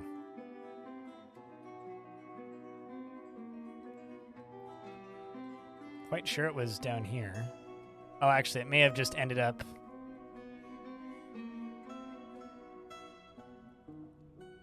Ah. The instrument is, in fact, stored in here. Let's see. Well, there's a Shaddist there. That's not the thing that I was thinking of. It's the other instrument. It'd be up here. Ah, there it is. IKL.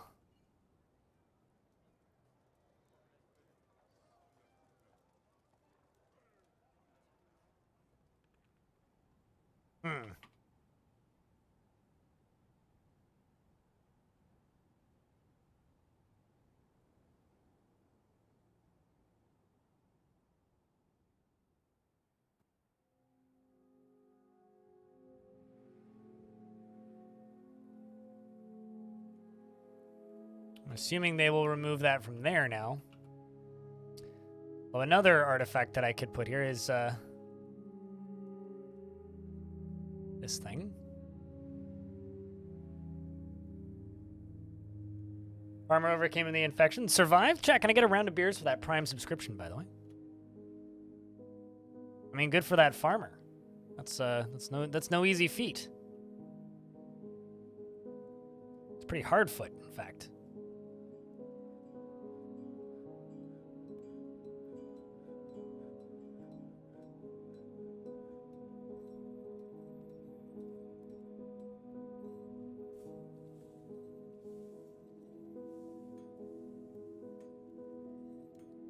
Alright, well, did they just not queue those up yet? They just didn't queue those up yet. Who's my manager right now? I'm going to remove all of your other tasks. There you are.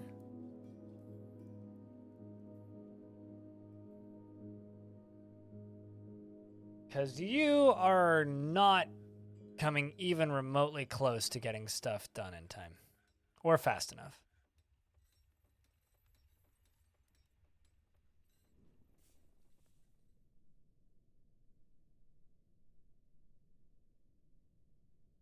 I'm just going to keep swapping it to different people until we get somebody who can consistently get this done.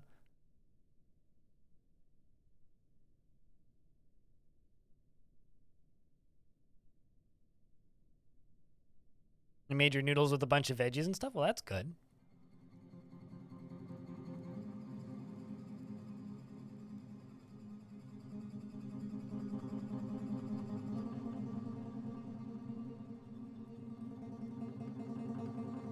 I still just have this tame goblin. I don't even chat. Dwarf wants martial training. What's your personality? You can join the military.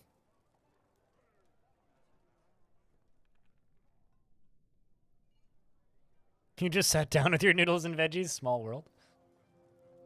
What kind of noodles, though? That's the important question to both Bastet and Nutty.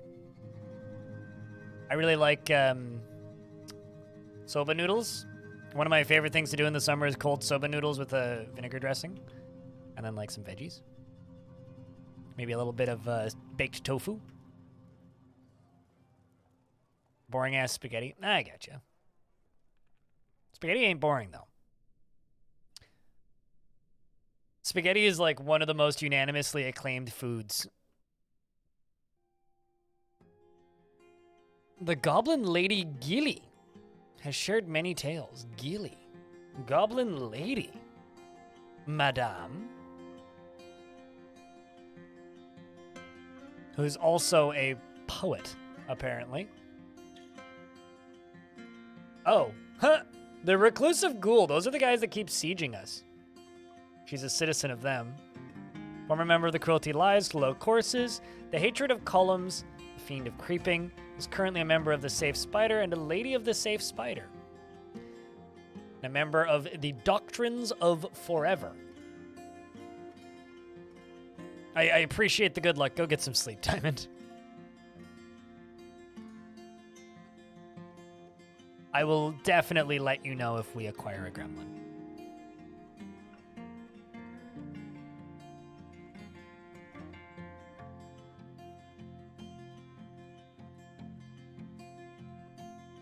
Let's see. Has our new... Okay, new manager has queued up everything. That's good.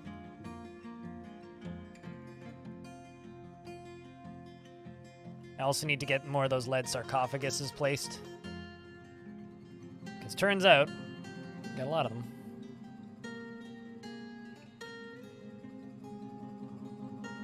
These are also going to be incredibly heavy. Turns out, Chad, if you want a lot of really strong dwarves, just make a lot of lead bracelets. And a lot of lead crowns. Because they'll put them all on and they'll be super heavy and it'll slow them down a lot. But then they'll slowly speed up. Yes, the Gob stayed a visitor. Or no, rather, the Lady Goblin is a visitor, and the Tame Goblin is still tame. Still not sure how that happened.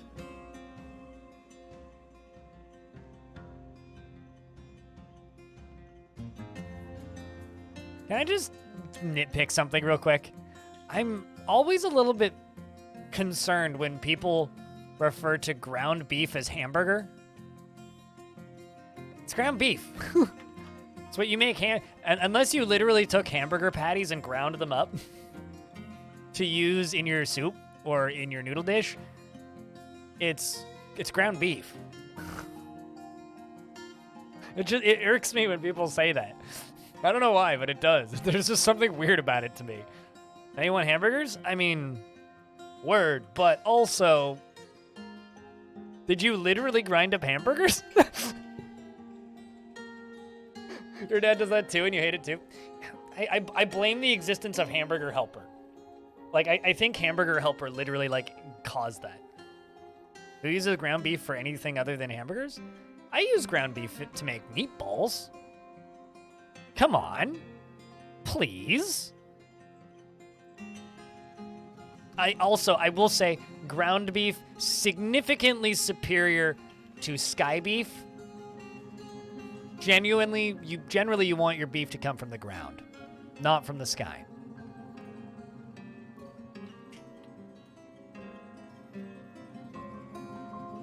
And that's how he lost all of his subscribers that day. Speaking of bad jokes, we're only, what, 10 subscriptions off of having 1,069 subscribers? That would be pretty nice. Just saying, check your primes while I pour my coffee. I'm kind of shocked we haven't been attacked again.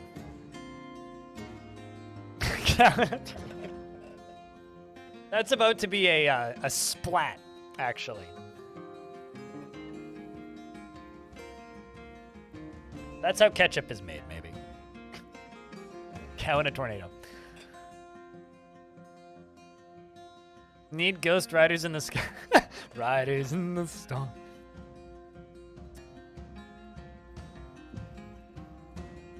Oh, thank you, Jerry Gordon. Today's being a little slow. Although this whole week's been a little slow, but that makes sense. Wine made a ketchup reference? It's illegal. Doesn't mean you're not allowed to reference breaking the law. Jerry Gord is a mad lad. That's why we appreciate Jerry Gord. For their mad ladness.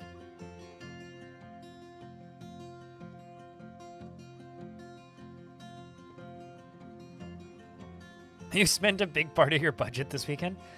You, like, completely blew everybody's expectations out of the park and did some, like, I don't know how closely you follow the charity Doctors Without Borders, but like at some point just go to their website and just look at like all of the like medical supplies that you bought. Single-handedly, like you've done so much, it's insane. It's an incredible amount that you've done. Do you need to bury your enemies? Just the dwarves and permanent residents. You do not need to bury enemies. I'm going to make this into a meeting zone. Also going to add it into the burrow. Oh, I see. It's set to erase. It's a problem.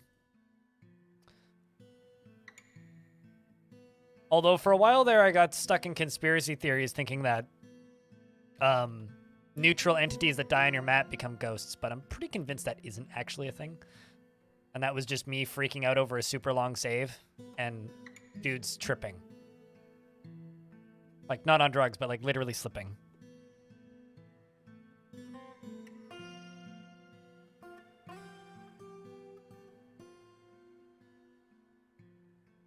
Worked really well for you. Tiltify is great.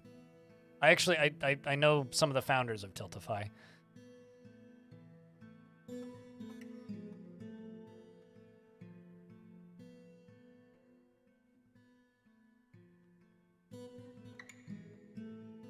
This is going to be a wonderful library.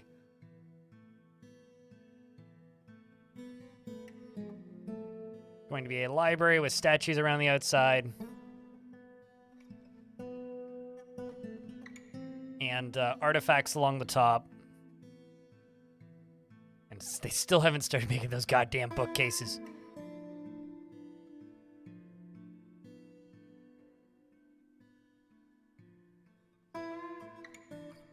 I do have tons of gold, but it's just a matter of them making the bookcases.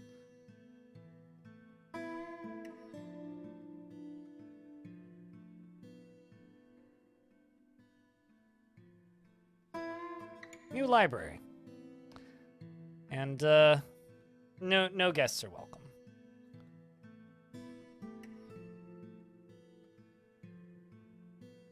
Cause, like, alright, you... Gold bookcase. Let's just promote these gold bookcases.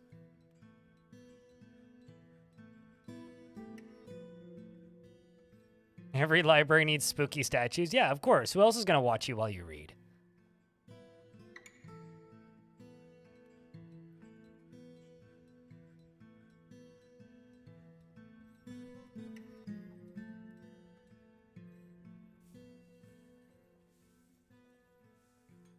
Would probably rather have their own carols and niches instead of a long table like that. Real library. I have a question, Talir. Just very serious question. Are dwarves as depicted in Dwarf Fortress real?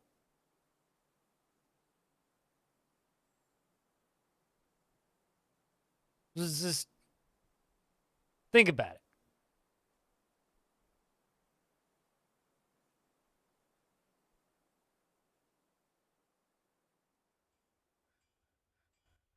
Because if the answer is no, then who are you to say whether or not they are real library users or not?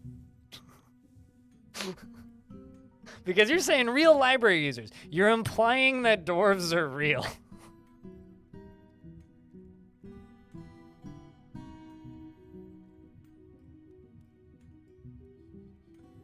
I don't think I've bought ground beef in the, like, 4, 5, 6, 7 years, something like that. I don't eat ground beef, like, at all. And usually if I'm making meatballs, I buy ground chicken. I prefer lean chicken meatballs over beef meatballs anyway.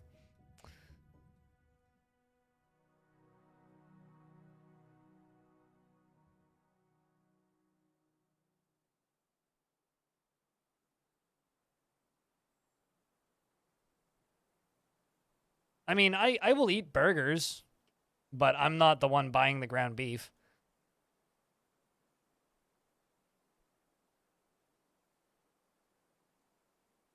Kid doesn't notice the difference, works great. Yeah, I mean, generally when I go to restaurants these days, I actually don't go to the, I generally don't go to the, whatchamacallit? I generally don't eat beef burgers. I usually just eat either Beyond Meat or veggie burgers, and they're good.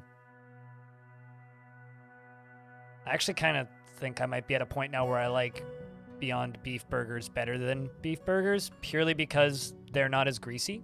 And a lot of, like, restaurants make very greasy burgers, which I'm not a huge fan of. I don't actually know if I have any books for them to put in here. Find out.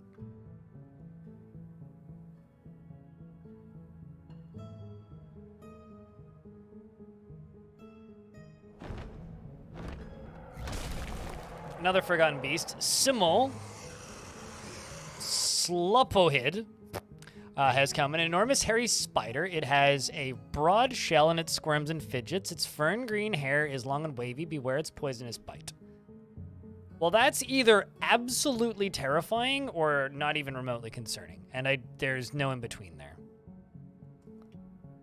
It all depends on whether or not it has webs. If it has webs, that is horrific. If it doesn't, it's a Shrek spider. It's a Shrekter. Look at that. It's leaving. Bye, spider.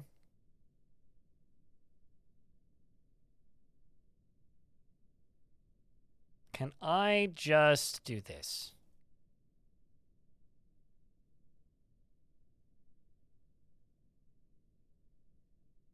So chat, we need to sit here and see if it comes back out.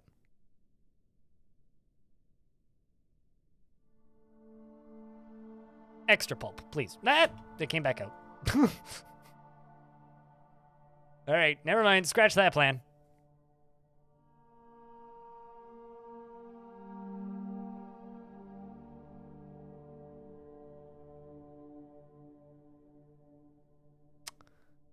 Got him. I still don't know if it has webs, though.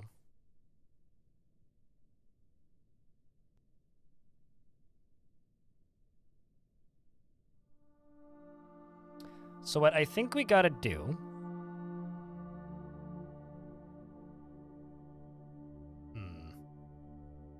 Because we got him now. So obviously what we've got to do is I've got to get him behind here.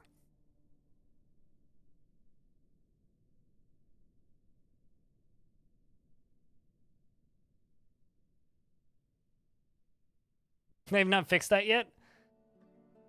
Apparently, ogres can rip doors off the hinges regardless of if they're forbidden. Supposedly. I haven't actually seen an ogre in this version yet, though, so...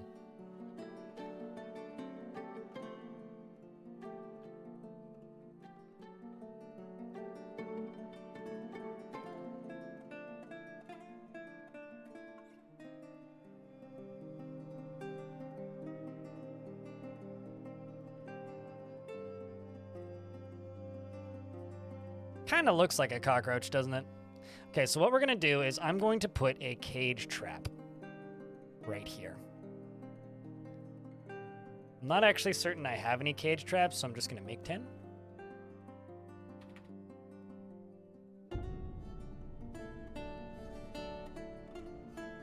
And I'm going to try and lock this beastie literally right here.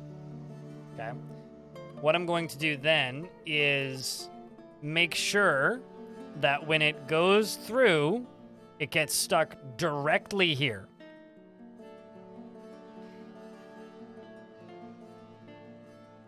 And then we're going to see if we can get a cobweb on that trap.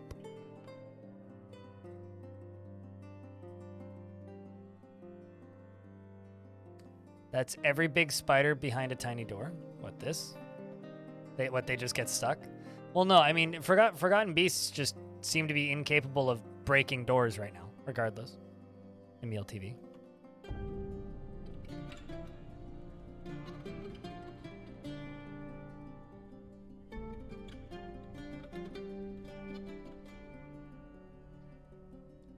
All right, let's do that.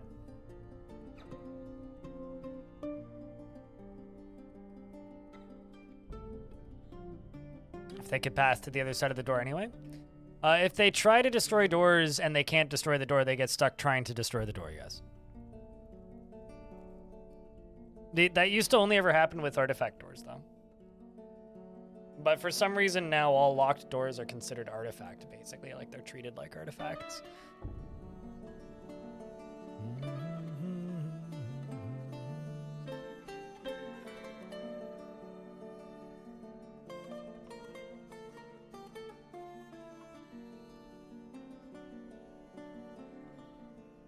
You know, can I just say it's really you can tell that the housing market's in trouble here, because I just got an email from a company that I signed up for pre-sale for a condo building that was getting built, right? There's this condo building that I signed up for pre-sale for 2 years ago. The building was finished at the beginning of last year and went up for sale about 3 months before, and I took one look at the price. It was like $500,000 a unit. Yeah, fuck no. And then went on with my life.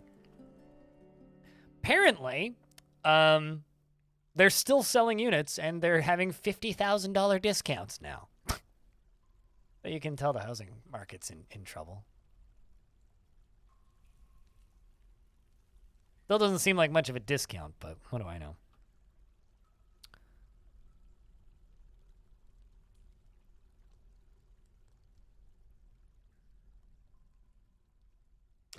Man.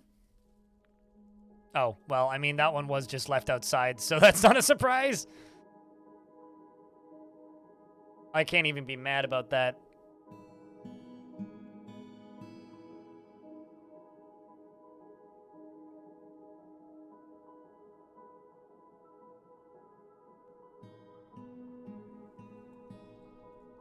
I do wish I could transport those skeletons down here and use them as this.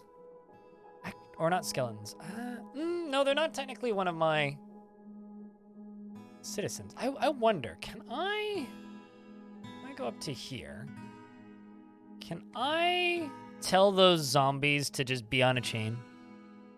Actually, I wonder if I can assign the goblin tame to a chain, because it's technically tame. Now I'm just curious. I need to check this.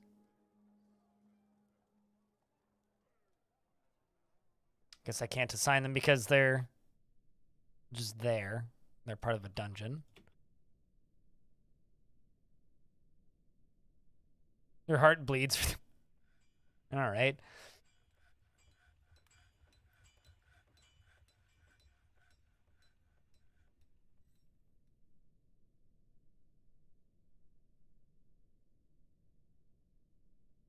Oy.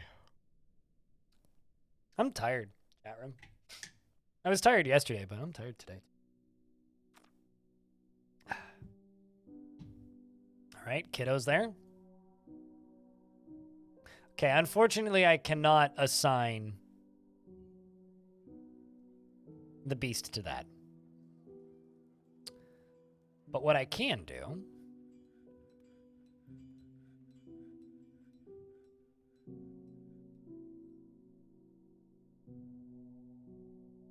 is I can go down here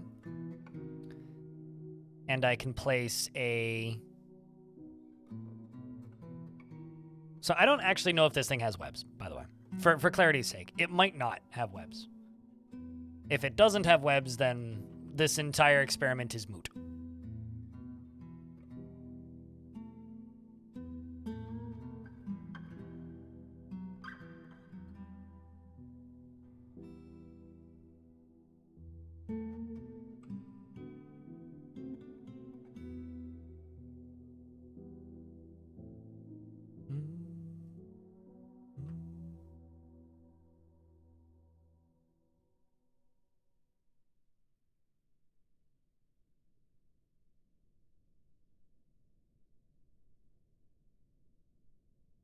You may have a clue why Blind is tired?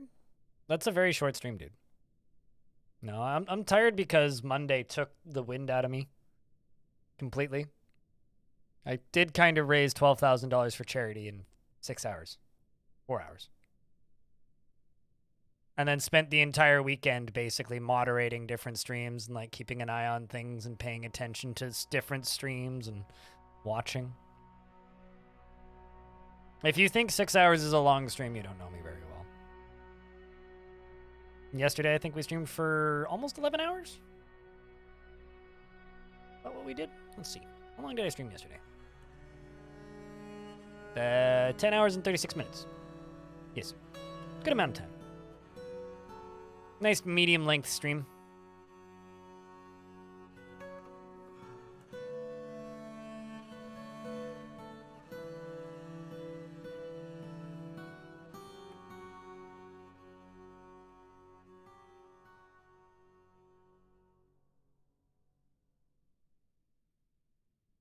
No, I'm mostly just tired because I sleep like shit at this time of year. Honestly. It's like that and, you know, charity marathons take a lot out of you. Let's put that pig down here. Would be shot after that long? Okay. What do you do for a living, Talir? I talk for a living, right? And I've been doing this, well, as of November this year, I will have been streaming for 10 years. And that is, you know, for the first couple of years, that was 5 days a week. Or actually, rather, no, for the first couple of years, it was 7 days a week. Then I went down to 6 days a week, and then back up to 7, and then down to 5, and then back up to 7. And then I went down to 4 days a week, and then back up to 5 days a week, and then back up to 7 days a week, and then I went down to 4 days a week, and now I'm down to 4 days a week. I was down to 3 days a week for a bit, but now I'm back up to 4 days a week. And so maybe your voice would be short after that long, but if you streamed every single day for multiple years, and then cut down to 6 days a week for multiple years, and then cut down to 5 days a week for multiple years, I'm sure you'd be able to talk for, 10 hours straight too, just like I do. It's a skill like anything else, It's like people who work in radio or people who work in TV. It's like, it's a skill. Once you've developed that skill, you don't have to redevelop it. You learn how to just meander and yell at yourself for hours and hours and hours and hours and hours and hours. Or I've worked in a call center. Yeah, that's also a perfectly legitimate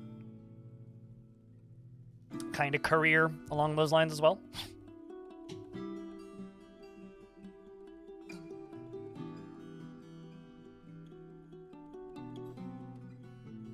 Okay, cage is in there.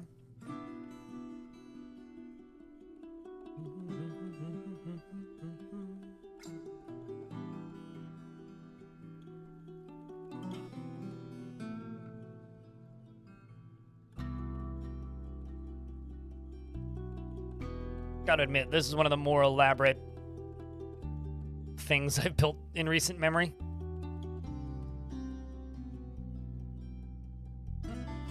All right. Do this.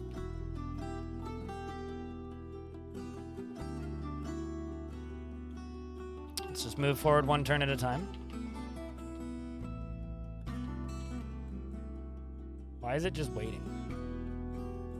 Spider, please.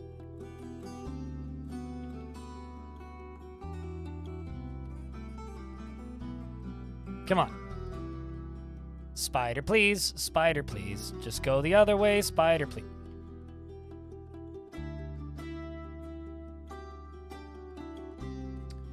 Do-do-do. Do-do-do. Done. Got him. Apparently we're out of food again. Fucking, god damn it.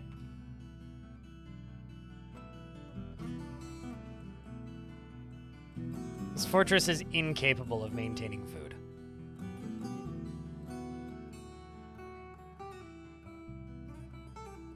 Let's just harvest the everything.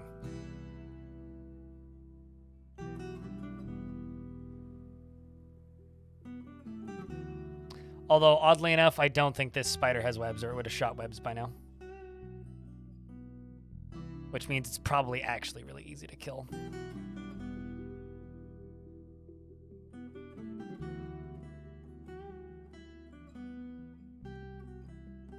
I should also finally hotkey this fort.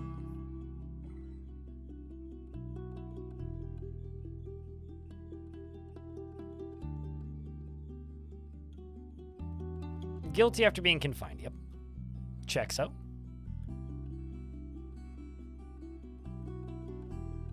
See if a dwarf can go up here. Or if they're just gonna freak out.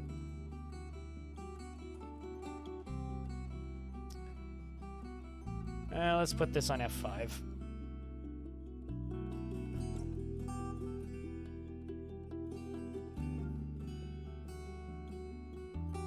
Yes, they do.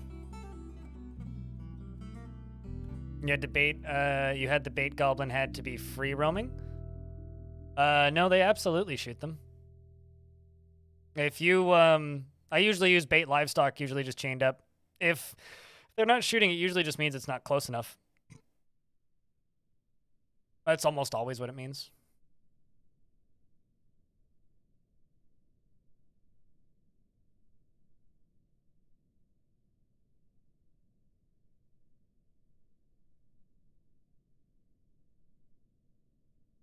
Yeah, also, I don't know what ISTR means.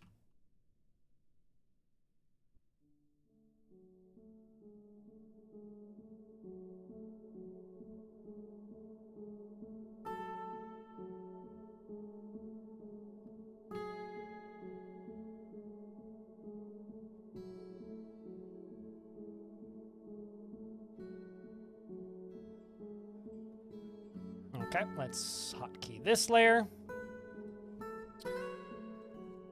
Let's hotkey this.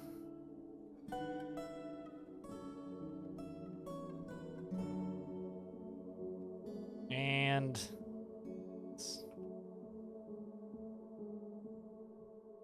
no. Old Usenet fart language? Okay, well, I mean, that's not something that normal humans in the current year will ever remember. All right, well, we need to acquire some books, but at the very least, we have this now. I think we're going to go see if there's anything close by that's abandoned that has books. Or anything that just, has no civilized population. Excellent. Let's go raid that monastery of no civilized population. Good luck, dwarves. A child is throwing a tantrum. Wonderful. Who are you and where are your parents? It's Unib, the dwarven child. Okay. Unib, you. Who are your parents? Shark jumping walrus, who's dead. Okay. This child may need to be shot into the sun or dropped into a volcano. Both are equally as efficient, turns out.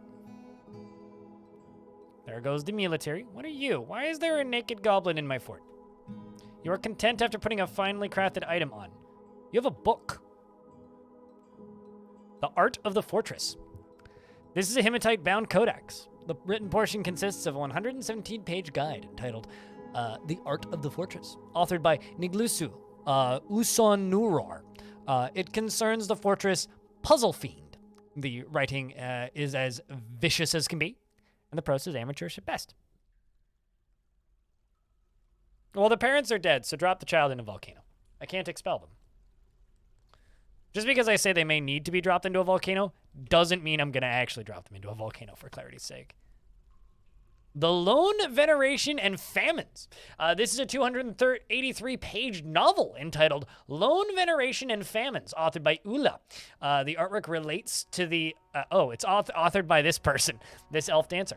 The work has no particular subject, and the writing is very serious in tone. Overall, the prose is not awful, but not very good either.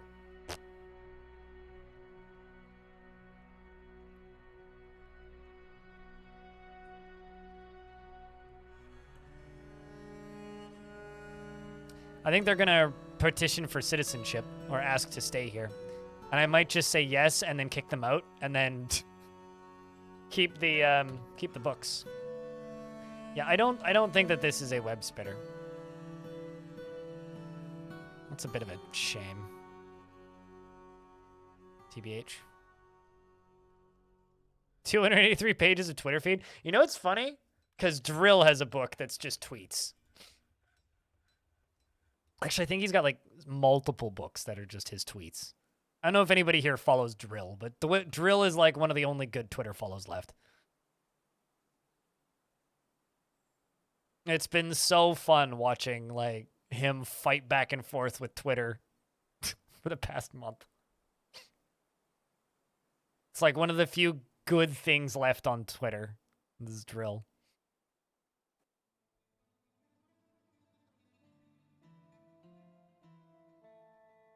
You love the literature descriptions? The work has no particular subject. It is awful.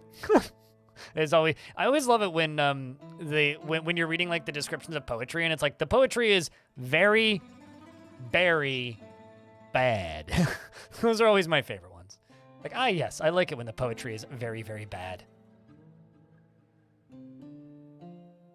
Like, who doesn't love it when the poetry is very, very bad? Also, I have ducklings. Duckling McQuack. We'll have an egg industry soon, I swear. I will forbid these ones so that we can have more.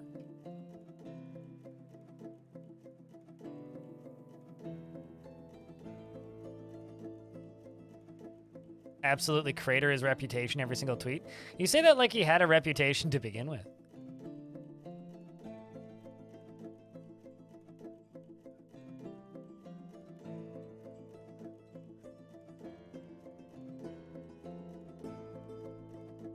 Like, in order to crater one's reputation, you have to have a reputation. What did you miss today? Okay, well, we lost, like, 30-some-odd dwarves to a forgotten beast that shot webs, and then we killed it. And that was pretty rough. We fought with an army of necromancer experiments and sort of won eventually. Apparently, Jack Sparrow the surgeon has been missing for a week.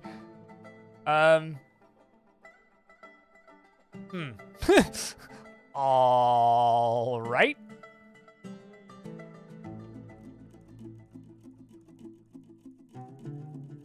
Rest in peace, Jack Sparrow. He did go to prison a couple of times. I mean, he is not, I mean, missing isn't exactly out of character for Captain Jack Sparrow.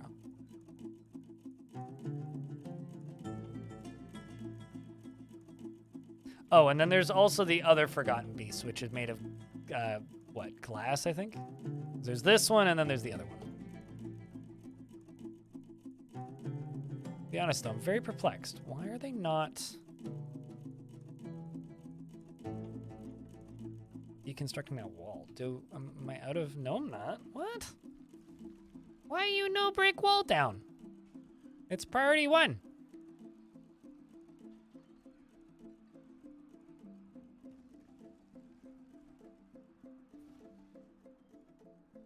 The fact that you're even mentioning those folk as if they are creditable, I think is a wee bit offensive. Clear.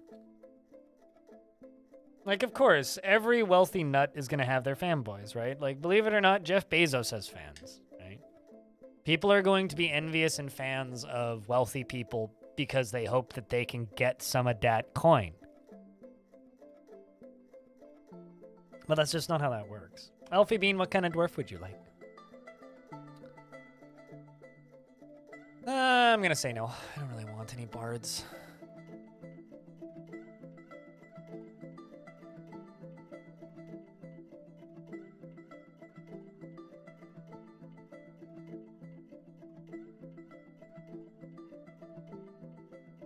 Okay, so crossbow weapon traps get bolts put in them. And based on the number of bolts that are sitting here, I don't think they work. So I'm just going to deconstruct that trap. There we go. Now you're doing your thing.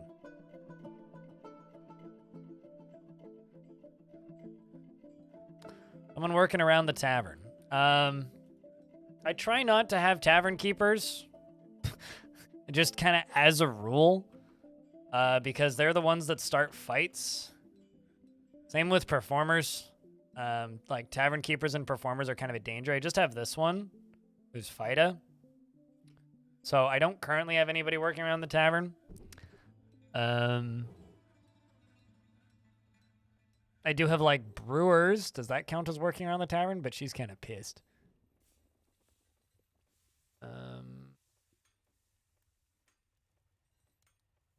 How's this dwarf? As this one. Although you are frightened reliving being hunted by the dead. I'm sorry. You had to go through that. All work nicely. Oh, yeah.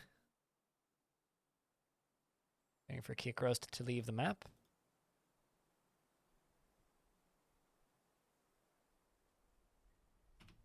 Well, we found your bedroom. You are definitely blissful after sleeping in a bedroom like a personal palace. She is an optimist and she is stubborn. She is quite comfortable with others that have a different appearance or culture, and she tends to be a little wasteful when working on projects, and she is often nervous, and she can handle stress, and she doesn't mind wearing something special now and again. She doesn't go out of her way to help others, and she doesn't mind a little too much in day-to-day living, and she has a greedy streak. She likes to keep things practical without delving too deep into the abstract. She always stutters when she's nervous, and she lowers her eyes when she's thinking. She needs alcohol to get through the working day and doesn't really care about anything anymore. Dreams of creating a great work of art in this dream was realized. Personally believes peace is always preferable to war and values honesty. She likes nice and iron and heliodor and the color burnt umber, battle axes and anvils, and sheep for their wool and the sound of the meandering mother and the sight of the poetic glosses, and when possible prefers to consume giant tamarind and sewer brew, and absolutely hates slugs.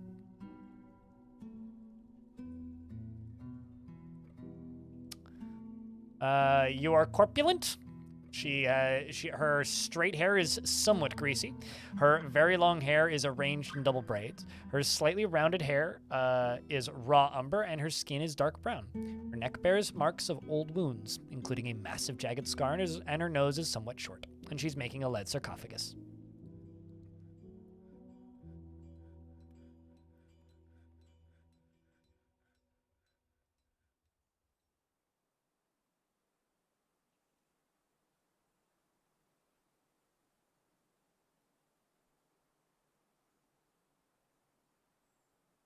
Getting there.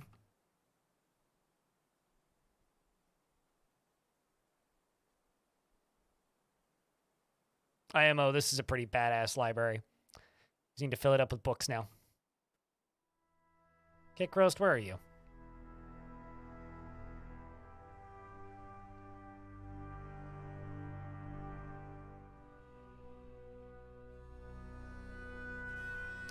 Trying to pick up equipment. You're also starving to death. I'm just going to remove you from the squad.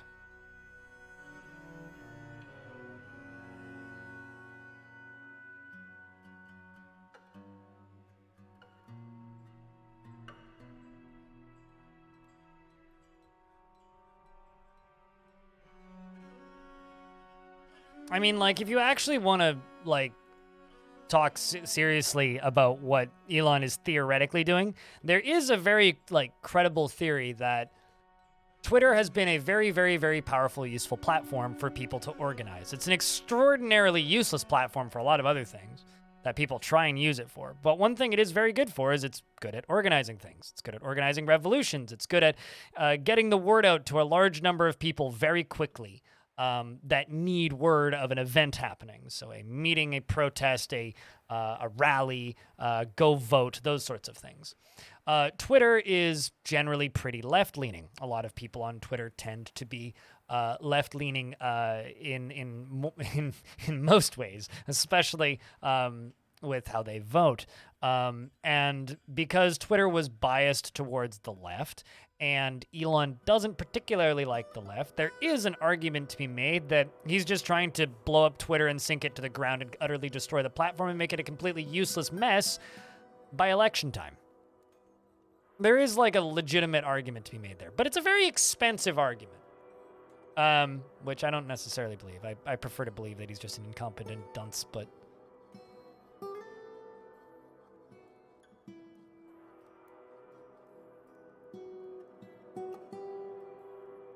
I mean, like, I still use that used it for that purpose at the last convention I went to, Talir. But he's just a narcissist. He's a narcissist who's genuine, who's surrounded himself by enough yes men that he's genuinely convinced himself that he is doing the right thing. Just like, you know, there's so many clips of him. There's a clip of him that I've seen rattling around the internet recently, which is him talking about how he thinks it's hysterical that he's stealing hard drives memes and not crediting them. Right? Like the hard drive is in, like, you know, the comedy publication. So he talks about how he's stealing their memes and how he's not crediting them and how he thinks that that's a sick burn and really, really funny. And there's like 4 people in the room with him, and they're all just like, yeah, it's so funny, blah, blah, blah. He's genuinely just surrounded himself by enough people that he's convinced entirely and completely that what he's doing is right. And he is serving an audience that genuinely wants the thing that he's creating, which is just a broken, bad variant of Twitter. And what's going to end up happening, I think, is either Mastodon will finally make their sign-up process logical enough that normal people can use it, or Blue Sky is going to come out and take what's left. But Blue Sky would need to actually blow up, and nobody knows what Blue Sky is right now, so we'll see. Right now, Blue Sky is just full of the best/worst kind of shit posting. Echo chambers are never a good thing. But that's why Twitter was kind of interesting. Because, yes, Twitter is an echo chamber, but it's a public echo chamber, right? Like, Facebook sucks. I think I can just end the sentence there. Facebook sucks because it is isolated echo chambers that require an invite code most of the time. So you can join a massive Facebook group with 5,000 people. That's an echo chamber. A Twitter hashtag string is publicly viewable. Right? Anybody can go view that. You don't need a Twitter account to view that. So while, yes, Twitter is an echo chamber, it's an echo chamber that can echo in the public, which I think makes it less bad than something like, you know, Facebook.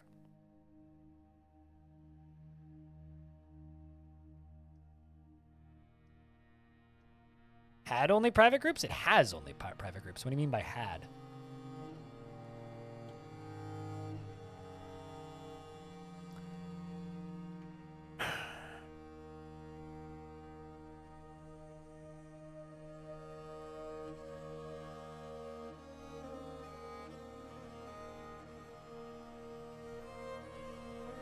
You don't use Facebook? You don't know? Okay. Well, that's fair. But yeah, it has private groups, but it also you need an account to view anything on Facebook.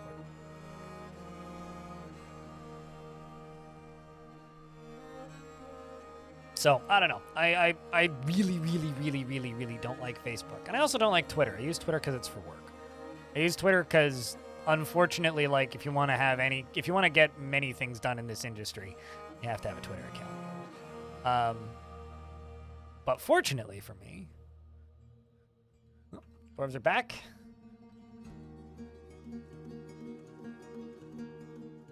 Let's see how that went. Went and explored, ran down there. Sweet, stole a bunch of books. Good evening. Hello, Mind. How are you? Thank you very much for the first notification of money in 39 minutes, and thanks for the 43 months.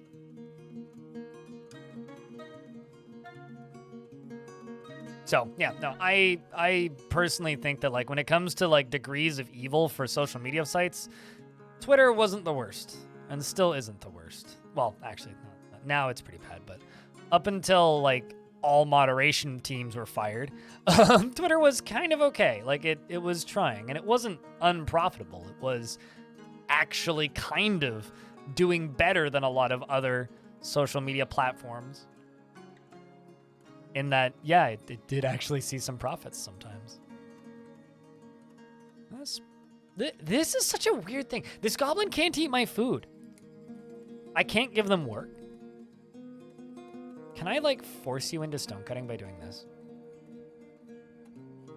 Okay, so I forced them into stone cutting. But now it's probably only you do this, right? There you go. Only selected. Everybody does this.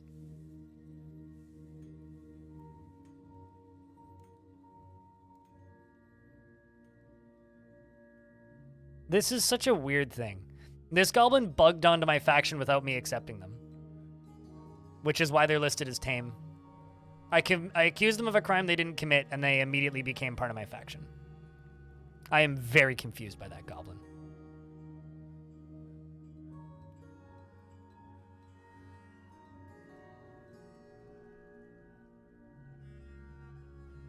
So it's not even that they're nameless. I literally can't name them.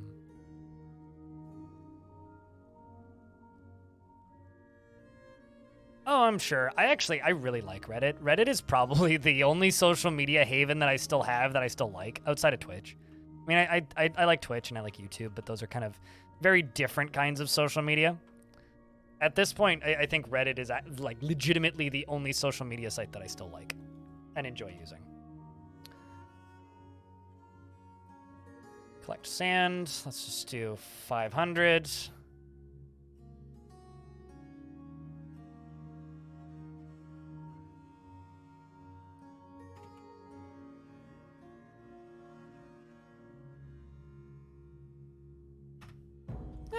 I don't know. I don't think cats standing up is degeneracy. Cats standing up is wonderful. A tame sentient. Yeah, it's a bug. It bugged out. I don't know. I'll show you a screenshot of a conversation I had about this with Putnam the other day.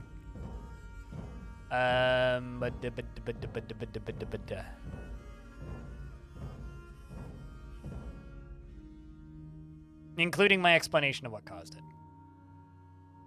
So, oh god, that's no good. There's a few things wrong here. A few things, yes. There's definitely a few things wrong here. A goblin tamed, chained. I accused the goblin of a murder crime that they did not commit, which is true. I accused this goblin of murder back when they had a name. And then they became part of my fort, lost their name, and became tame. So...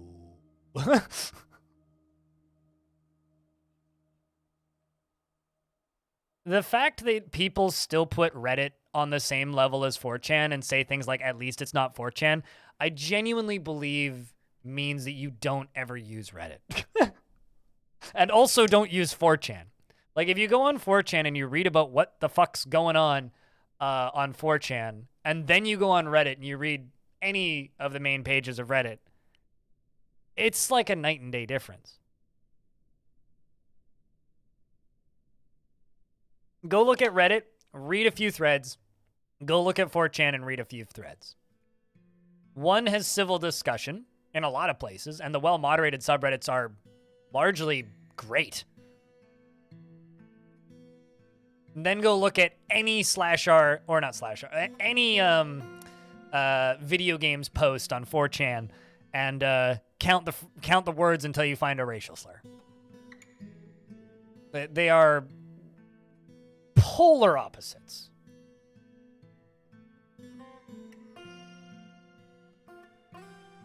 Like, absolute fucking polar opposites.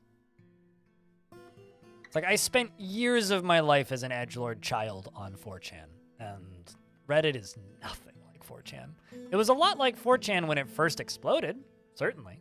You know, when it was just /r all, and then all of the hates, when then they added subreddits and all the hate subreddits blew up and all that shit. Like, yeah, of course. It was a lot like 4chan at that point. It's been nothing like that for a very, very, very, very, very long time. It's one of the best places of the niche internet. Is that a subreddit, I'm assuming? I like shitty Ask Science. It's just people asking stupid questions and getting dumber answers, and it's very funny. I really like the shitty Ask subreddits. Those are my favorites.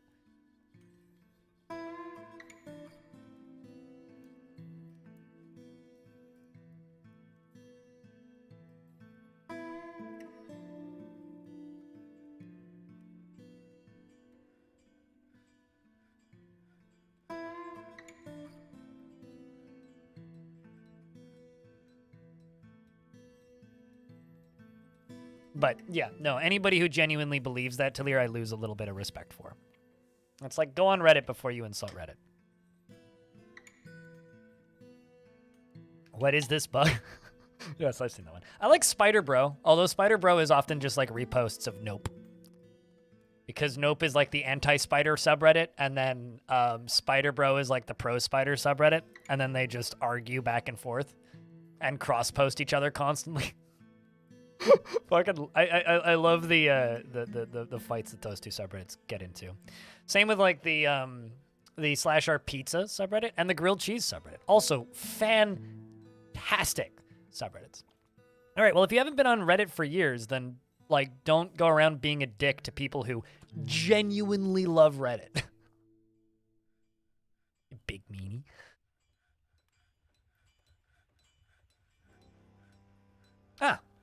A vile force of darkness has arrived and is seeking a parley. They want parsley, chat. I don't know why.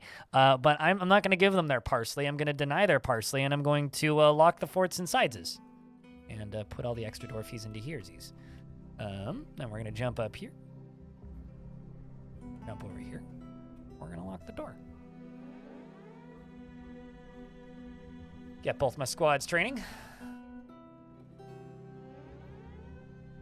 I didn't know there was yellow sand up there. That's interesting.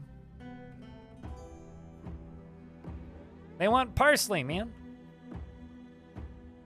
There they are.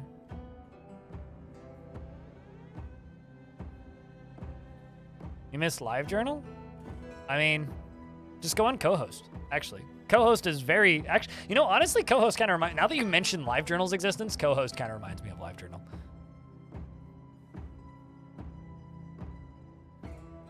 The grain moth problem for years.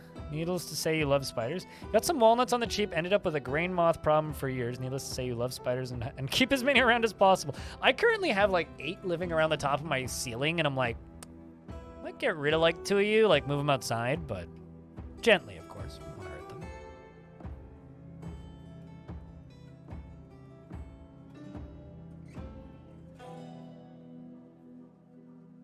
Anyone remember Dreamwidth?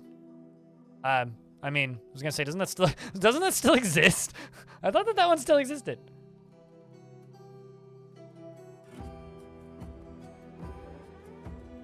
That's a big wah. It's not that bad. How many are there? It kind of bothers me that it doesn't give me a number anymore, but I'm not gonna count them, but let's see. 1 page.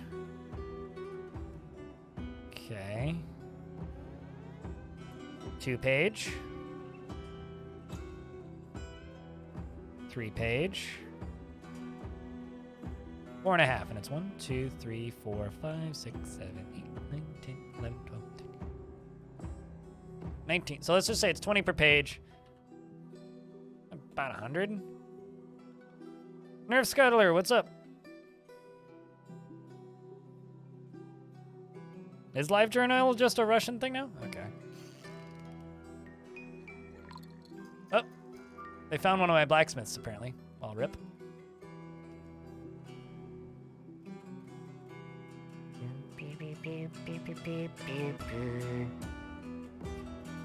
Going for the front door.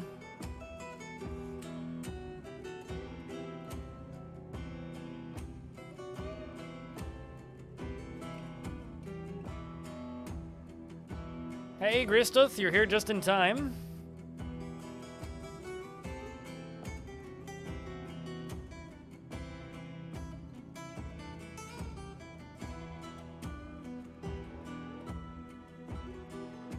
I will also say that I do quite enjoy using Mastodon and the Fediverse. As far as, since we're just talking about social media. 65. Mastodon is pretty okay. I'm pretty okay with Mastodon. RSG, thank you very much for the 65th month. How you doing? We're counting down the days until TwitchCon. I mean, maybe not, but looking forward to it. It'll be nice to go to. It'll be nice to hang out again. Go get beers and whatnot.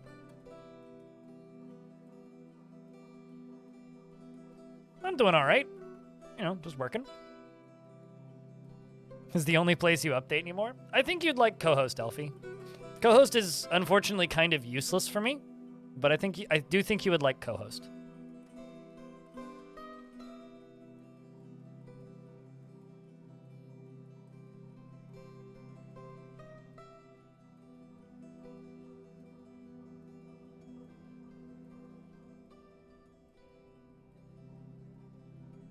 Co-host is kind of like if you took the style of social media that Twitter is, or Mastodon even, is. If you took that style of social media, but like melded it into some weird abomination of Tumblr.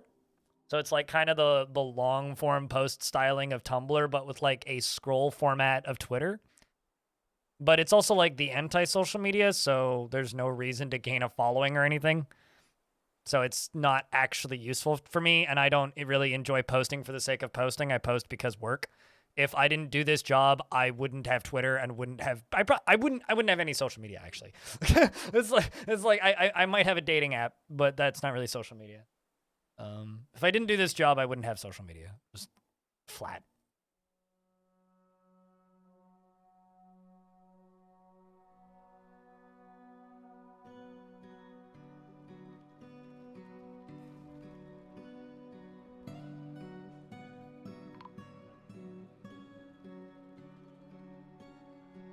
Apparently a spear dwarf was found dead.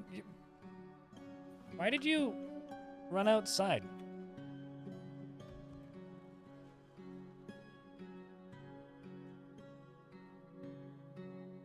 Did you at least fight well, you goofy spear dwarf?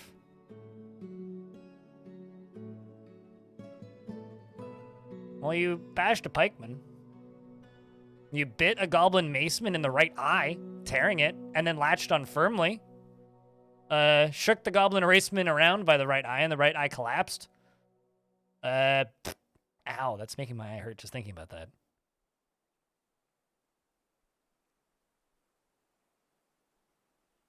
Is Pinterest and Be Real? Pinterest exists to sell expensive makeup routines to moms and for sharing photos. Yeah, and then it just kind of got stabbed to death. That's a shame. Must have ran out here to go get some gear or something from somebody else who died. That's a shame.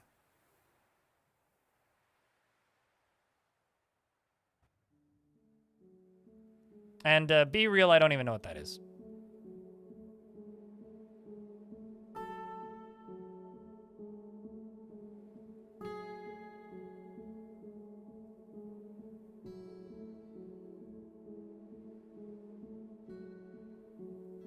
How come I chose it?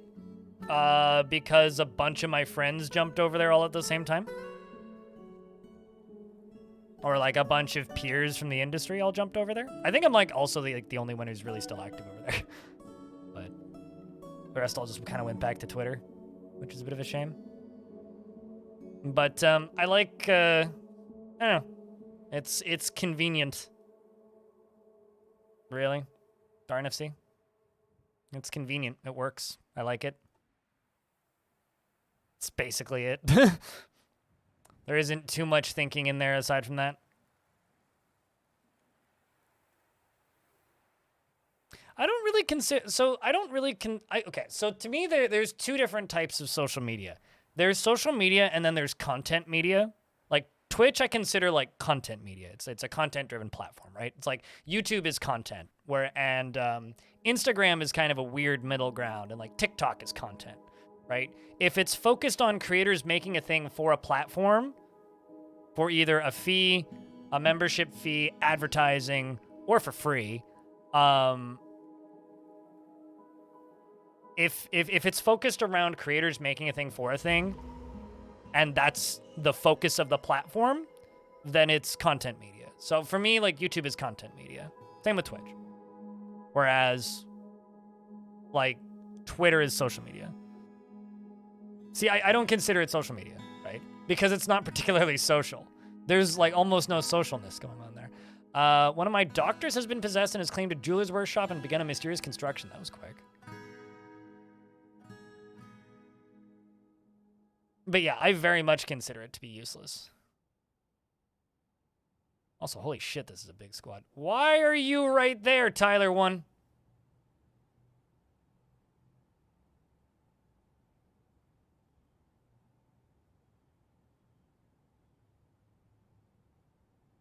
Or, okay, fine. Run in and die.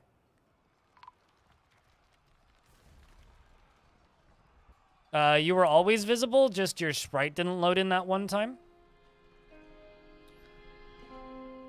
I don't know. Checks out. Also, Tyler1, you might want to change your name at some point, by the way. Because using like creators' usernames in your username like that can get you like banned from Twitch. So, I've never mentioned it before because I always kind of feel bad, but you may want to change your name at some point if you value your Twitch account.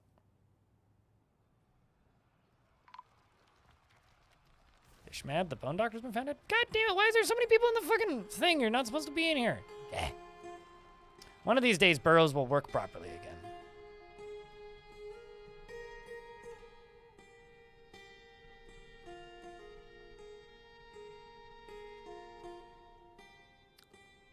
Feeding day for the snakes. It certainly seems that way, yeah. Where the heck? I can't even... I guess... Okay. I guess okay. Okay, so how many of them still need to come in? A few stragglers?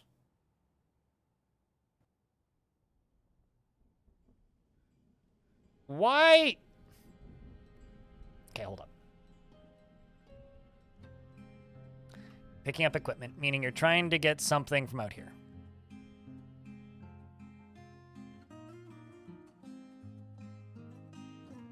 Manticore Alpha, you should be watching your child, but unfortunately you weren't. Okay, you over here, let's jump over to this lever, flip this lever, and finally flip this lever.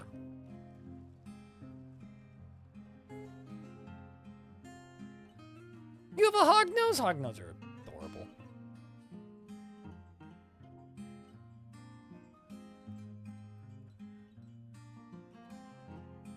Kind of annoyed, but is what it is.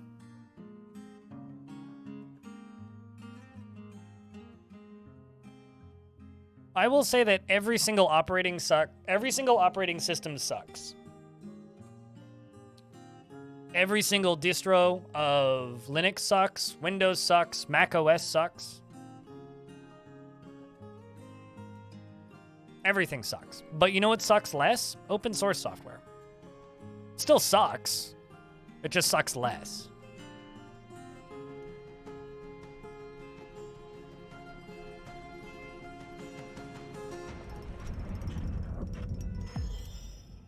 Perfect milk quartz. Well, that's gonna go over here.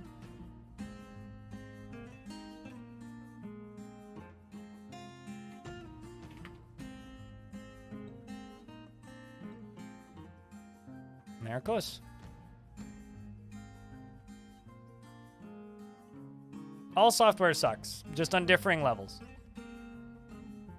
So this is gonna pile up in here, fill this area up, and then when this fills up, it's gonna bubble over and go down into here. And here we go. It's how to kill a goblin siege.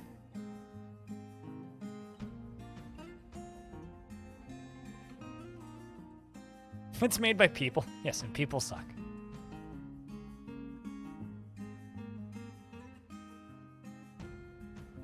You love the smell of melted goblin in the morning? I just love the way these traps look. They look so goddamn cool.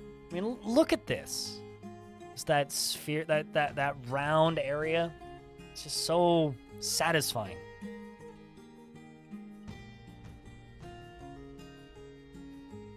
Vacuums suck the most?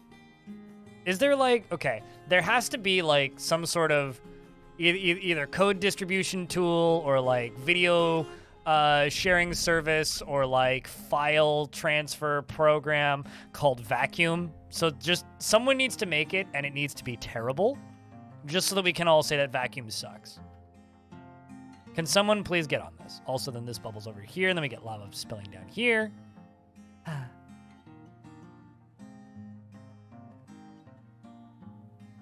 You know, it's funny. It's like I've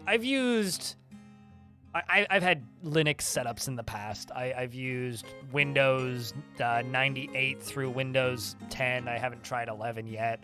I've tried a few different Mac operating systems over the years. I've had several different Apple computers. And I can say safely that every single operating system I've ever used is kind of terrible. I can say that very safely, and I hold to that opinion. None of them are perfect. They're all pretty bad. They all have their own weird issues. And they're all weird imperfections.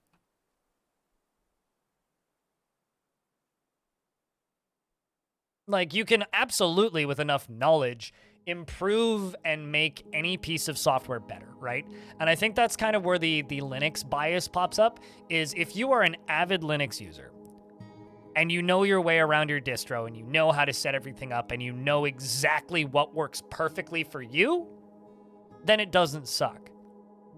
But for any human being who is even slightly less tech savvy, who is even remotely a beginner, who is like not skilled with looking through documentation and figuring out how to set everything up perfectly. Like, obviously, you know, I think the easy example here right now is a Steam Deck, right? Like, and that's like a very good example of just like, oh, that's Linux set up easily. But you know what's also a good example of Linux set up easily? A fucking smartphone, right? Like, is this a good example of Linux? No, it's not. Android's not. It's bad for newbies? Yeah. And so if somebody is complaining that OSs suck, they might be complaining that OSs suck because they're not tech savvy, right? And like right now, like Microsoft is just an information harvesting ground, and it's the same for Mac OS to a degree. It's just an info harvesting ground, which certainly sucks, but at least it requires minimal setup, installs quickly, and has all the drivers already. I mean, I think Linux is awesome. I don't use it as my daily driver for anything because enough stuff that I use requires non-Linux to work, and I can't be asked to go through compatibility layers because largely I'm just lazy. Every single OS has its use, and every single OS sucks for different reasons. It's a war crime. It's self-defense. They attacked me. And if you're going to start making jokes about war crimes and memes about war crimes, you're just going to get timed out in this chat because it's not funny. But seriously, it's self-defense. They attacked me. I would love to just go be at peace with them, but they attacked me. Gee.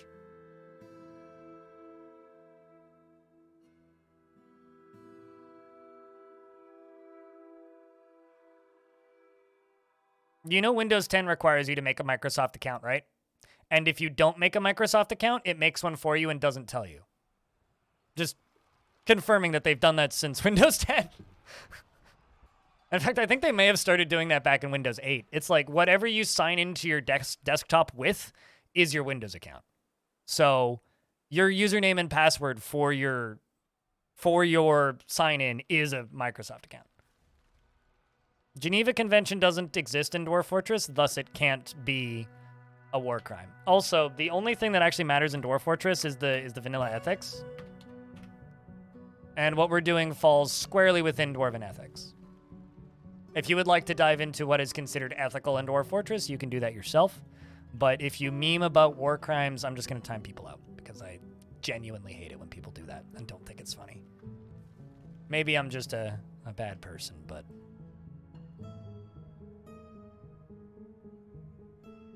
doesn't amuse me.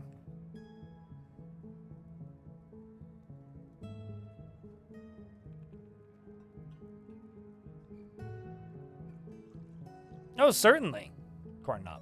Certainly. But you can also do that with Windows 11. So, just because you can get around it doesn't mean they're not forcing you. Against the mystery? What is against the mystery? This is a Bobcat parchment scroll. The rollers are made from kimberlite. Written on the item is an essay entitled Against the Mystery, authored by Urthok. It concerns the learning of the secrets of life and death by the human necromancer Urthok. Well, that's interesting. It's about somebody learning the secrets of life and death, not actually the secrets of life and death.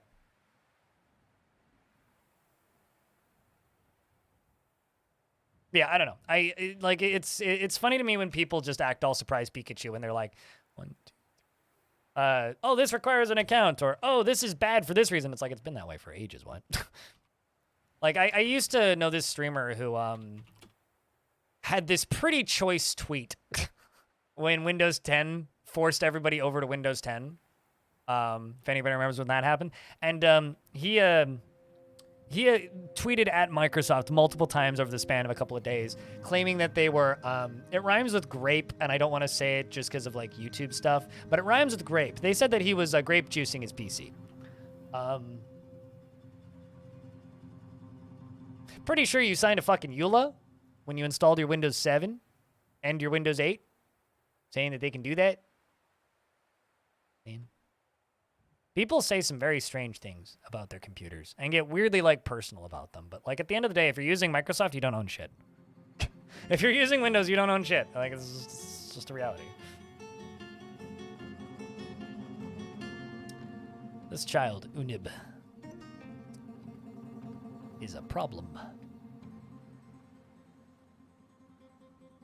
We also need Istrious Plane Strike to come back so that we can arrest them.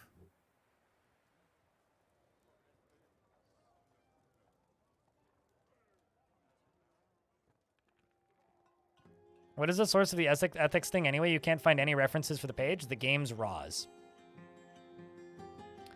And world generation. The game's RAWs and world generation is the base ethics. It's what they're capable of doing within the world's within the game's history gen. Well, I don't live in Europe, so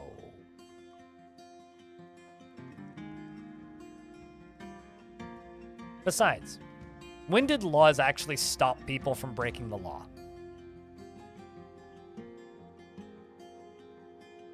Like, genuinely. When did laws actually stop people from breaking the law?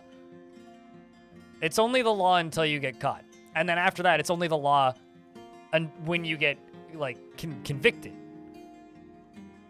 So as long as you don't get caught or you don't get convicted, then you're good. Law don't matter.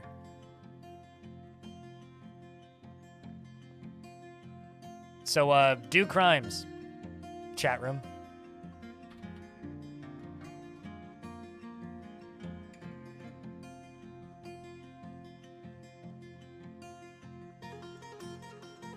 Pretty sure I just broke a law, like, probably somewhere. Like, telling people to break the law is probably breaking the law, right? Ah, well, sure, I'll be fine.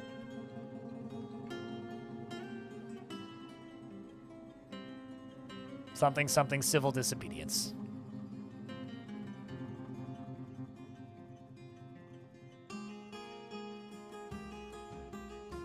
I actually got another comment the other day saying that they from somebody saying that they love watching my streams and they love watching the VODs on my YouTube channel, but can't stand listening to me talk because they disagree with my politics so heavily. Got another one of those recently. Which still amuses me. Will never stop amusing me.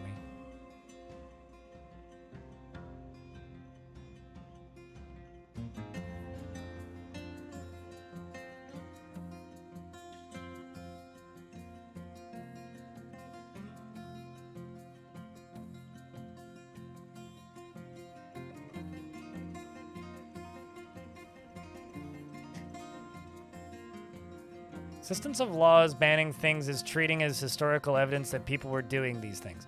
Actually, speaking of banning things, did you know that in the province of Ontario in Canada, it is illegal to skinny dip in your own pool between the hours of 9 o'clock in the morning and 8:30 at night?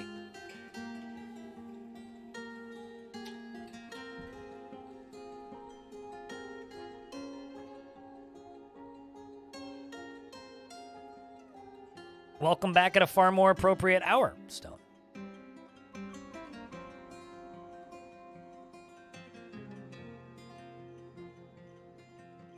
Yar. In regards to the anti-piracy laws.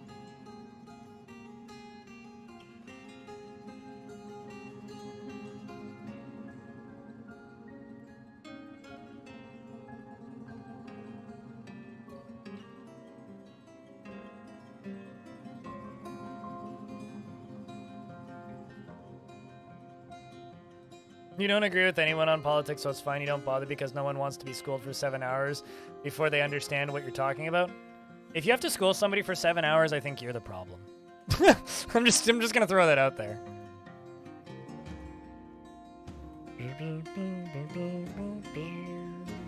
Struck more native gold.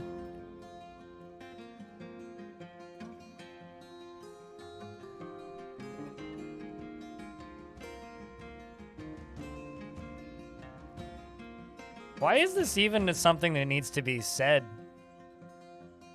Tillier? Like, genuine question. Like, why do you even need to say that? Like, yes, we know. Thank you. That is why laws exist, obviously. We're just goofing off here. We're having a ramble chat.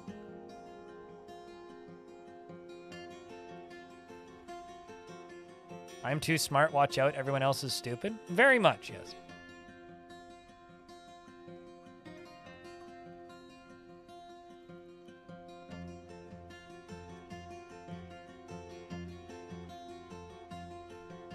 You see, here's the thing, right? We've had this discussion before, Mind, and I know what you're getting at. You always say there's a lot of history in the world that people... there's a lot of history in the world that most people don't know about, and there's a lot of groupings and isms that what people think did not come the way people think, and so on. Remember how I said you're the problem? We live in a time right now. If you don't agree with people, and you have to give people a history lesson, you're the problem.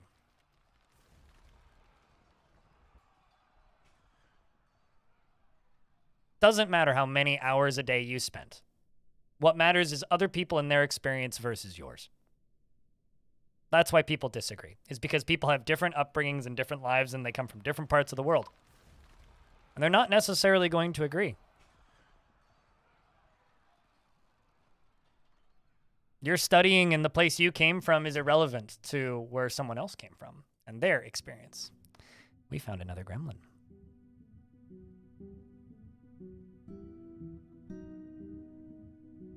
Thank you, Linux. Energy gremlin. Is it leaving again?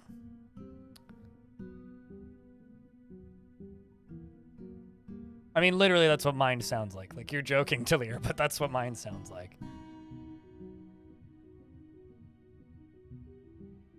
But regardless, Mind, unfortunately, you are vastly wrong. And will always be vastly wrong. If you live with that take, that is one of the most inconsiderate, non-human takes you can possibly have. And that's genuinely kind of depressing. Butcher an ant? Oh! Killed a bunch of Crundles, and we're butchering Crundles, I think. So, just, you know, flat statement. You distress me. All right, I need to lock some doors here. Specifically this one.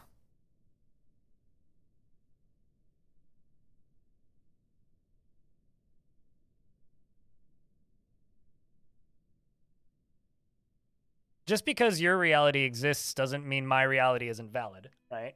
And what Mind literally just stated is that my reality and my takes aren't valid because I don't know what Mind knows. Okay, so since when is that a valid take? Oh, you got Crundles. Crundles!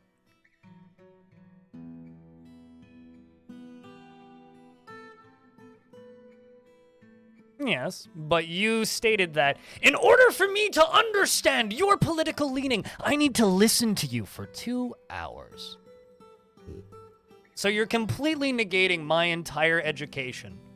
Everything that I've read, everything that I've learned, my knowledge of world history, my knowledge of world politics, people I've talked to and people I've met, discussions I've had, things I've learned. My entire life experience is negated and fractured down to nothing because there's lots of things people don't understand. That is just an extraordinarily, like, gloating and rude fucking thing to say, right?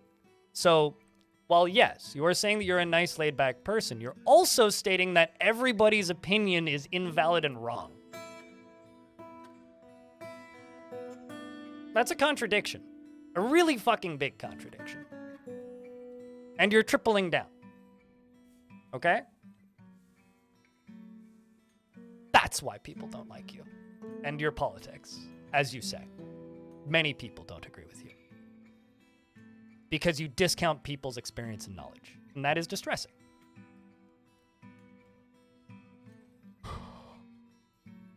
Anyway, I don't like ripping people apart. I don't feel like arguing. Gremlin, drive it away. Well, I'm actually kind of curious. What are they going for? Because they're grabbing items and putting them in stockpiles down here.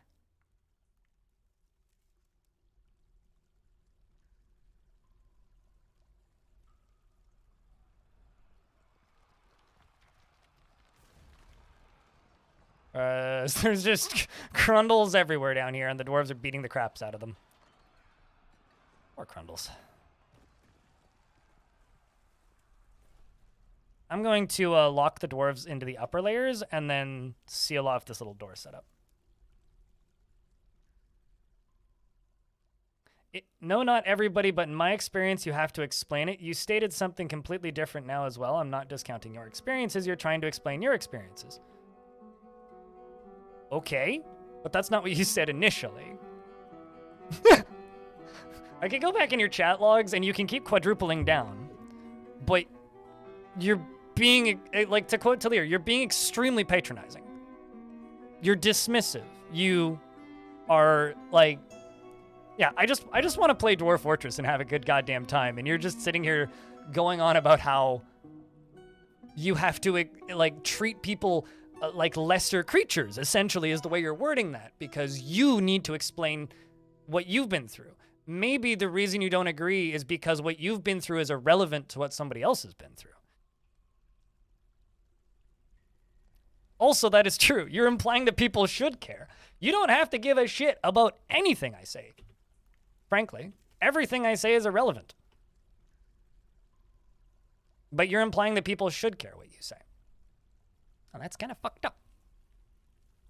Anyway, got another Crundle down there.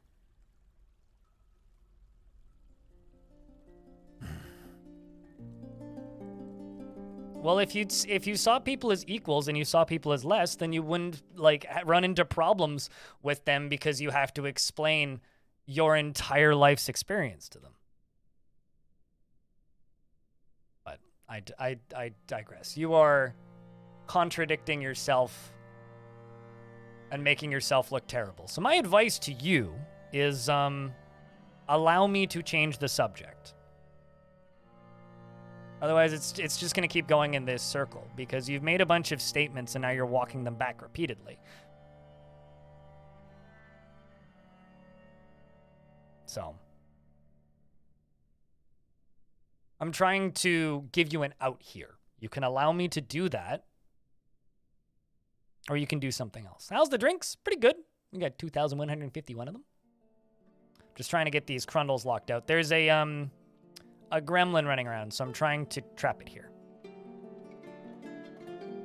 Are there any lava-safe tameable creatures? I don't think rock crabs are tameable. I know they're trainable, but I don't think they're tameable. Magma men aren't. Firemen aren't.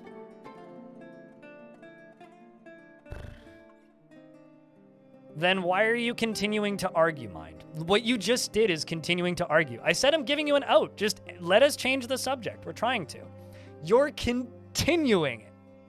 Stop. I don't know if imps are trainable. I've never caught one in a trap. If you feel like you're being misunderstood and explaining it poorly, stop talking. Or let us change the subject. You're surprised I haven't banned him yet? I like Mind. Mind's a good person. Been around the stream for years. I don't have anything against Mind.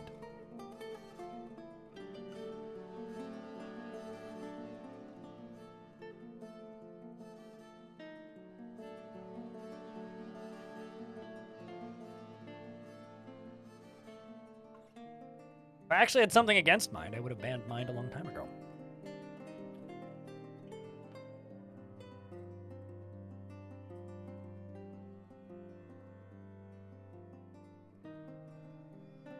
I don't want edibles. RSG. And there's a pretty flat reason for that. I will be taking mild vapes, probably. I will go buy my own weed. I don't need you to give me anything, RSG, when I'm in Vegas.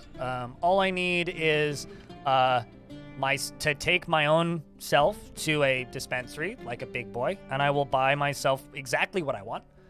And beyond that point, I don't need anything. And the reason for that is I'm in a country that I don't want to get overly wrecked in, so I'd like to know exactly what I'm giving myself. If you're not narcissistic, then why did you say very narcissistic things? If it's a language barrier, fair. But you're also still continuing it, right? Thank you for the offer, though, RSG. I'm also not that big of a fan of edibles, just in general.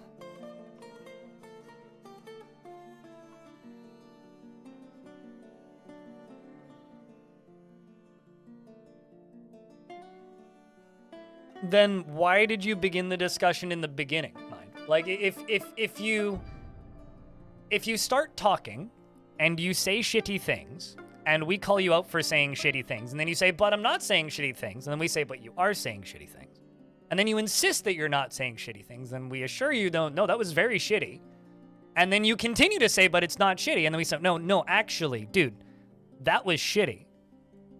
Maybe you should just accept that what you're saying isn't being communicated well, and you should shut up. Otherwise, you are actually just being the definition of a narcissist.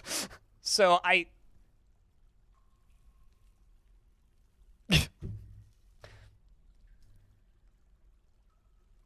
don't know, man.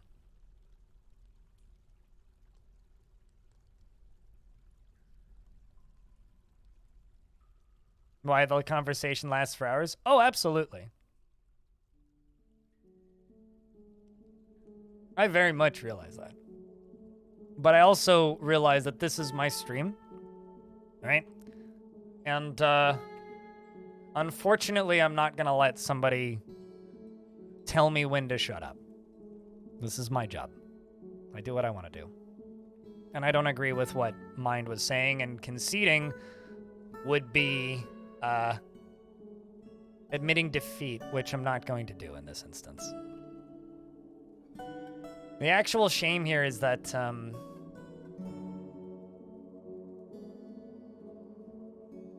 I word it?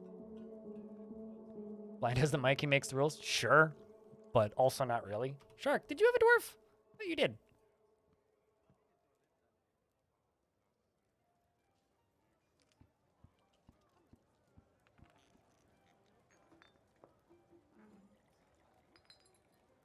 Guess not. Anyway, what kind of dwarf do you want? You don't need to apologize, Gimli.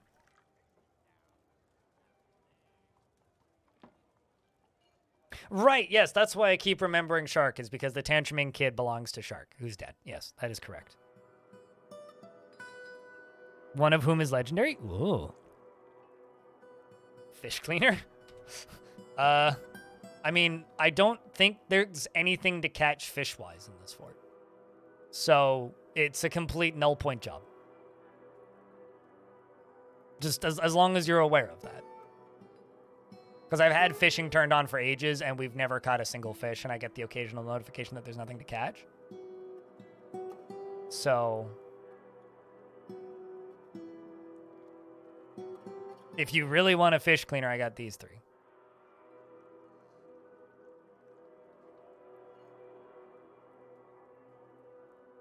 Path of Akra is a cool game. Which one would you like? We got Kick Roast, Lycott, and Amost. I think Kick Roast went to prison briefly. Something stealing artifact. I have a legendary fishery worker. They're not necessarily legendary at fishing. That or they just migrated here. They must have just migrated here with those tasks, because I don't have any fishery jobs going on. I even have the, what do you call it? Like fishery, fishery workshops. The workshop for the fish, the dissect, the place where they prep the fish stuff. Also, holy crap, that's a lot of children. I really miss these Z screens sometimes, which just gave me the overview. I want to know what the exact number of kids that I have in the fort is without counting them.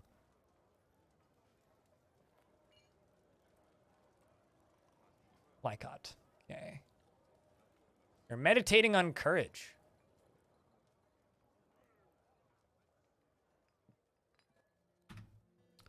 You have one kid who's a bone carver in the fort. And Aegis is your fourth eldest. Holy shit, you have a lot of kids. Well, actually, okay, never mind. You don't have that many. 1, 2, 3, 4, 5, 6, 7, 8. You have 8 kids. She's incredibly calm, generally is unhindered by the thoughts of others concerning her actions, is extremely confident in herself for acquiring her skills, and she tends to ask others for help with difficult decisions. She often feels discouraged and is brave in the face of imminent danger, occasionally overindulges and is not inherently proud of her talents and accomplishments. She has a tendency to consider ideas and abstractions over practical applications, and she generally acts impartially. She is rarely moved to mercy, and she is slow to trust others, and she acts with a narrow focus on the current activity. And she's a little wasteful when working on projects.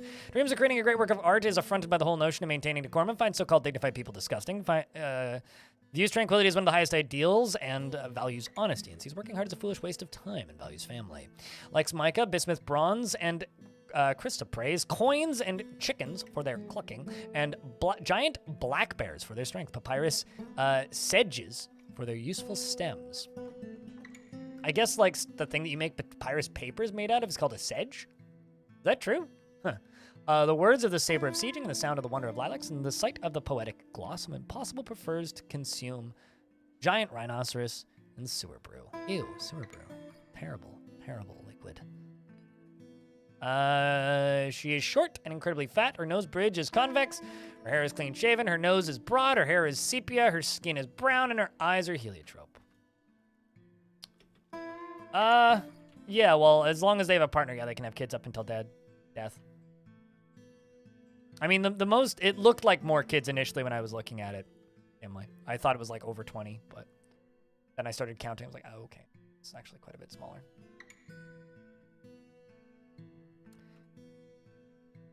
Oh, yeah.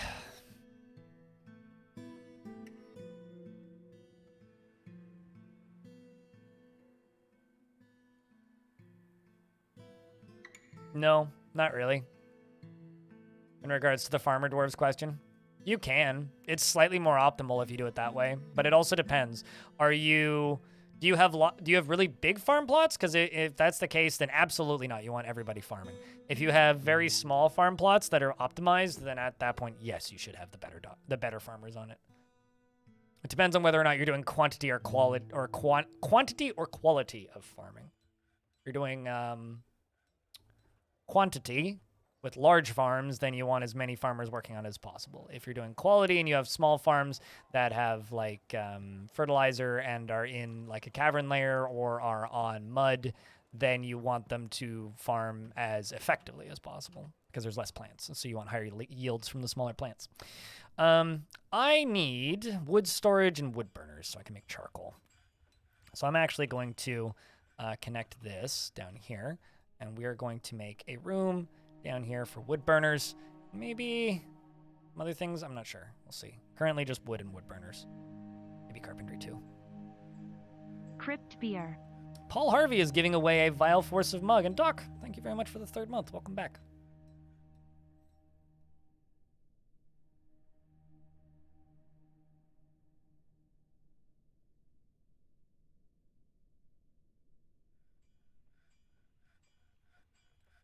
Anyway, in more positive news, Mind, how's game dev?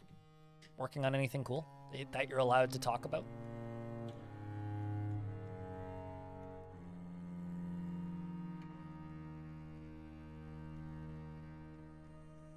Wait, unenter. If you win, I'll just like redraw.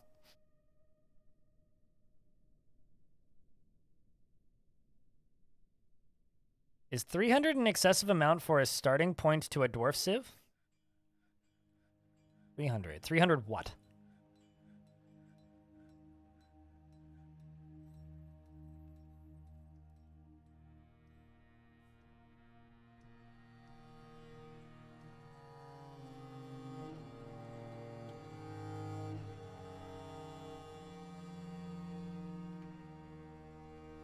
Oh, for total population. Oh. I mean, that's not excessive.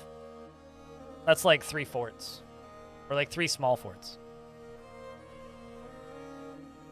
Yeah, if they mean total civ population, that's not excessive. That's pretty normal. Ranger Rick, 1988. If you click on that link that the bot just put into the chat and fill out your information, you can get your mug. How laggy is 500 dwarves on a 1x1 map? I don't know. Never tried it, to be honest.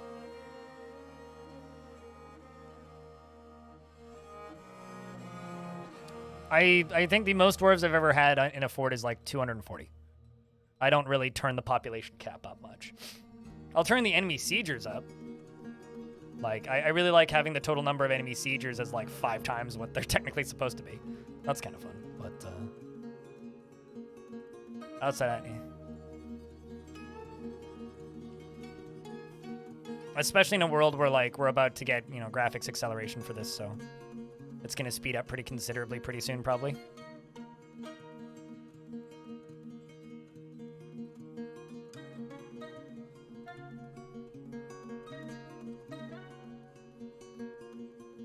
The memory game is finished working on a jigsaw game, and another developer on your team is Deadly Dust.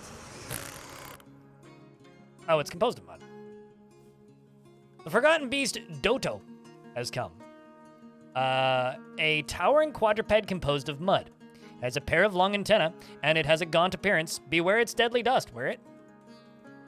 Oh, it's on the mud layer. Well, you can go fight with the Steel Forgotten Beast and die immediately, eh?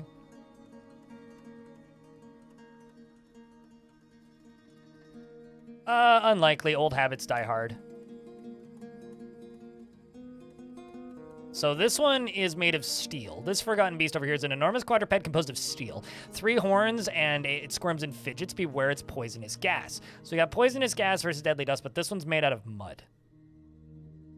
I'm not gonna lie, this fight has lasted like 3 times as long as I expected it to. The combat log is gonna be a mess, but yeah, the Forgotten Beast kicks the Forgotten Beast in the right front leg with its right front foot, fracturing it. And then it got caught in dust and died. Oh. That will be tough. Yep. Which is why I locked it away in the useless cavern layer, and I'm just gonna forget it's there. How do you kill that? With steel. Steel or adamantine. Or very carefully. Or just set it on fire. Dump it into a volcano. That would do it, probably.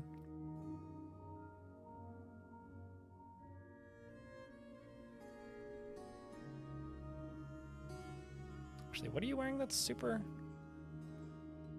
Gloves. Okay, let's just do... Cloth glove. Cloth... Cloak. Let's do 200 of each of those. Well, 150 of each of those. Some extras.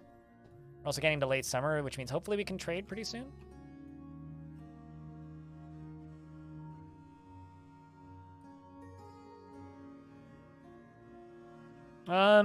Maybe. Probably. Gimli. I hate using ballistas.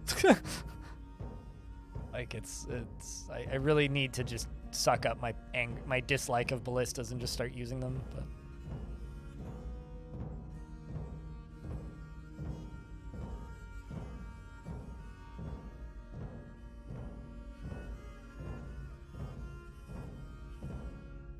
I wonder if I can expel that goblin.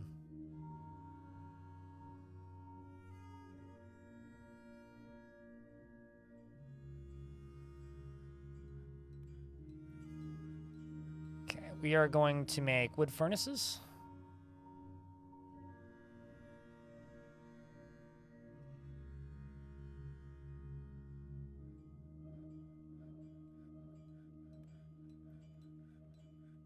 And down here, I'm going to put a wood stockpile.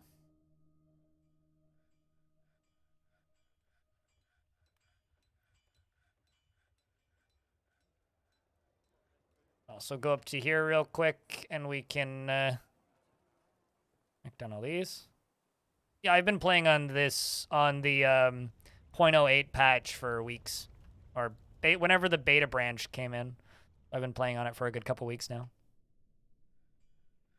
It's been pretty bug-free, so I haven't run into any weird issues, generally. It's been nice. Also, someone's tantruming and knocking over my workshops. That's kind of annoying.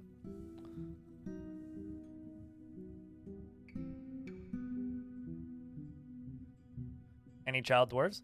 So, to answer this for the 18,000th time, child sprites and baby sprites for dwarves and humans and elves are not in the game. They're just for various animals and creatures. So we have like ponies and kittens and dogs and all that. But the actual dwarven child sprites are not in the game yet.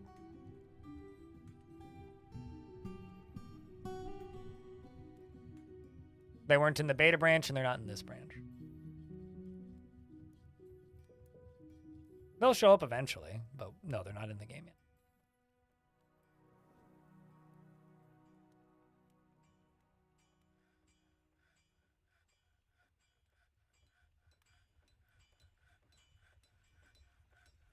Uh, 227 apparently is the number of logs.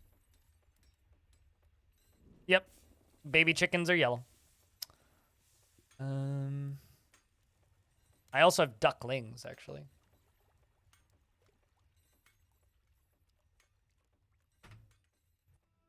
Like, as an example... nope, they all grew up. Oh, no, they're still growing up. They're all brown now. Yeah, baby ducklings have a different sprite.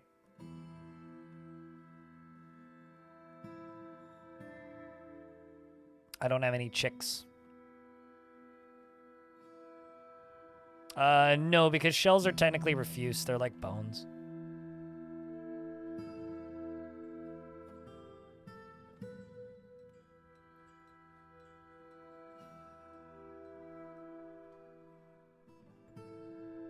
Hello, MB Audio. How are you?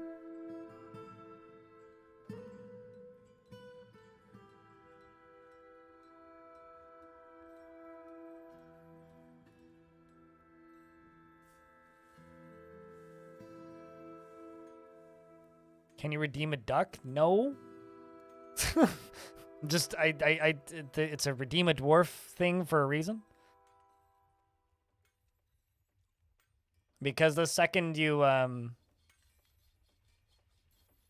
mean, I guess we sort of have the ducks thing because like you can oh wow, somebody noticed. We sort of have the duck thing because I put actual rubber ducks on my record player.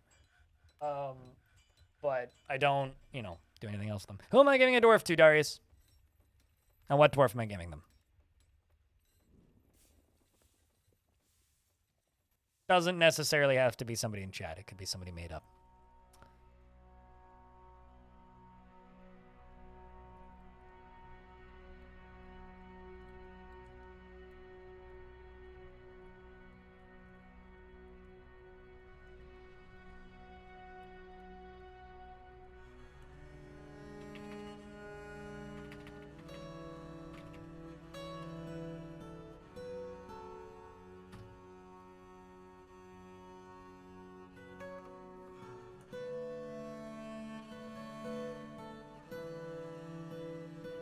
The Addams brothers have anyone else working for them. So if Zach and Tarn had other full-time jobs, that would be mighty silly because they did kind of just get a, you know, like multiple $million-dollar payout.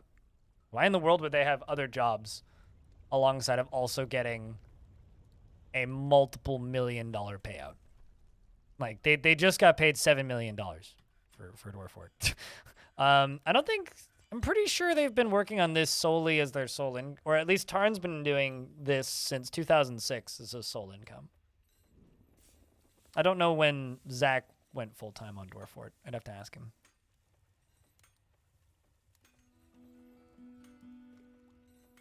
Someone in chat might know.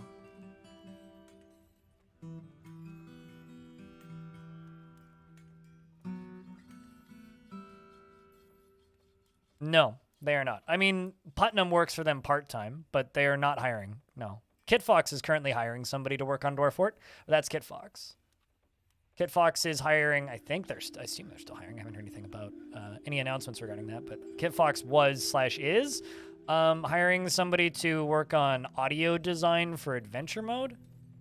if you're a audio engineer, yeah. But are they hiring people? No, they hired Putnam apparently shortly before Premium was released.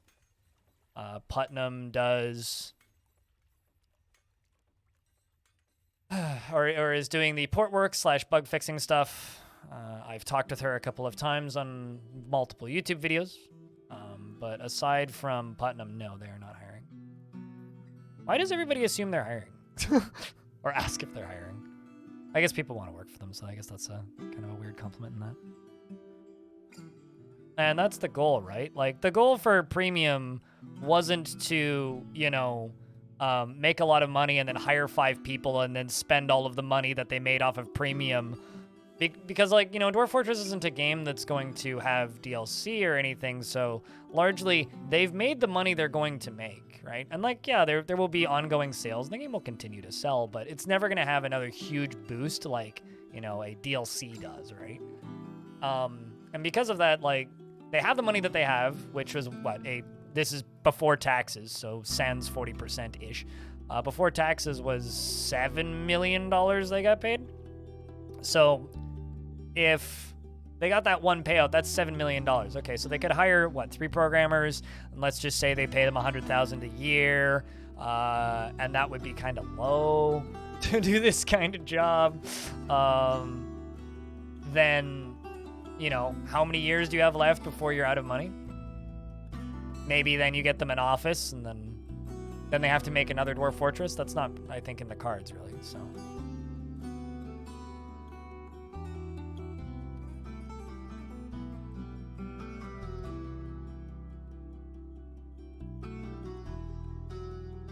The only people I know that are looking for jobs in game dev mind are looking for jobs in community.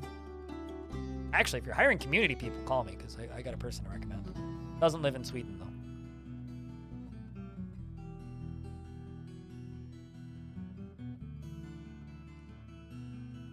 It's going to be a big construction job.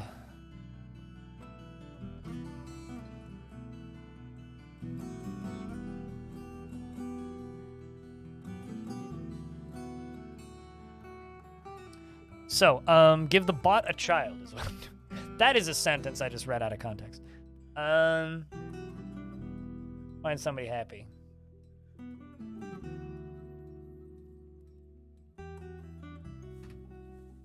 Hauling a gold goblet.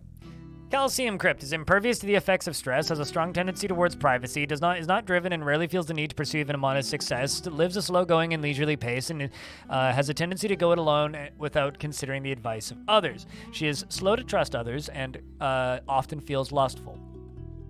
She finds obligations confining, though she is conflicted by this for more than one reason. She can occasionally lose focus on the matter at hand, and she tends to be swayed by the emotions of others. She rarely feels discouraged, and she needs alcohol to get through the working day, does not mind being outdoors at least for a time, and doesn't really care about anything anymore.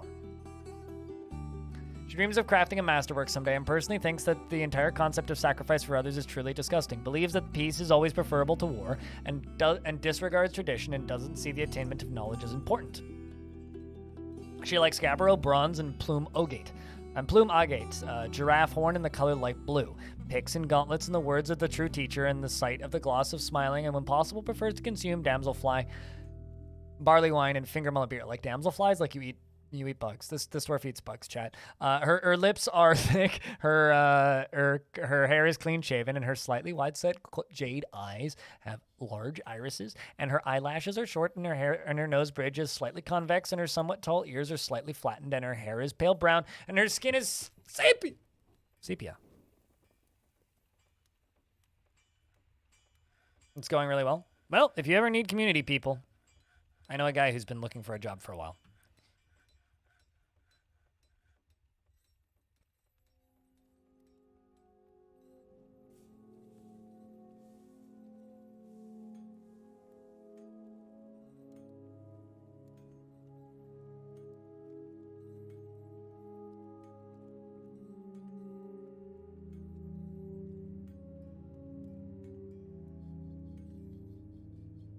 But why do you ask, Gimli? Out of curiosity. I know that I don't actually know the entire history of their career, but I know that Tarn had quite the career in mathematics before Dwarf Fortress became a thing. I don't know exactly what he did, but because I'm not exactly an academic. Mathematics, yes.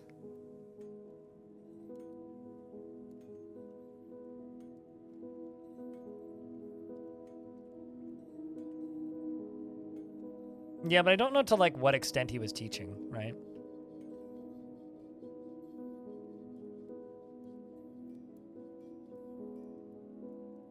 I know that he had some sort of teaching gig, and I think Zach did something in teaching too. But also I know that Zach worked at a gas station. But then again, that's also the difference, I guess, between going into mathematics and going into, like, history. It's like, one, you end up working at a gas station. One, you end up working at a corner store. The other one, you end up doing actual things. Man, this drawbridge is never going to get done. You're a math major that works at a gas station. Well, this checks out. History repeats itself, I suppose. Oh, no. I just crashed the game. It's a repeatable bug, and I know what causes it, and it's known.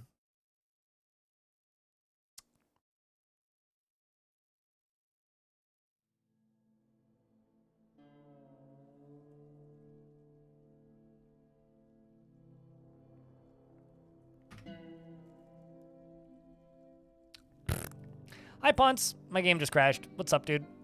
Welcome, Raiders. Hello, everybody.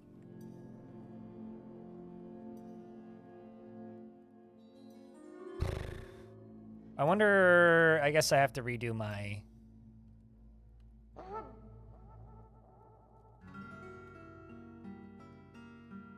Yeah, that's a pretty classic life hack for Windows.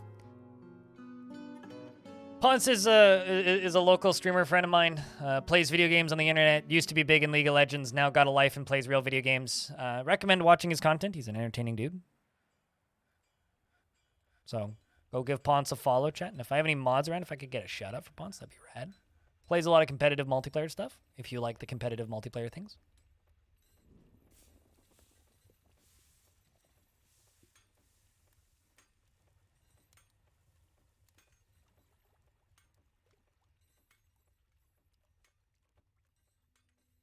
But yeah, go give Ponce a follow. Click that heart at the top of the screen. You know what to do, chat. Well, I guess I get to redo that construction. One thing at a time, I suppose. Last I checked, DF isn't a competitive multiplayer game. Oh, well, I get to do this again, I suppose. Oh, wait, hold up. I need to, rename Shark Jumping Walrus. Was Lycott.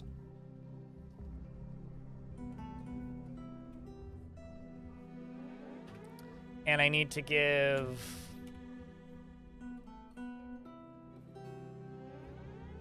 That was quite hard. I didn't like it, in regards to Soul Ash. I liked bits of it, but the little annoyances stacked up too much, and I just... Yeah, I don't like it. Don't like that game particularly, which is a shame. I really wanted to like it. It had a lot of promise, but... Going to bed early? Alrighty, have a good night. Sleep well.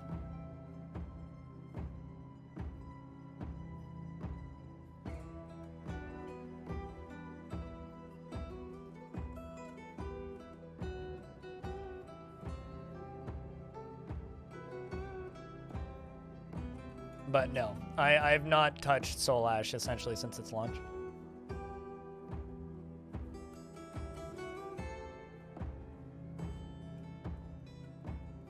I played like 30 hours of it in 2 days, and yeah.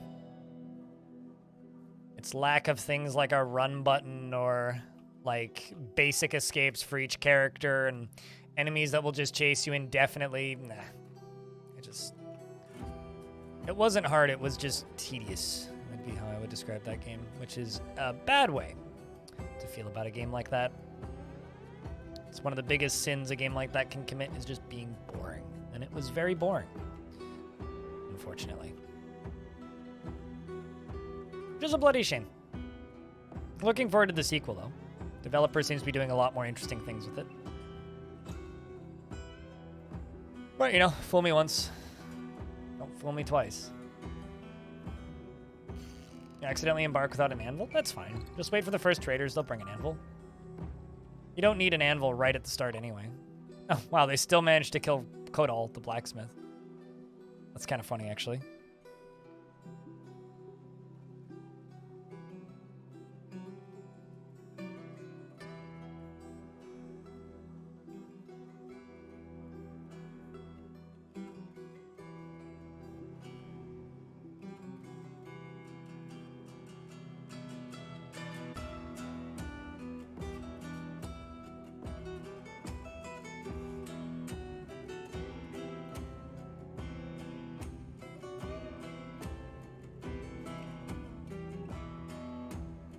You had a feeling that was the case, you just wasn't thinking it when you hit yes? Oh, yeah, what, embarking without an anvil? Yeah, no. I mean, embarking without an anvil is fine. It's some people talk about it like, no anvil challenge! It's like, okay, well, just, literally all you do is just, like, hack down a couple trees, or, like, even if you start with absolutely nothing, you can still, like, if you embark with 0 things, you can still have enough to trade for an anvil by the first trade caravan. You break the wagon, which gives you 3 logs. You build a trade depot, and then you just make a, or rather no, you break the wagon. You make a carpenter shop out of one of the logs. Then you make blocks out of the other logs, and then you just start harvesting everything on the map. Literally everything on the map. And then when the first trade caravan shows up, you sell them a fuckload of plants and seeds. Well, don't forget to give credit to the other 2 artists, right? Because it's Dabu and Simon Schwiewer, and then there is a 3rd artist credited who I can never remember the name of. But it's actually 3 people who did the soundtrack for Dwarf Fort.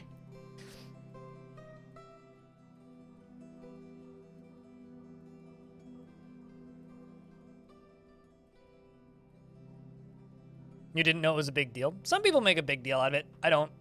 I don't think starting without an anvil is a big deal.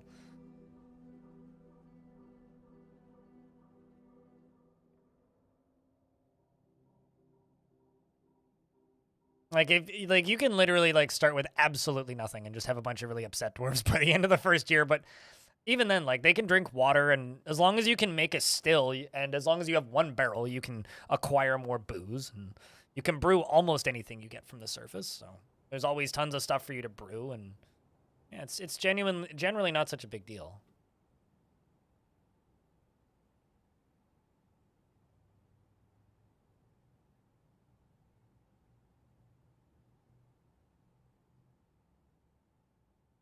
Yeah, true.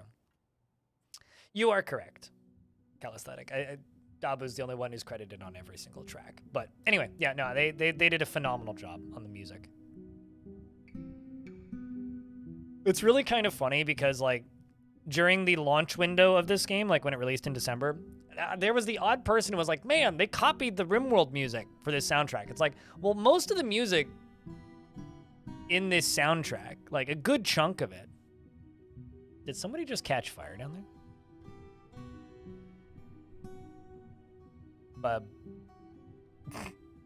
Not actually sure how this happened, but this goblin managed to, like, set themselves on fire. Anyway, I had some people who would say things like, man, they copied the RimWorld soundtrack. It's like, well, if you go listen to Simon's old fan tracks for Dwarf Fortress from, like, 2010, a lot of the music in this soundtrack is just remixes of that stuff. How about bring nothing to Untamed Wilds as next fort? Well, harvesting... Okay, so the way Untamed Wilds works is damaging the surface agitates creatures, right? So if you think about this logically, harvesting plants does not count as agitation. Does not count towards agitation. And fishing does, but it's a very, very, very, very, very, very, very, very, very, very, very small amount.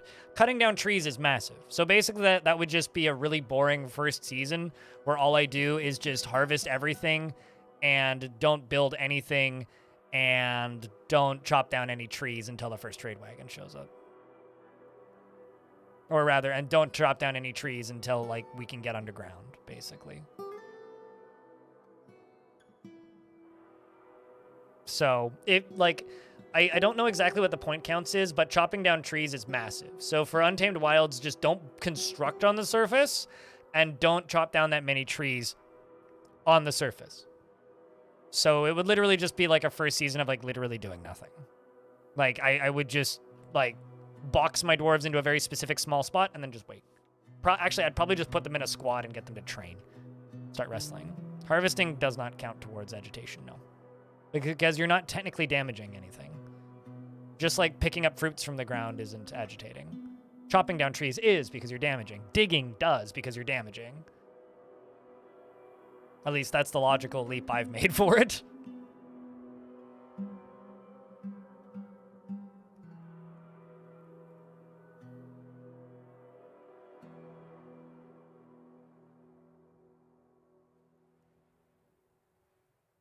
Because it's certainly the way it seems to work. But I don't know, I mean, we could do that. Start with nothing in Untamed Wilds. And the first day that this version was out, there was a bug for Untamed Wilds where fishing, each tick of fishing, which is like a couple ticks per second, the little dice rolls of them attempting to pull fish out, each tick of that cost as much as a tree. Which is why everybody died to Untamed Wilds biomes in the first day. This version was out, because it was just like, oh, well, massive amounts of ticks happening every turn because, well, it's all just, you know, that way we had Walking Carp. Walking Carp is completely unrelated. The agitation mechanic is brand new for this version. Wasn't in version 47. There was no wildlife agitation in previous versions. No, the carp thing was a oversight. So all creatures could train strength in much older versions of the game. And because all creatures could train strength, certain things train strength more than others. Walking around, as an example, doesn't train strength. Swimming does. And a carp just happens to be a fish that's roughly the size of a dwarf. Because carp are quite big. Like, if you've ever seen a carp in real life, like, they're not small fish. So what would happen is they just sit there, swim, train. And eventually they would just get strong enough that they would just, like, walk up on land and run across the land and stab you to death, and eat you. Because they are the, like, size of a dwarf. Or roughly the same body mass as a dwarf. And that was also patched out in like 2009. So, like I'm pretty sure that was like pre 3D Dwarf Fortress too. Like it was a long time ago. It's a funny meme to joke about, but it's a very old bug. And when I say very old, I mean like really old. It's actually kind of got more in common with the Gandhi bug from Civ than, you know, anything else.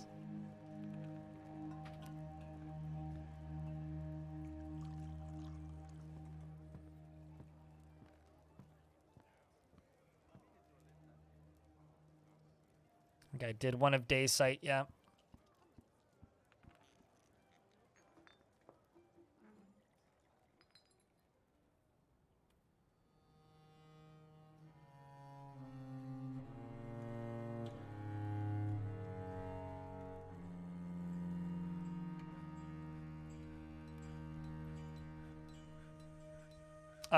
You should read some of the Sims' patch notes.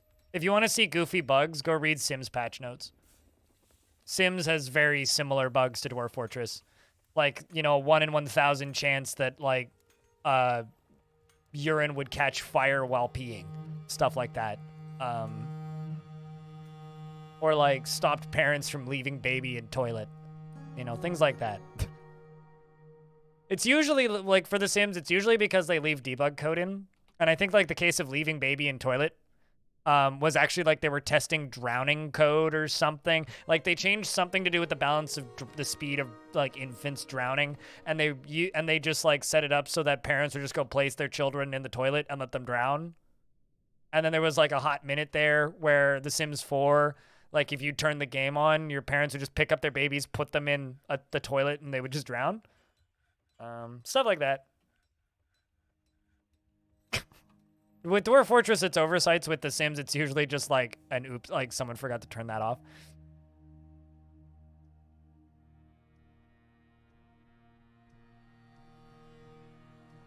We're talking about dumb bugs in video games, and I was saying that The Sims is one of the few games that has bugs that are as dumb, if not dumber, than Dwarf Fortress.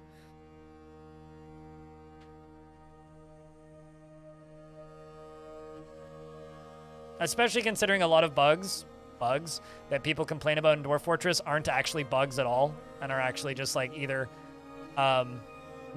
usually either misunderstood mechanics or just not even bugs in the first place.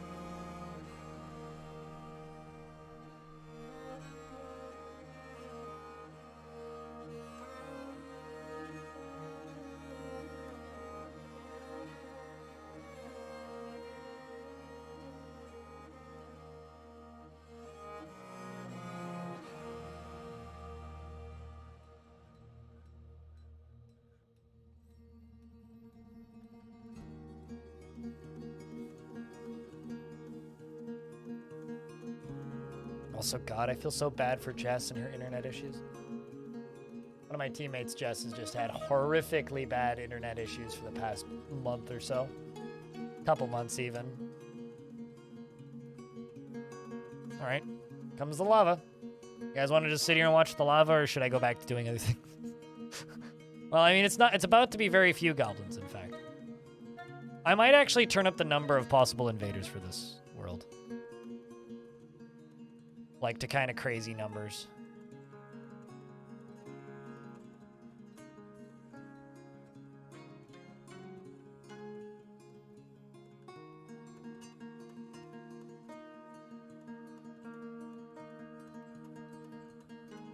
Your least favorite bug is where you start the game and you don't know what to do, so you close it. Do you want me to link the things to do in Dwarf Fortress portion of the Dwarf Fortress wiki?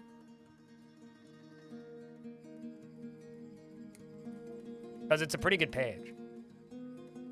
It might actually help with that. No? Okay. Because then you'll have no free time, right?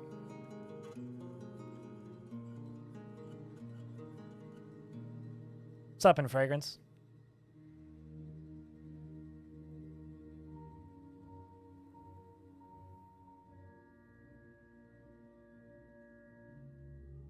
I feel like that about The Sims. You spend more time building than actually playing the Sims portion of the game.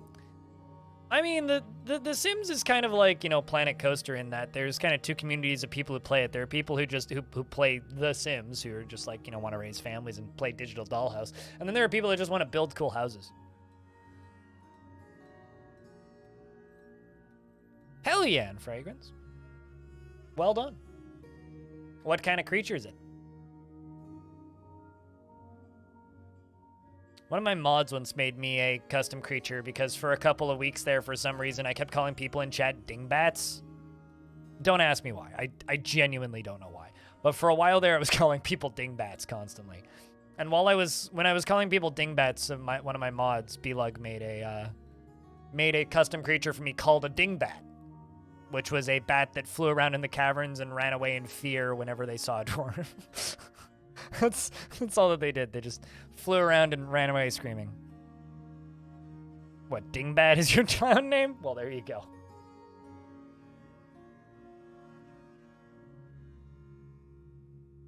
I tried it out the other day and it was a bit overwhelming. You loved being able to filter the building materials but not have to select them every time. I think DF Hack has its uses. I don't recommend you play with it. I mean, like, I have it running right now, but I have all of its features disabled. I don't recommend you play with it unless, like, okay, let me restart this sentence. I recommend using DF Hack if, whoa, Goblin made it into my fort. Kill it with fire or a sword. There more? Literally one made it in. How did this one goblin make it into the fort? How did I do that? I pressed tilde. Because I have DF Hack running. But I have the overlay disabled, so I use the command disable, or I think I could enable overlay. Please don't crash the game. Okay, no, I put it back. So now the overlay's back. But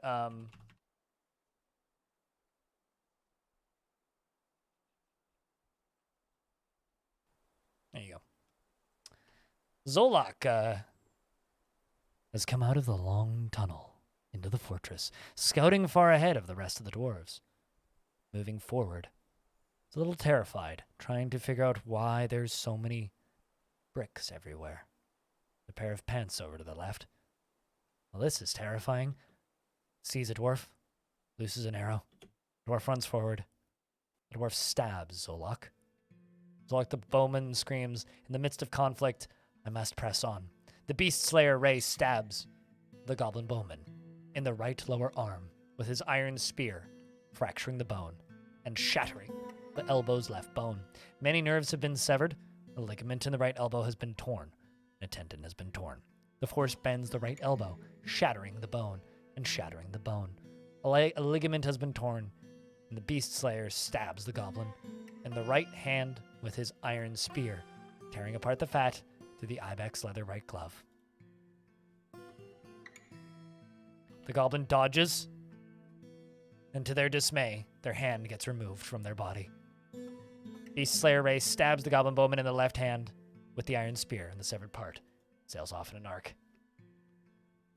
The goblin jumps back from the hammer, or the mace dwarf, but gets smacked.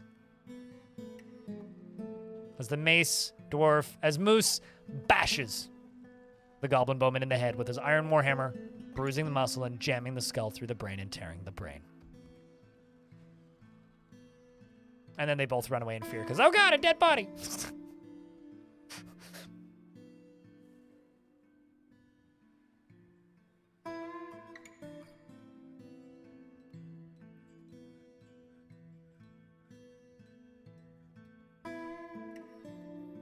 Blizzard is what that goblin's name means?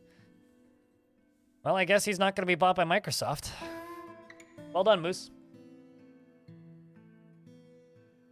But yeah, my opinion on DF Hack is great if you play Dwarf Fortress the same way someone would play, say, Minecraft creative mode, right? I don't play...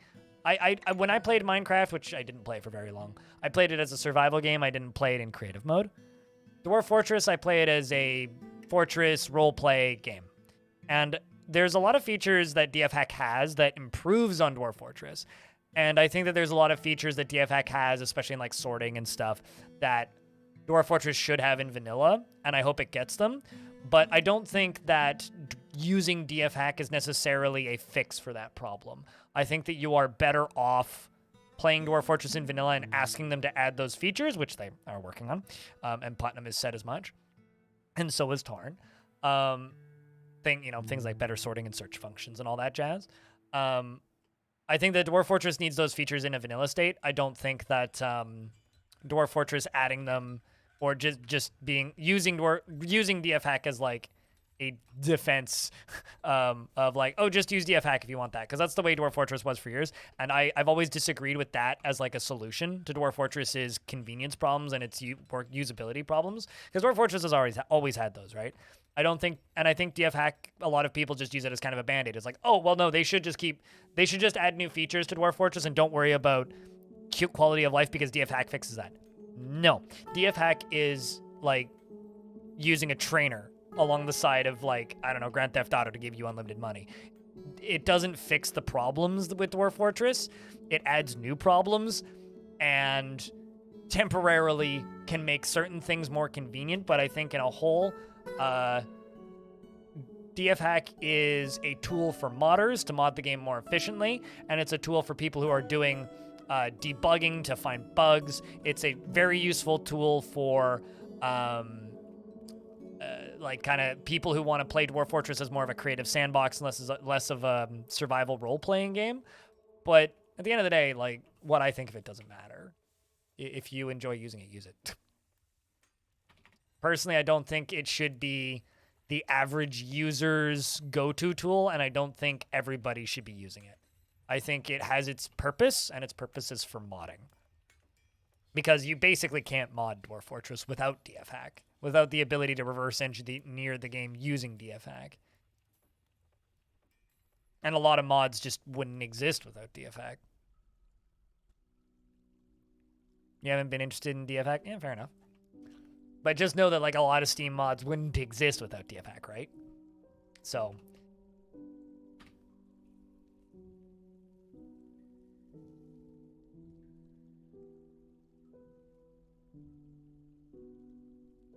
I think it lets you do some really, really cool things. But I don't think the entire Dwarf Fortress community should use it as a crutch like they have for years. For years, like, the excuse was, oh, they shouldn't make the game easier to play because we have DFHack. And some of you might remember this, but when Premium was announced, the majority of the community was super happy and thrilled. And then there was a portion of the community that was pissed off because they were just like, but it's just going to take longer for, you know, new features to come out, and DFHack already makes the game perfectly playable. It's like, no, it doesn't. It's running another piece of software concurrently in the background, which also, by the way, I think is largely part of the reason that Dwarf Fortress gained this daunting nightmare learning curve stuff over the years, because it used to be just like a separate window running in the background, right? Now it's got this, it hides itself now. It's got this nice overlay. It looks super clean now. But in older versions, it was just basically like a command line window running in the bottom of your computer. And also for years, it was like 8 different executables, which would, any modern OS that looked at it would just go, oh my god, it's a Trojan, and would have like a mini meltdown and lock the game down and like set it on fire. And if you and delete half the files, and if you installed the game using Lazy Noob Pack, which is how many people played the game back in the day, then like your computer would just delete Dwarf Fortress because it would think it was a virus. So like, yeah, I think that DFHack is an extraordinarily beneficial tool that is over-recommended. Can you play Dwarf Fortress on your Temple OS? You know, I'll be completely honest, I have no idea what you can play with Temple OS or even do with Temple OS. I know that it exists, and I know that the guy who made it was very sad. And that is about the extent of my knowledge of Temple OS. So I have no idea what you could do normally with Temple OS. So I couldn't tell you. I have no idea. And there's also a lot of bugs that are introduced when playing with DFHack. Like one of the most previously one of the most popular DFHack plugins was text will be text, which lets you do this, what I'm doing right now.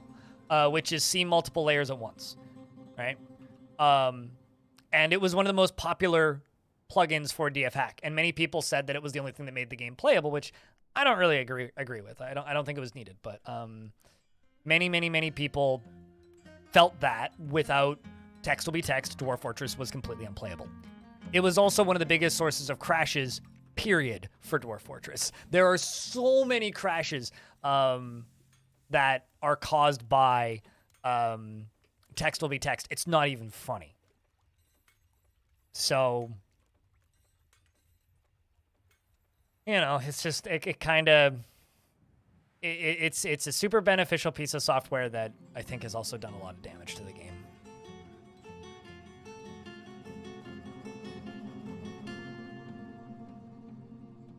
Okay, so that's going down that way.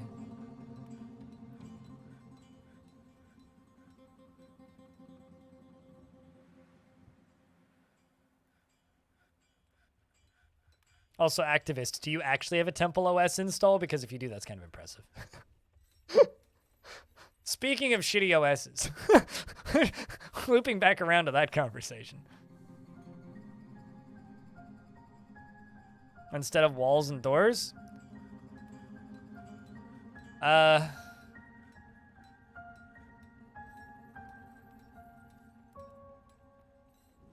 do I explain this?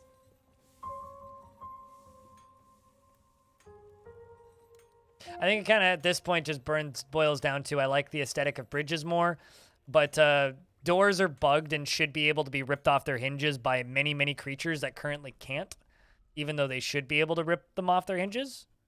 So I guess kind of just old habits, but also at the same time, more than just old habits, it's like I'm expecting certain bugs to get fixed.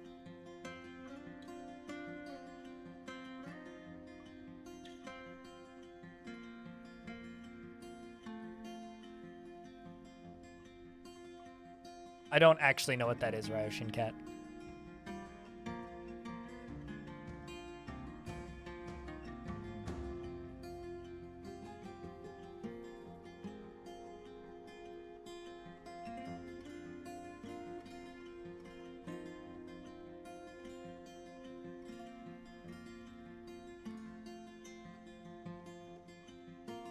Make these out of alunite.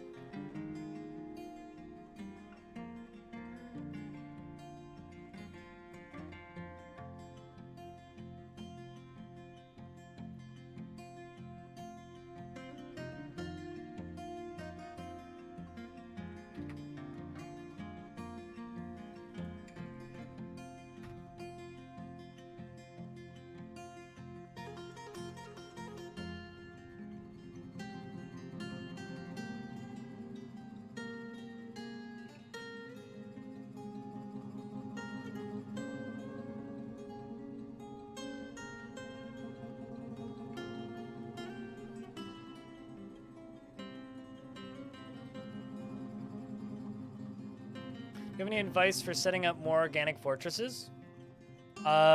Build either in mountains or in cavern layers. And if you build in mountains or cavern layers, then you are kind of forced to conform to the edge of the mountain. Don't build outside of the mountain, or build around a volcano chute, or build at the top of a mountain peak. Like if I were to build my fortress in here, then I'd be kind of forced to build around in that particular shape, or actually maybe I'd want to go like 2 layers down. Yeah, if I were to build my entire fortress in this layer, then that would force me to build within these constraints. Give yourself constraints. Force yourself to build within them. Like if I were to go down to the first cavern layer, which is a wee bit down here, like that's pretty much how I learned, was just start building in this.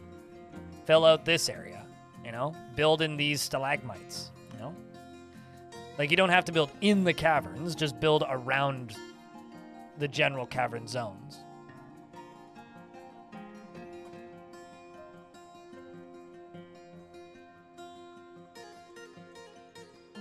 Atlas OS is the computer version of putting a $100 bill on the ground in New York City and hoping no one steals it.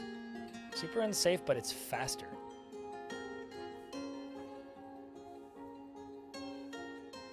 Can I get like a slightly expanded TLDR of why somebody would use it then? But yeah, also that too. If you really like building squares, just like remove your corners. Like just do that, or like do this. But like, see, here's the thing, right? I feel like I'm really bad at giving people advice on how to build forts organically, because I just do it naturally. Like I don't know how I build forts organically. I just build forts. This is just how I build forts. You know.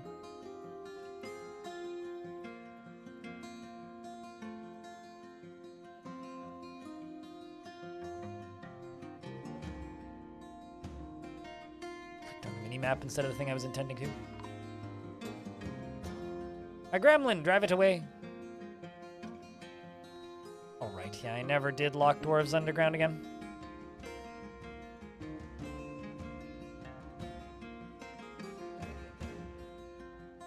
The dwarves are currently all getting spooked by monster.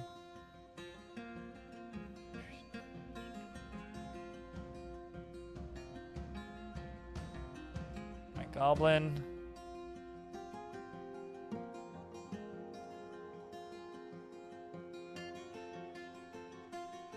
Where the heck that gremlin at?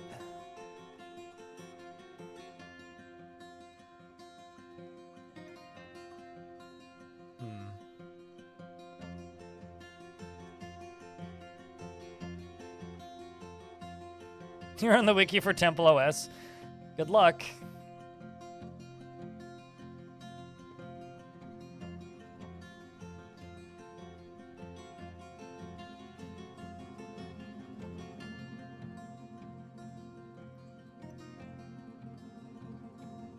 Since they have fewer protections.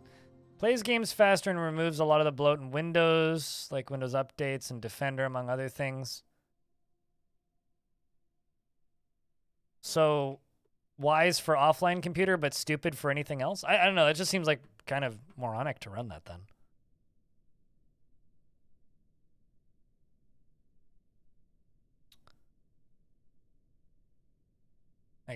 I don't know. Running it just seems like a really bad idea.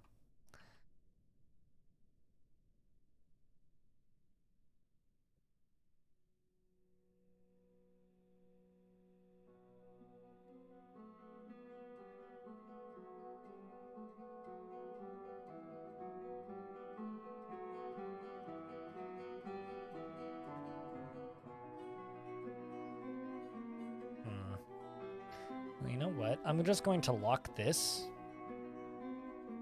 I'm going to deconstruct this. I want to let this creature out.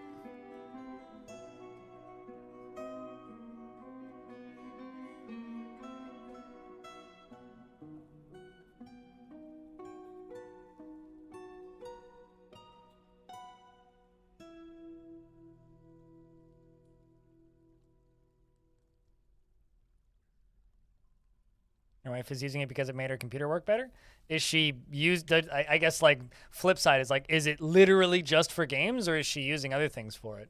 If she's using it for other things, I will just reiterate what I said. That seems extraordinarily unwise. Can't get there, door's locked. Oh, duh. Thank you. She has a Mac for everything else? All right. I feel like at that point, why not just buy a Steam Deck? You know? But, or just install SteamOS. Because you can just do that. At least that's the route I would go if I wanted to do something like that.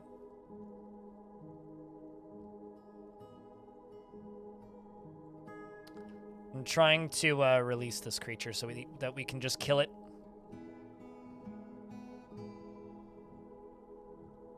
Just waiting for the military to get down here first, though.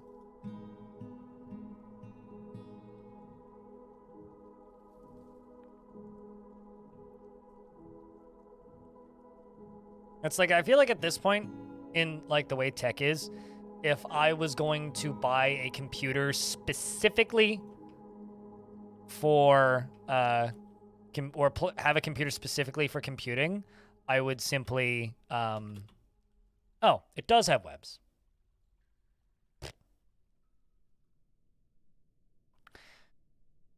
Well, shit.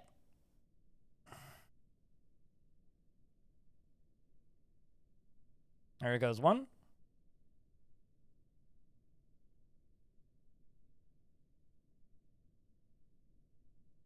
Brick. Yep.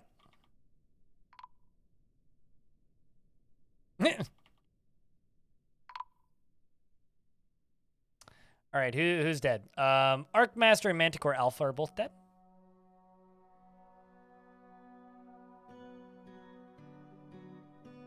And I have like almost no soldiers left.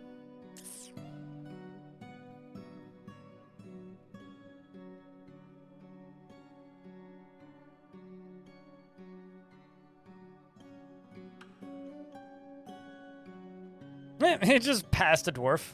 Did you see that?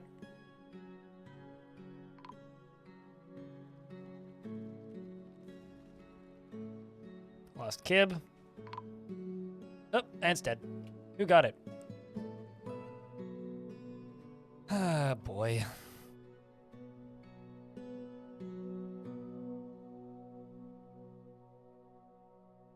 The Swords Dwarf stabs the Forgotten Beast in the sepia thorax with her short sword, tearing the muscle and tearing the brain. Oh, my bot's dead. Okay.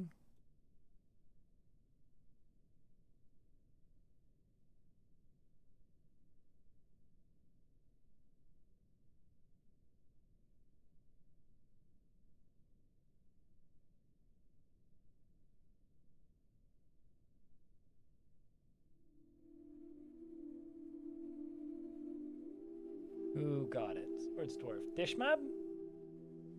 I like that Beast Slayer's still alive, though.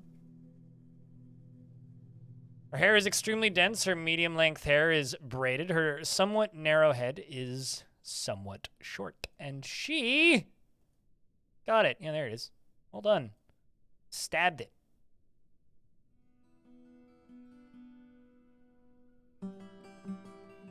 Spiderbane. Something like that. We just need to trade and give a bunch of gifts to the mountain home, and we'll begin to recover. Bit of a cock up, but not the worst. We got plenty of coffins. Like, literally plenty of coffins. And it didn't kill my Baron, so still good.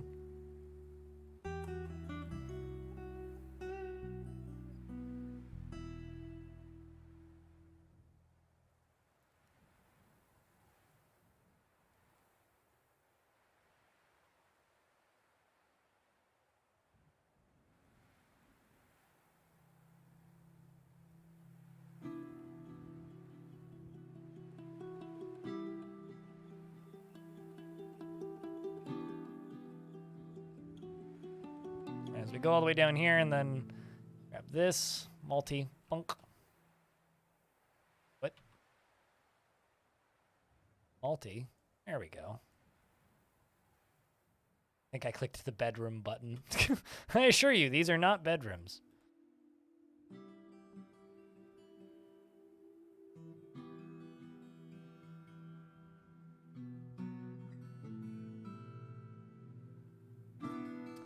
Bloody shame, all the same.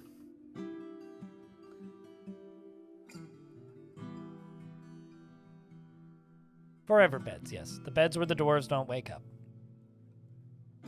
The reason I call them forever beds, Novice, is because on the old hotkeys, coffins were one button. It was like B and N. N was burial receptacle, which is burial coffin.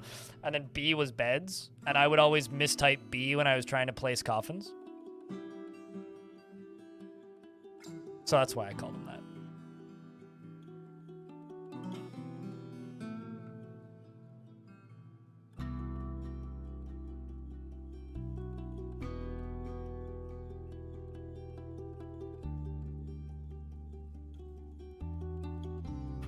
I'm gonna start making pig iron.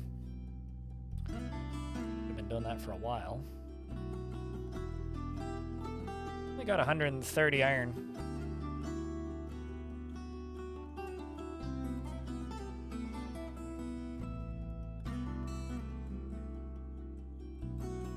I'm just gonna smelt hematite.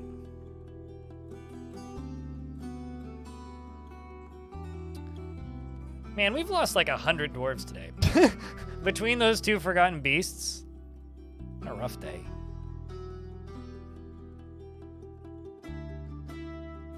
Crypticon? That I don't know. I don't even know what that is, but it sounds like it's full of annoying tech bros. Is that like a cryptocurrency convention or a Web3 thing? 'Cause that's what it sounds like. It's absolutely not. If that's the case.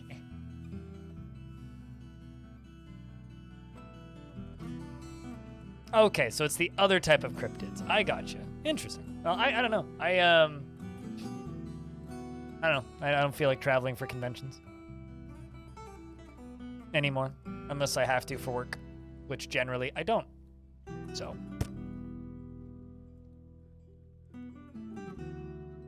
What, this fortress is giving you Helsing vibes? And I could see it. I mean, 2 giant spiders from the basement almost killed us today.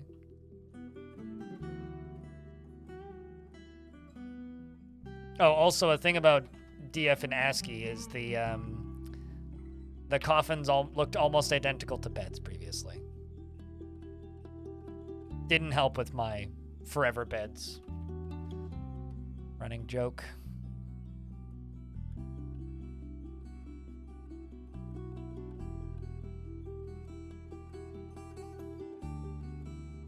In the basement, the spiders get pretty big. Yep. Some more migrants have arrived. Well, that's good. More cannons for the fodder. 27. I think we got like 3. It's a pretty small migrant wave.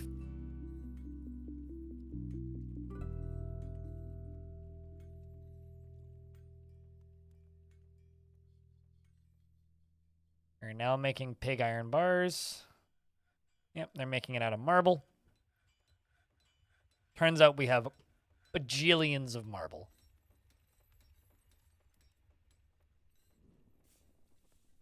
Huge amounts of marble.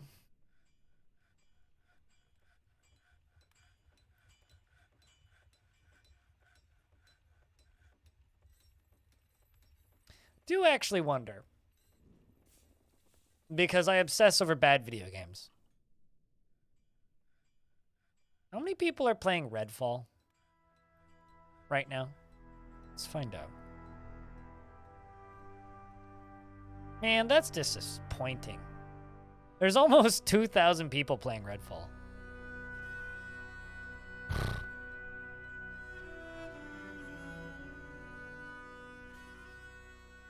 Imagine being one of those 2,000 people. I mean, Game Pass doesn't count. You're not paying anything extra to get it from Game Pass, except for, like, unless maybe you have a bandwidth cap or something.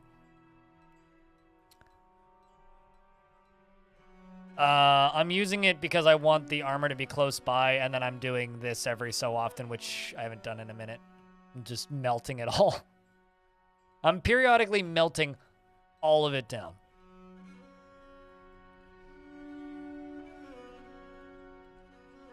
I recently unsubbed from Game Pass, actually. It's a good service. I wasn't using it enough.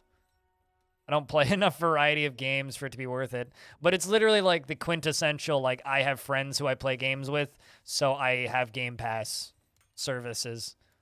Because there's always something, especially if you're, like, the kind of person who doesn't mind playing a game that's so bad it's good kind of deal. Because, like, there's a lot of games on there like that. Like, you know, that Dark Alliance game just comes to mind and such. There's always something to play.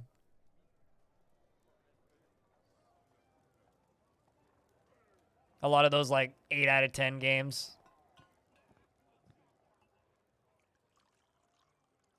Whoa, dude, fuck yeah, dude. That's fucking sick. Hell yeah.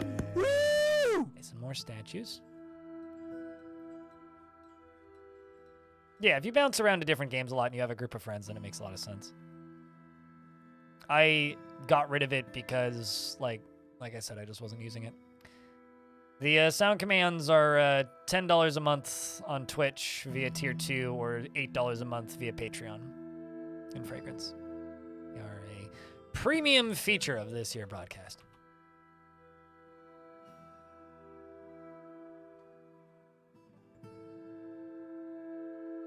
I thought I told them to make more golden bookcases, but I guess they didn't. How many books do we have? 10. Well, that's good. At least we have something.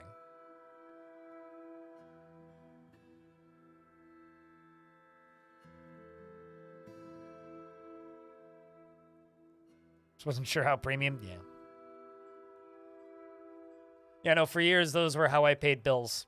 Without those, I just wouldn't make any money at all, period. See how he bites off the shell to get at the nut?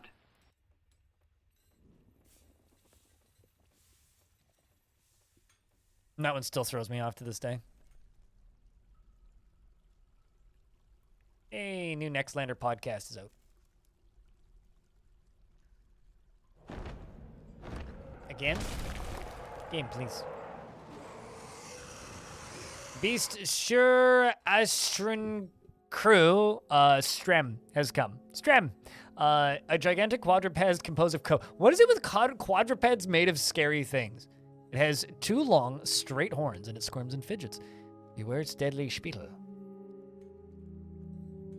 Okay, well, this one is on the layer with the steel beast, so we can just laugh at it as it dies. Do you guys think that the coke beast can kill the steel beast? Because there is a beast made of steel on this layer with gas.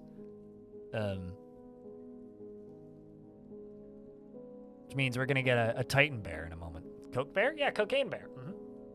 Great movie, by the way. Oh no! You left the map. God damn it. Come back, Coke bear. Oh well. Rest in peace. We hardly knew ye.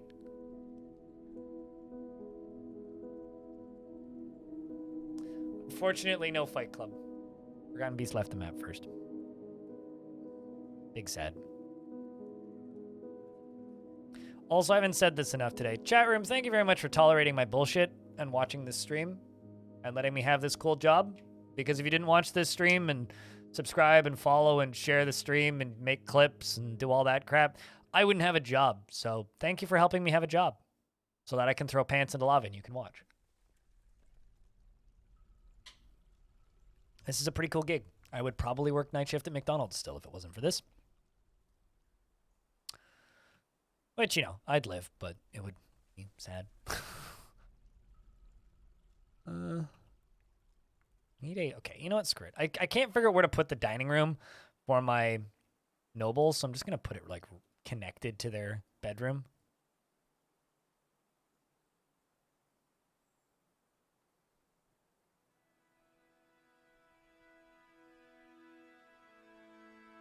Just don't know where to put it, so we'll put it here.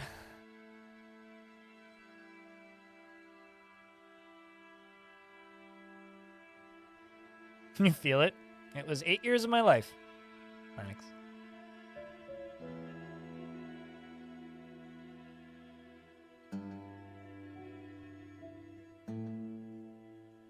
That's why I have so much gray hair.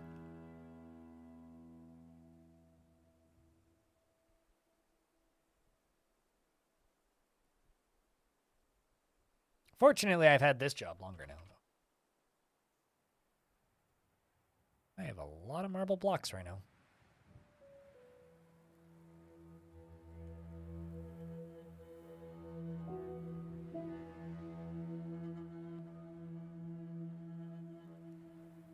Bit of a shame because what I actually need is marble boulders so that I can make that into pig iron.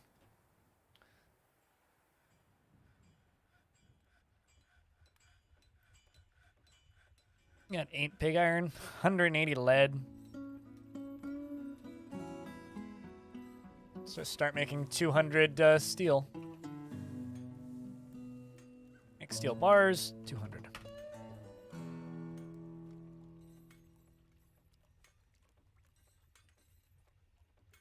You're the one who did 6 years of retail? Yep. You know, it's funny. Some countries have mandatory military service. I've joked for years that we need mandatory retail service. Like, or some sort of food service gig. Like, you either need to work in retail or some sort of, like, customer service job.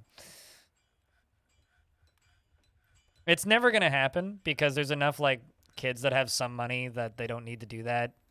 And parents will complain that their beautiful children can't go straight to university, but it teaches people how to treat it's whenever I go to if I go to a restaurant with people that have never worked in customer service, it's immediately obvious who hasn't.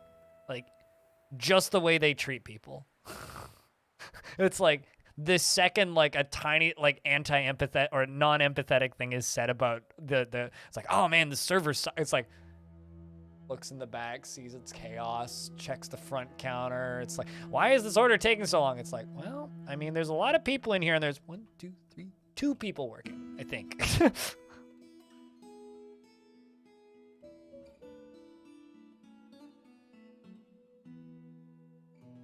But I don't know.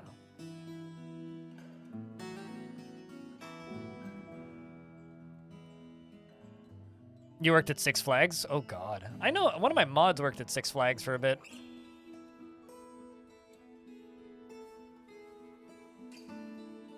But yeah, food service is rough.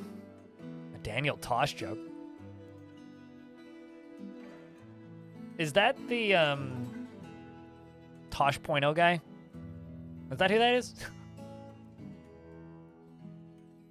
Only job you loved was Mercury Cafe in Denver. Nice little esoteric cafe. Oh yeah, no, absolutely. I mean, there's food service jobs that can there are food service jobs that can be awesome, right? And I worked on a couple of shifts that I had a great time, and it was super enjoyable. But all you needed was like one shift in management, and the job would go from being awesome, fun, enjoyable, interesting, rewarding work to stressful nightmare of I want to like never go outside again and hide from people, and also I'm now suddenly a nihilist?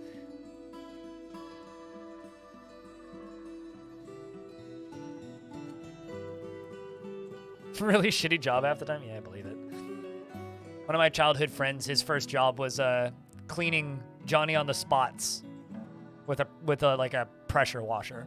He worked for Super Save is the company. They have like trash removal, toilets, and they rent out fences and things. And literally his entire full-time job was cleaning out Johnny on the spots.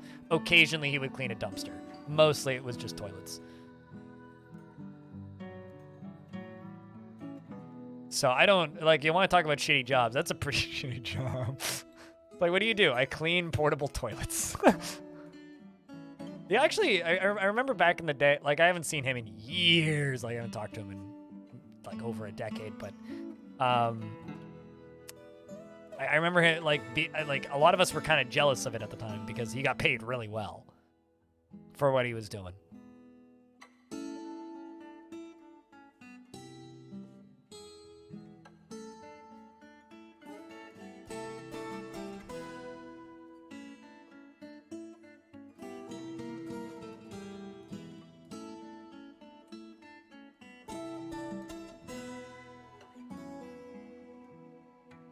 Block of glass, what kind of dwarf would you like? You've already scarred half the fort by your last dwarf dying, so... like, half the dwarves remember when Block of Glass died.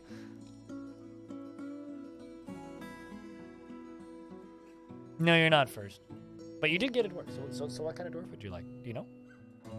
Like, literally, like, any of the dwarves from, like, the early days is just like, I saw Block of Glass die, and I'm stressed by this. Where were you when Block of Glass was killed? Where were you when Block of Glass passed into the fires of Armok?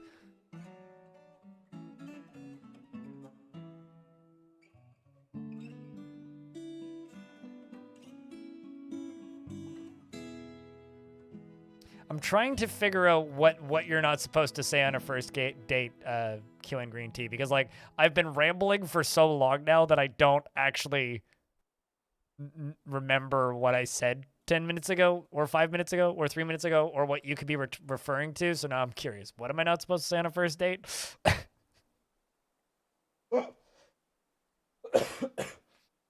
You moved today, so you get some dwarfs that move stuffs. Well, children move things. Peasants are generally haulers. I don't have any hauling specific dwarf. Oh, I clean porta potties. I don't know. I mean, like, you might have some interesting stories. True. It's like I came here straight from work. I clean porta potties for a living. Okay, now I understand. Yes, no, you should definitely shower before go. I got a first date for that one. You want Endok? This one? She? Or is there another Endok? Because this Endok is a lady. So if you would like to be Lady Endok, you could be Lady Endok. Lady Endok is, must be a gold digger, though. She's in love with the doctor.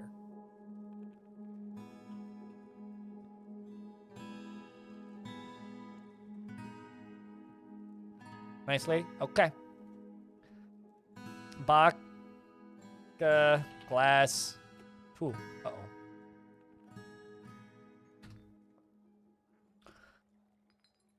She is impervious to the effects of stress and is in a constant state of internal rage. It's a real pity that you didn't see Baka Glass die. Oh well. She is assertive and she generally is quite confident in her abilities when undertaking specific ventures. She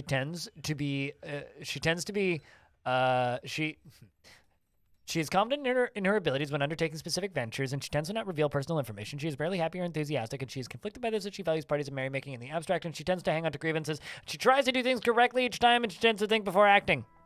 She needs alcohol to get through the working day and does not mind being outdoors at least for a time, and doesn't really care about anything anymore.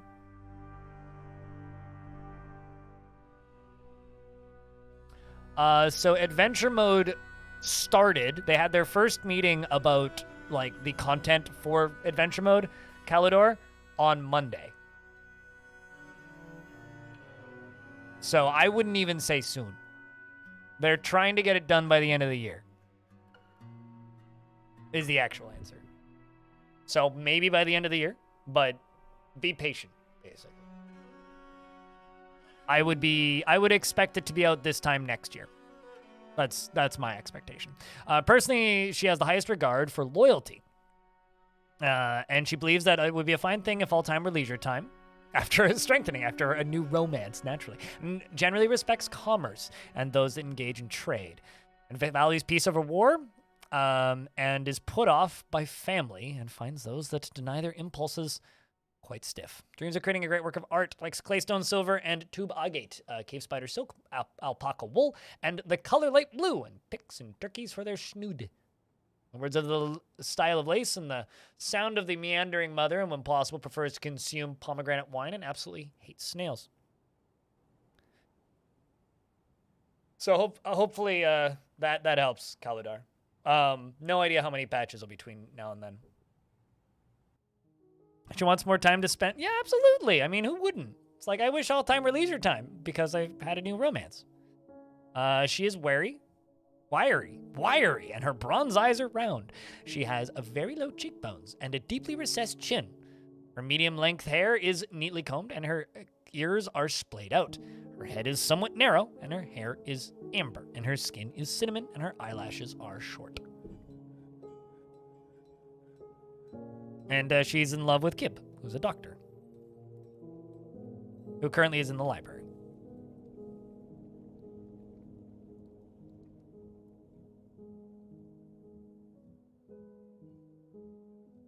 But yeah, so basically what on May the 1st, they had a meeting, Zach and Tarn had a meeting with the artists to talk about what needs to be done for adventure mode. So I have no idea what the content of that meeting was. And like adventure mode is made, they just need to redo all the UI, right? So they've had their first meeting. That's all that we really know. And since then it's just been, and so now that they've had their first meeting, it's just a matter of, well, we wait. So each biome has 3 difficulty ratings, right? Which is like calm, you won't get attacked by wildlife. You'll get attacked by some wildlife, and then you'll get agitated wildlife. So mirthful is like the middle difficulty. Serene is the easy difficulty. And joyous wilds is like untamed wilds, where you'll get like agitated creatures. So serene and mirthful are pretty chill. Serene, I think, is calm. Mirthful's wilderness equivalent, and then joyous wilds is untamed wilds. It's just like sinister, haunted, and terrifying. Sinister being the easy one for evil biomes. Haunted being kind of hard. And terrifying is like, congrats, you're going to get giant undead creatures. It changes the size of creatures you can find. The giant variants show up in the Untamed Wilds / hardest variant. Meanest variant is maybe a better term. Angriest variant? I don't know. Hopefully that helps.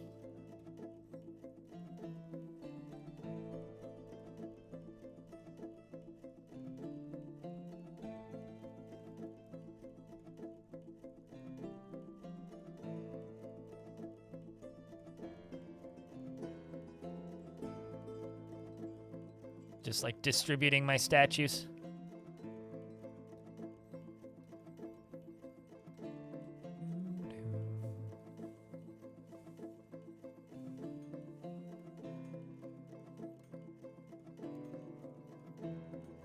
The adjective being savage. Yeah, that sounds right.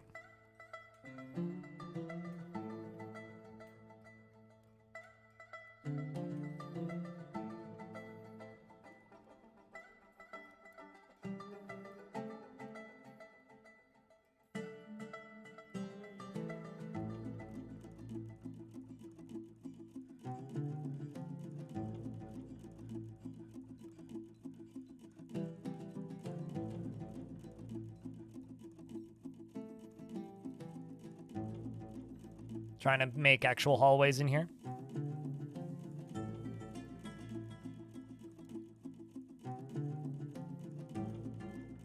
That's the savagery, I think, is the term. What's up, Chaotic? So so I'm not Googling content.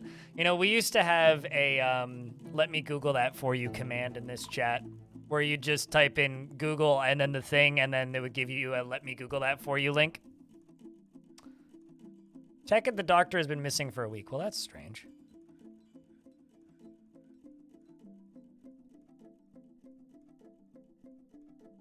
The last one was terrific. F's for Matt Damon. Rest in peace, Matt Damon. Matt Damon died too young. We didn't get to see his full potential. He got kidnapped too young. That was pretty terrific, yeah. It's just like Jack Sparrow went missing. I don't actually know where he went. I'm expecting that we will find a dead Jack Sparrow at some point.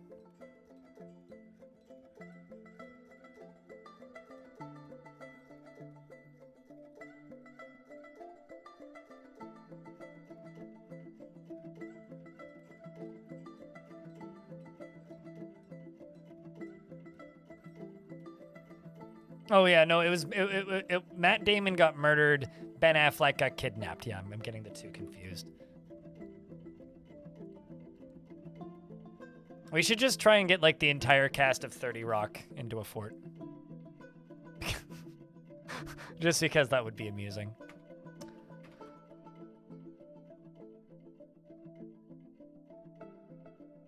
Maybe celebrities can only be children in Dwarf Fort. Since we're apparently naming celebrities after dwarves now. I'm not doing a necro run, no. I mean, there's a couple of zombies in this fort, but not because I'm doing a necro run. The necromancers attacked us.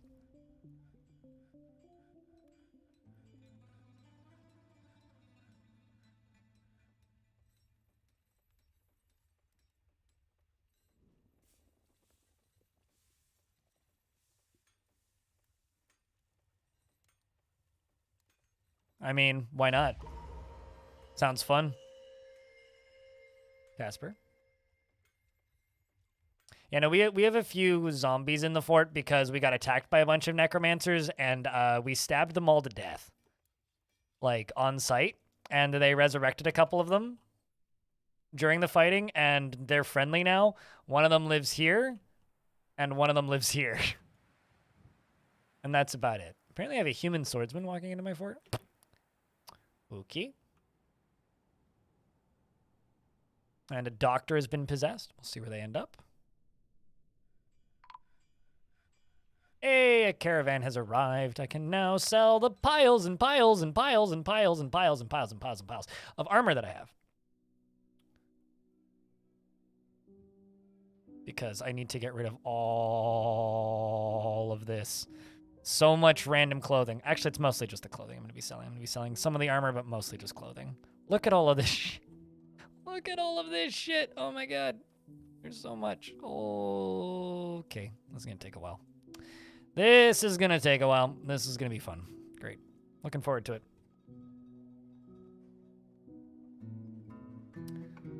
Absolutely you can use them to resurrect new allies, but it requires some finagling. As in, like, you need a pretty specific setup to do it. Because necromancers only resurrect creatures when they are scared. Like, it's like their weapon, basically. So they only use it when they are in combat, air quotes. So you have to scare them with something.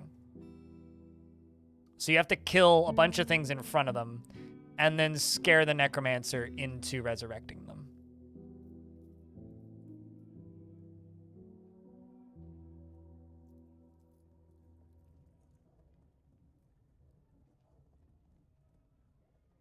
You love playing Dwarf Fortress while watching a stream? I had a lot of people tell me that they watch my VODs on YouTube while playing Dwarf Fort.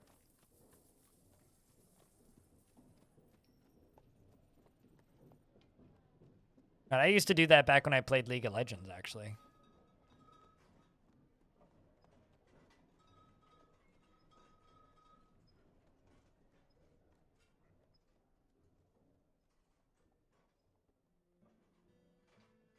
I used to always have a stream up while I would be playing.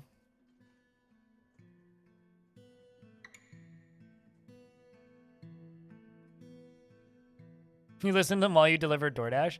My favorite comment on VODs, and I don't know if this person still watches, but this was a couple of years ago. This was a person I never saw in my Twitch chat, but they left a comment once on one of the Long Death VODs that said, basically just like, yo, thank you for uploading these. But they said that they downloaded them and would take them onto their submarine tours. So they would, because there was no internet for ages at a time, so you would download like 6 months worth of VODs and then go get onto a submarine and use them as evening entertainment and watch a couple hours each evening.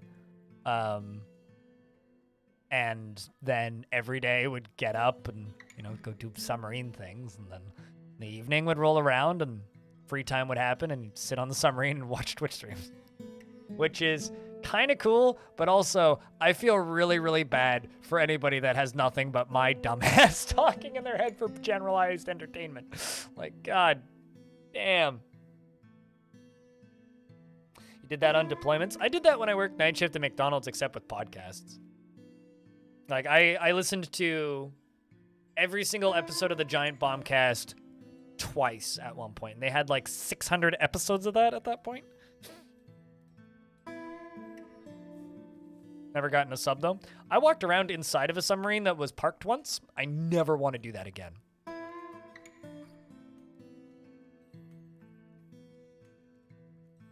God, this is a cool as hell fort.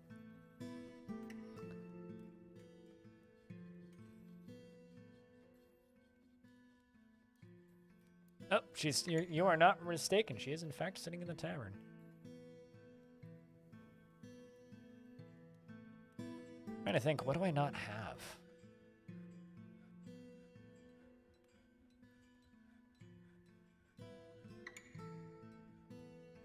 I don't have a boyer's shop, I don't think, which might be what she wants.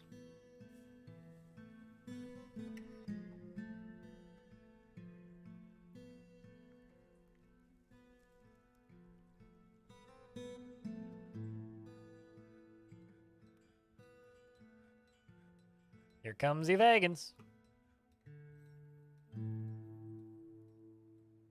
Oh, that's kind of cool. Look where they park. I think I'm going to knock. This is the first time we've actually had a wagon in here. That's a neat way to park, actually. I guess I could knock out the edge walls.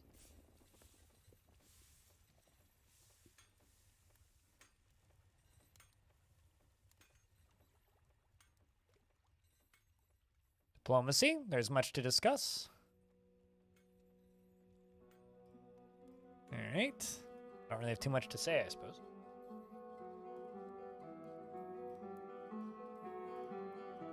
Man, this poor child.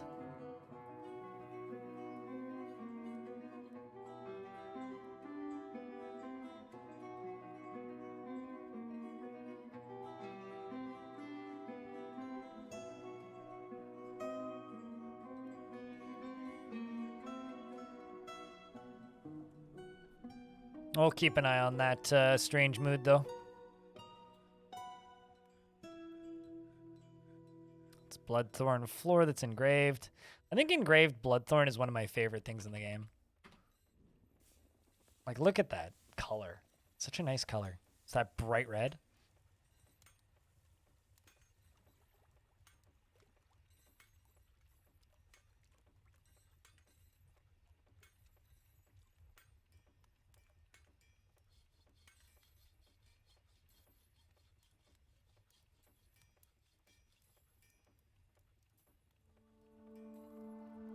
But yeah, if it's not that boyer, then I'll see what else it could be.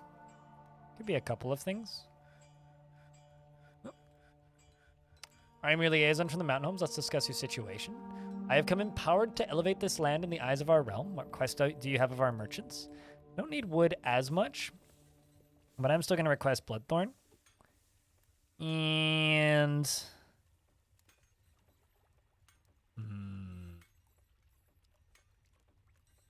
steel anvils. And...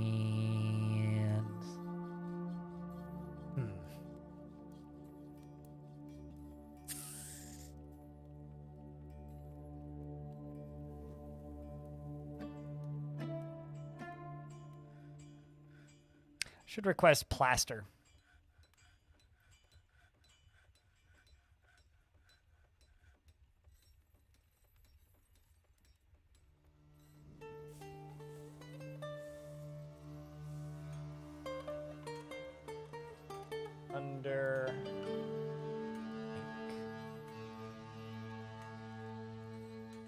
Plasters. There it is.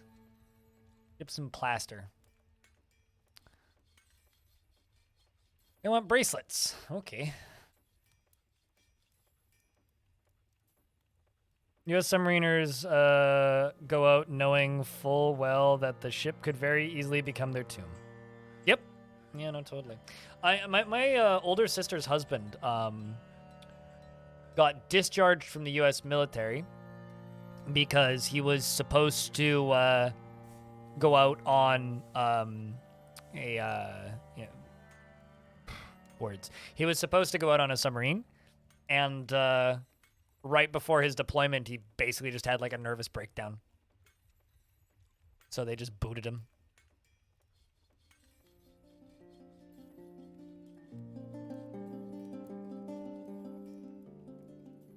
It's cheap and it acts like armor. Yeah, no, leather's not bad. Thinking about making a stairway right here, like a little door that goes up to here and then up to here so that they can skip this whole area for while we're trading. But I don't know. I was kind of curious about where they're getting most of these. A lot of stuff that they're getting from there.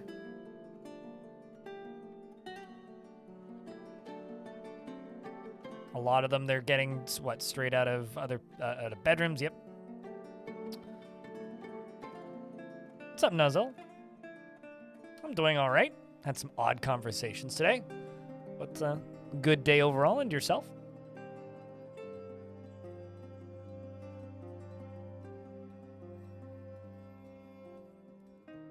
Probably gonna do a little bit more of this, and then we're gonna go play some more Path of Acra because that game's too good. And, you know, I did a search on YouTube the other day. By the other day, I mean last night. I'm kind of sad. The only people on YouTube that have uploaded videos of Path of Acra are me, the developer, and a friend of mine, Tonehack. So, that's like nothing. Like, come on. Makes me so sad.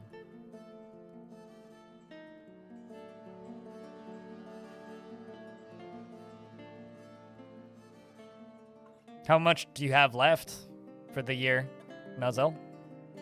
You just finished your final.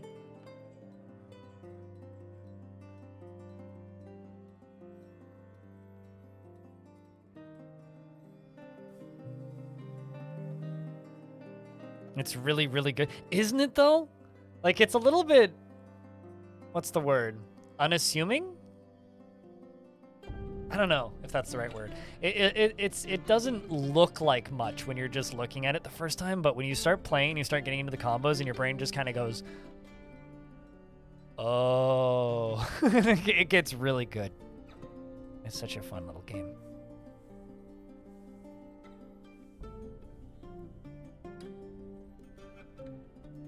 It's simple, yet it has a lot of depth, yeah. There's just a couple bigger YouTubers I really wish would just, for lack of a term, or for lack of a better term, I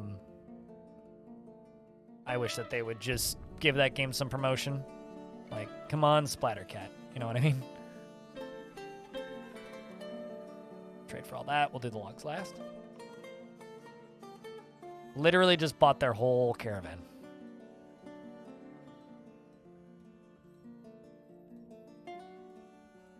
Yeah, that's the game I was streaming yesterday. That was the one I was doing yesterday evening. And it actually just got more content this morning. It just got another patch.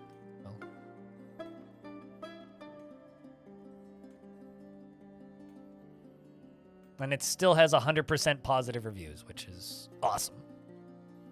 You'll love to see it.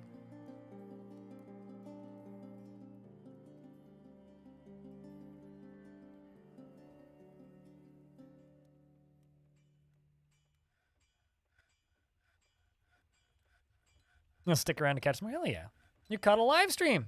Gratium. Hello. Welcome to the Twitch side of things.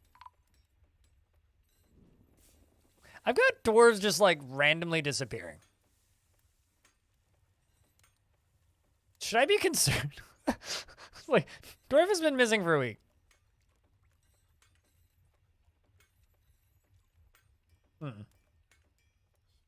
Well, hopefully we'll get some big migrant waves after this one. We missed trading with the dwarves for 1 year because we were, well, besieged by an army of necromancer experiments for a very long time. You're sure it's fine? I'm sure it's fine as well. What could possibly be wrong?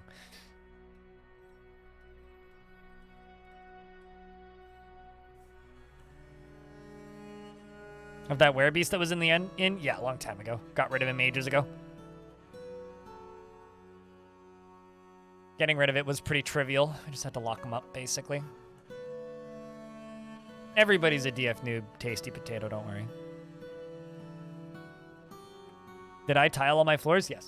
Yeah, no, these are all bricks, so I turned the boulders into blocks and then made flooring. And same with all these walls. Like, everything in here is all tiled. Like, this is not tiled, right? So this is areas that are not tiled. But, like, this bridge down here is tiled. All of this is tiled, you know. Yeah, you get 4 blocks per boulder. And they're also way lighter.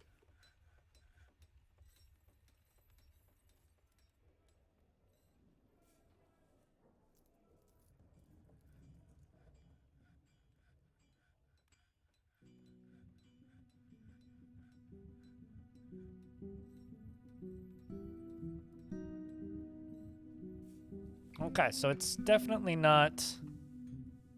Okay, well, maybe it still is that.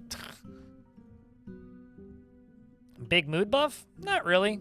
I mean, it gives you a slight value buff.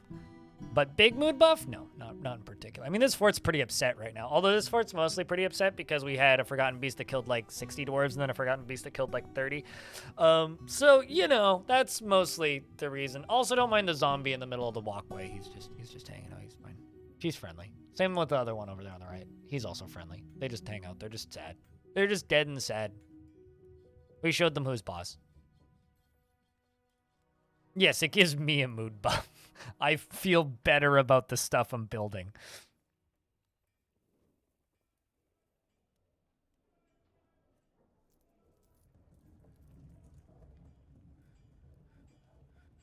The statues, however, do give a pretty hefty mood buff if they get to linger near them.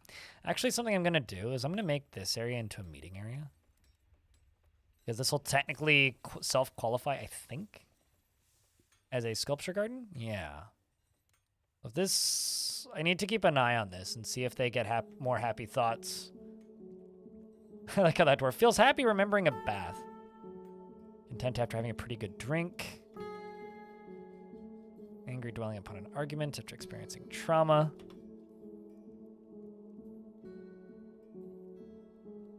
Shamed after wearing out the clothing. Need new gloves.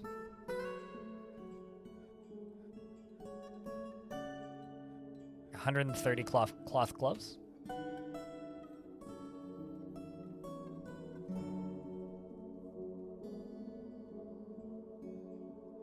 But yeah, generally with me, people ask me all the time about like how I design my forts and why I build them the way that I do. And the way I build my forts is pretty simple. I have to look at them. So I want to look at them. If I don't want to look at them, then I don't want to build them that way. So I make forts that I like to look at, and that's pretty much my entire design aesthetic.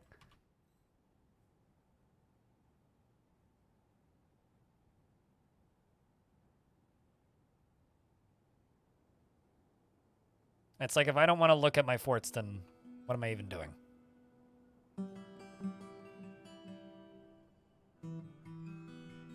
It's pretty simple, really. And I also kind of like to make my forts feel sort of like the way the generated forts from the overworld feel, which is why I have bedrooms kind of like this that are very scattered and random.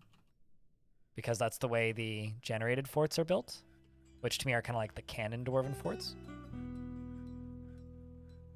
Okay, well, that's it for trading. Let's see if this is what the moodable dwarf wants.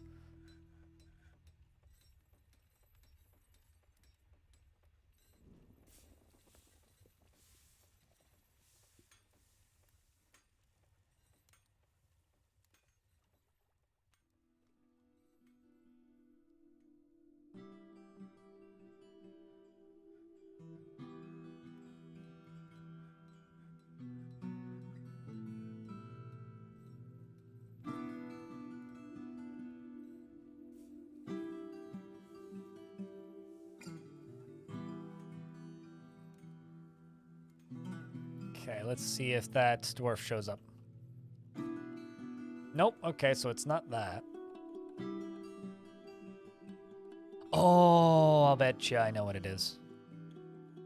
I don't actually think I have one. It's gotta be a leather worker. It's got to be a leather worker. That's gotta be what she wants.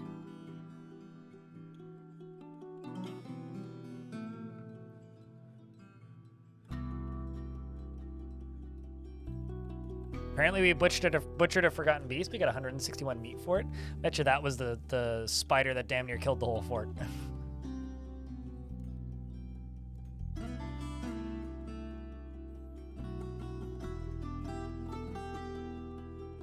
Look at that, we got blueberries. And jaguar spleen.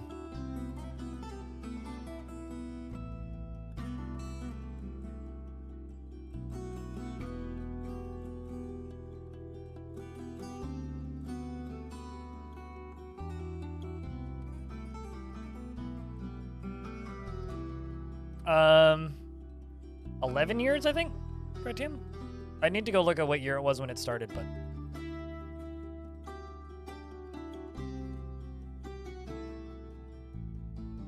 Yeah, there it is. 'Twas leather is what it needed. She needed leather. Get to it, dwarf. You're delighted after watching a performance, though. Is there something to be happy about? I feel that, dwarf. Chad, is there something to be happy about? What's something to be happy about?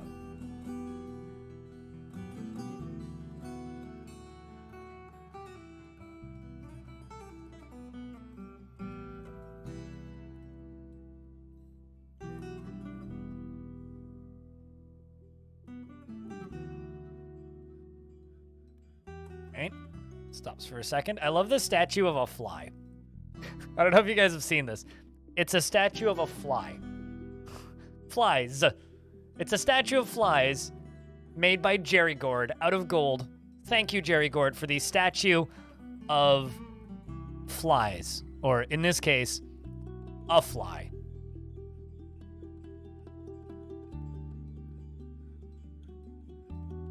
Puppies are something to be happy about? I don't know. Do I have to house train the puppies? Because that sounds like a lot of work. You want bones?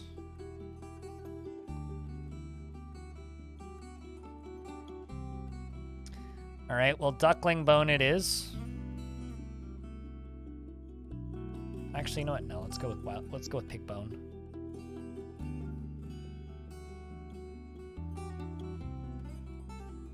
Nerev is throwing a tantrum again. Again, still tantruming. Are you still in jail? That's a good question. Are you still in jail? I mean, you were in jail for quite a while. It was like 80 days or something. No, you're out. You're free.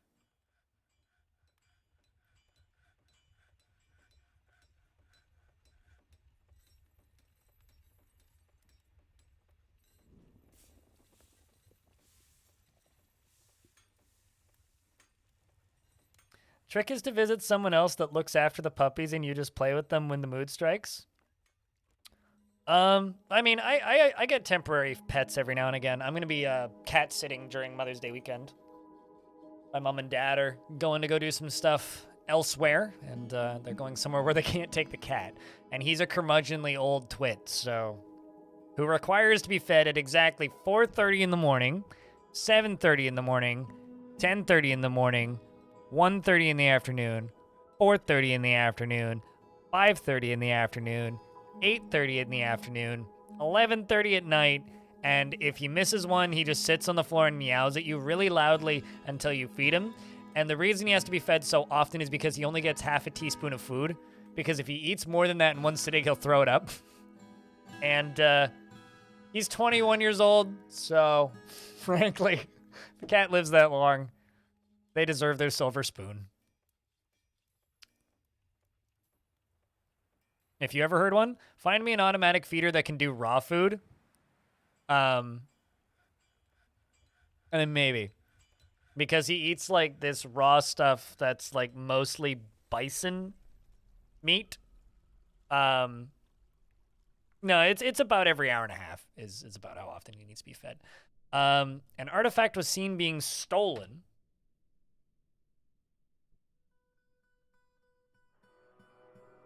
It was stolen by one of my recruits. We're going to interrogate. Another? Again? No, right? So much thief. You wish that cat was you? What, just getting fed bison meat constantly?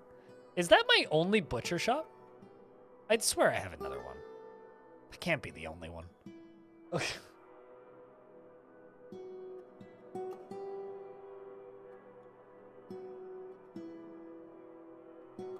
But yeah, no, that cat is an old doofus. He's a bit of an idiot, but like that cat has been through multiple like almost life-ending events. Like that cat's used like 8.5 of his lives easily. He got mauled by a wild animal and broke both of his back legs and shattered his front leg. He climbed a tree that got struck by lightning and survived during a lightning storm. Yeah, I don't know. That cat is a fucking Terminator. He used to bring home small rabbits. He would bring home weasels. We used to always joke that the only thing he hadn't brought home yet was a chihuahua because my neighbors had a chihuahua. We were also always like terrified that he was going to bring home my neighbor's bearded dragon because she would just like, back when we had a neighbor for a bit who had a bearded dragon and she would just let it like roam around outside. And we used to joke that one day, like, keep an eye on the beardy when he's outside because otherwise the cat's going to kill him and bring him home. Yeah, no, he brought home like I remember when he was 6 months old and he was like, kitten sized, right? Like he was a small cat when he was growing up. Russian blue. Very small, tiny little cat. And we'd like brought him out on a leash a couple times, got him accustomed to going outside, and got him to the point where he could go outside. Oh, we're muttering. Good. No,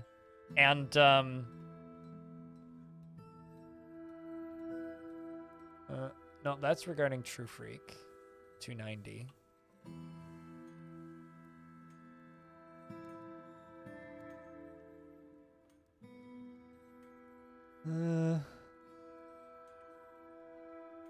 I don't trust Butto, the Goblin Prophet. Oh!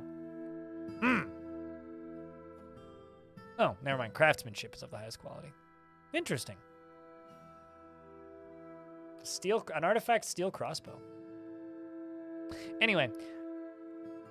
Blame the theft on Jack Sparrow. Jack Sparrow's dead, though. Like, literally, that dwarf's deceased.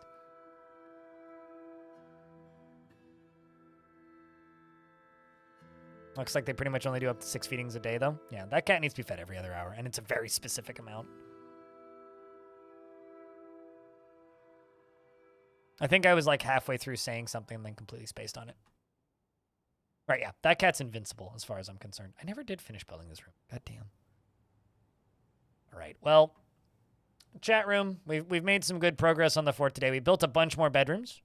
We expanded a bunch of things, finished up the nobles' quarters down here, worked on the defenses a little bit, defeated multiple massive armies. We've started making steel.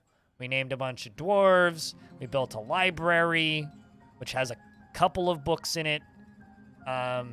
We got a bunch of artifacts stolen. We stole some books. We lost like 100 dwarves.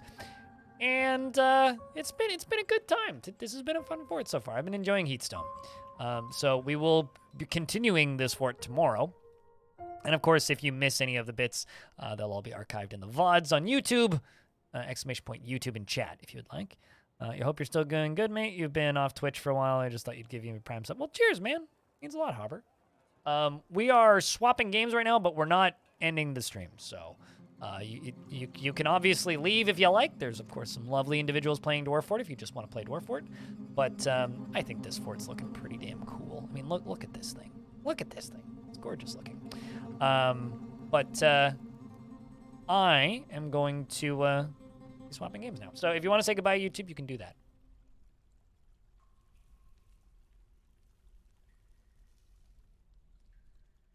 And I'm going to put